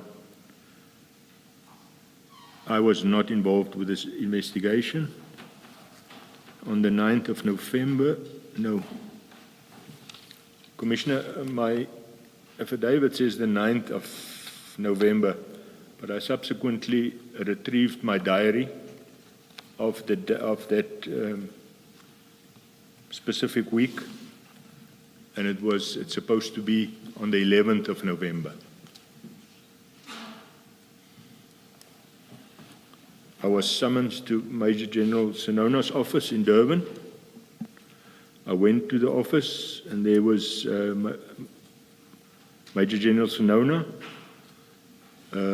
Lieutenant General Mosekile, as well as Brigadier Nuswa and Brigadier Naika. I was interviewed about the break-in. It lasted about 90 minutes. It could have been a bit longer. Lieutenant General Mosekile conducted that interview, and I answered questions. The other officers also asked me questions. I did tell Lieutenant General Mosekile that the alarm was not serviced and was not linked to a security company. She was very shocked and made notes. Subsequently, there were follow-up internal investigations. All the members at my office were called for polygraph testing. We all underwent the test. All the members were subjected to a 3-hour test. My test was for 6 hours. I was treated as a suspect, but I did pass my test nonetheless. Are you aware that polygraph tests were conducted in respect of all the people who were involved in the delivery of the cocaine? Delivery at Port Shepstone? Commissioner, that was never communicated to us. It only communicated to me. I got a letter with everybody from Port Shepstone's names on there and the dates they must be there for their polygraph testing. So the rest of the officers, I don't know. How soon after the theft did this polygraph test, were the tests conducted? It was done over a period of 2 weeks because they only did three people. But was it in December? Because the theft happened in the first weekend of November. And then when was the polygraph test conducted? I would say it was before December. Before No, it was December, before the December. same year? I think it was within 2 weeks. Okay.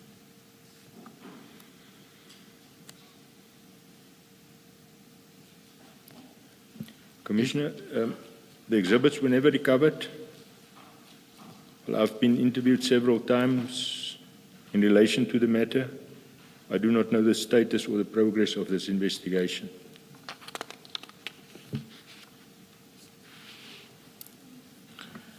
Thank you. Just as a way forward, or some of the issues that I'd like to understand, just two. Do you think, I may have asked this, do you think all of you, in particular your superiors, acted in line with the applicable regulatory framework? That's the national instruction and the protocol. Sorry, I missed the question. I'm saying, do you think, is it your view that, I would understand that were your superiors, did they act in line with the national instruction and protocol? No, definitely not. Definitely not. Okay. No, that's fine. I think that is all on my side. In paragraph 70 of the statement, where you say Warrant Officer Mpangase needed to come to the office to take samples of the exhibits, do you know whether anything was taken away by him on that day? By Mpangase, how many or how much, what exactly was taken, to where, and was it returned, and when? I was later told by Warrant Officer van den Berg no samples were taken. None were taken? No. But Mpangase did arrive on the 23rd of June? On 2 occasions, yes. Yes, and didn't take any samples? Not that we are aware of, no. Okay.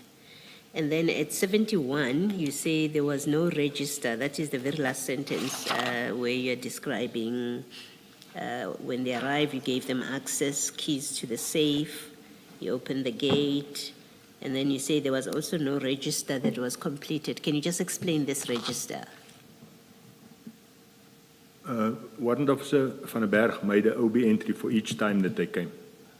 Exact time they came, exact time they left. But as such, like a visiting register, no, we don't have that. But he made an OB entry every time they came. Okay.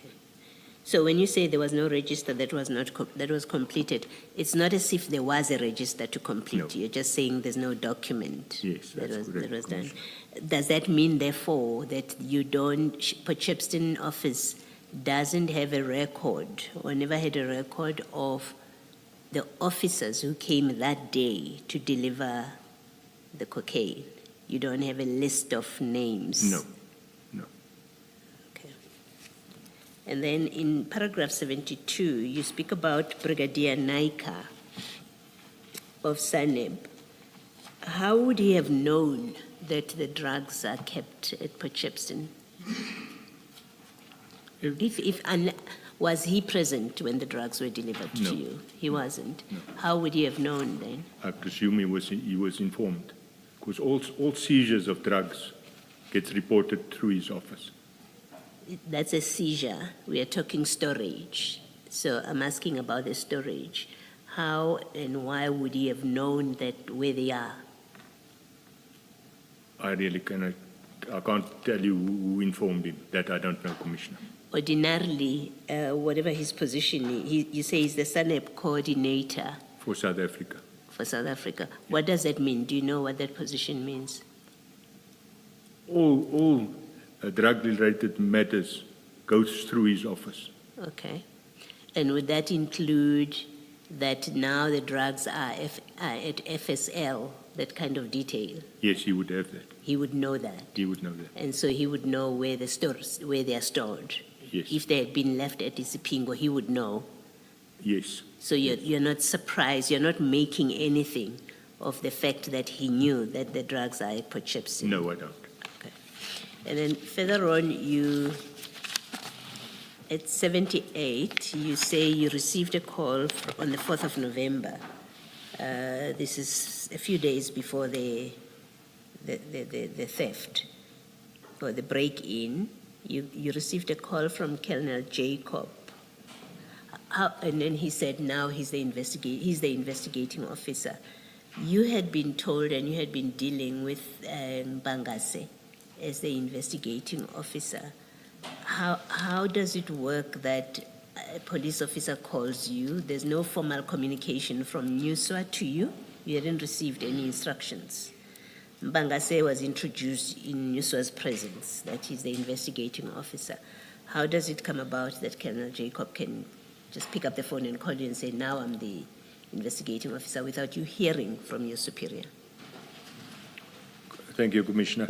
Commissioner, that was originally why I put it in my statement, the first statement that I conducted for this theft. I also found that odd that Brigadier Nuswa didn't inform me of this, and that it happened a couple of days before this break-in. That's why it was mentioned in my statement. I would have thought that Brigadier Nuswa would have phoned me and said, there's a new investigating officer appointed now. It's Lieutenant Colonel so-and-so. He will contact you. Please allow him entry and assist him. And even after the 4th of November, he never spoke to you about this new investigating officer? He never said anything to you? No, he did not. Okay. Thank you. Thank you, Colonel. If I were to draw up a list of suspects as to who stole this cocaine, members of the DPCI would be number one on my list. Do you want to comment on that? Commissioner, not only members Of course, that's a, no, just answer that part of it. I'm actually going to go where I think you want to go. But number one for me would be members of the DPCI. I would agree with you, Commissioner. And then I do not discount the possibility that other people outside of the DPCI, possibly even outside of SAPS, could have been informed by the DPCI or SAPS that the cocaine was stored in Port Shepstone. So there is that wide, amorphous group of suspects as well. But number one is DPCI. Commissioner, I agree with you, but as well as those members, they're not all DPCI members that assisted to bring the cocaine there to my office. Or I assume that those were DPCI as well. No, it's a task team. Or some not. Yeah. Oh, all right. But in any event, in the event that they were outside, those outside would still have been even if the theft was committed by outsiders, those outsiders would still have received information from the law enforcement officers you've just referred to. So those law enforcement officers, including DPCI, would still have been complicit. I agree with you, Commissioner. Thank you. Something else. You said in paragraph 50, you say that the team of people that came included the tracing team, which is composed of TRT members and DPCI members, and then their commander is Dina Govenda. Do you remember that? Ordinarily, and you say this team is ordinarily involved or was formed to deal with cash in transit cases. Now, ordinarily, who would accompany the transport of drugs? What is unusual about this cash in transit team or the TRT members being with DPCI members to transport this consignment? The possibility is there, Commissioner, that they just assisted Warden of Simpangase for manpower to bring the drugs there to Port Shepstone. Because they're obviously well armed. Yeah. Ordinarily, do the TRT ordinarily provide support for the transit of drugs that have been seized, such as this? They do. When we had that large amount of mandrax, it was a TRT from Port Shepstone that assisted us to take the stuff to Pretoria. Okay. So the fact itself that there was TRT as part of this team in itself, it doesn't necessarily, you're not mentioning it to indicate something odd or unusual about who came. No, Commissioner. You were not doing that? No. All right. Thank you. Thank you, Colonel.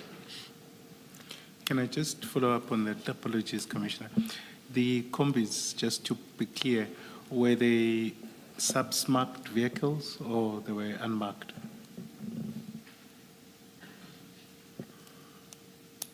Commissioner, you've got me now.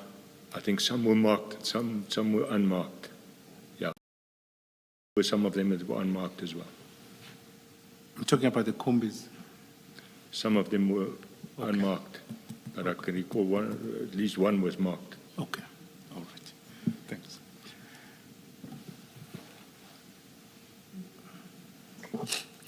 Colonel, lastly, you've heard me earlier expressing the concern that something is horribly going wrong here, but because of the command structure, you don't have the ability, you consider yourself not to have the ability to raise matters of concern. If you were invited to make suggestions that would empower officers to speak up in situations like this, because for me, an ordinary member of the public who is not in the police force, I do not understand what happened here, and that someone of your seniority who is left, in whose custody these drugs are left. Yes, the key is with somebody else, but it is your office. I know I would have been concerned that if there's a break-in, they will look at me and say I'm a suspect, which you say is what they did to you. So I would have been much more interested, I think, to get security and other things in place. So that's where my question comes from, that if you were to be invited to make suggestions about what should be considered to be done to ease things up so that when there are concerns like this, which are real concerns, and we know this from the consequence, if nothing else, to empower police officers or enable police officers to take up these matters. Matters should not have to die at Brigadier Nuswa because for some reason he's not interested in making sure that there's security. It shouldn't end up with Brigadier Nuswa that the drugs are kept at a place that's wholly inappropriate by any definition. And they should not have been there, but that you should have been empowered to escalate the matter. What would you suggest, if anything?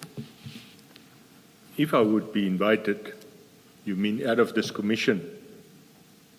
Been in this commission, if we said to you, make suggestions to us, what improvements you think or changes should be in order to mitigate situations like this? I will do that, Commissioner. Do you have any thoughts immediately, or you want to give it some thought? Not now. I must give it some thought, Commissioner. Okay, all right. Thank you. Thank you, Mr. Cociane.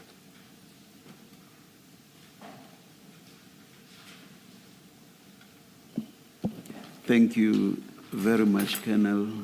You are excused.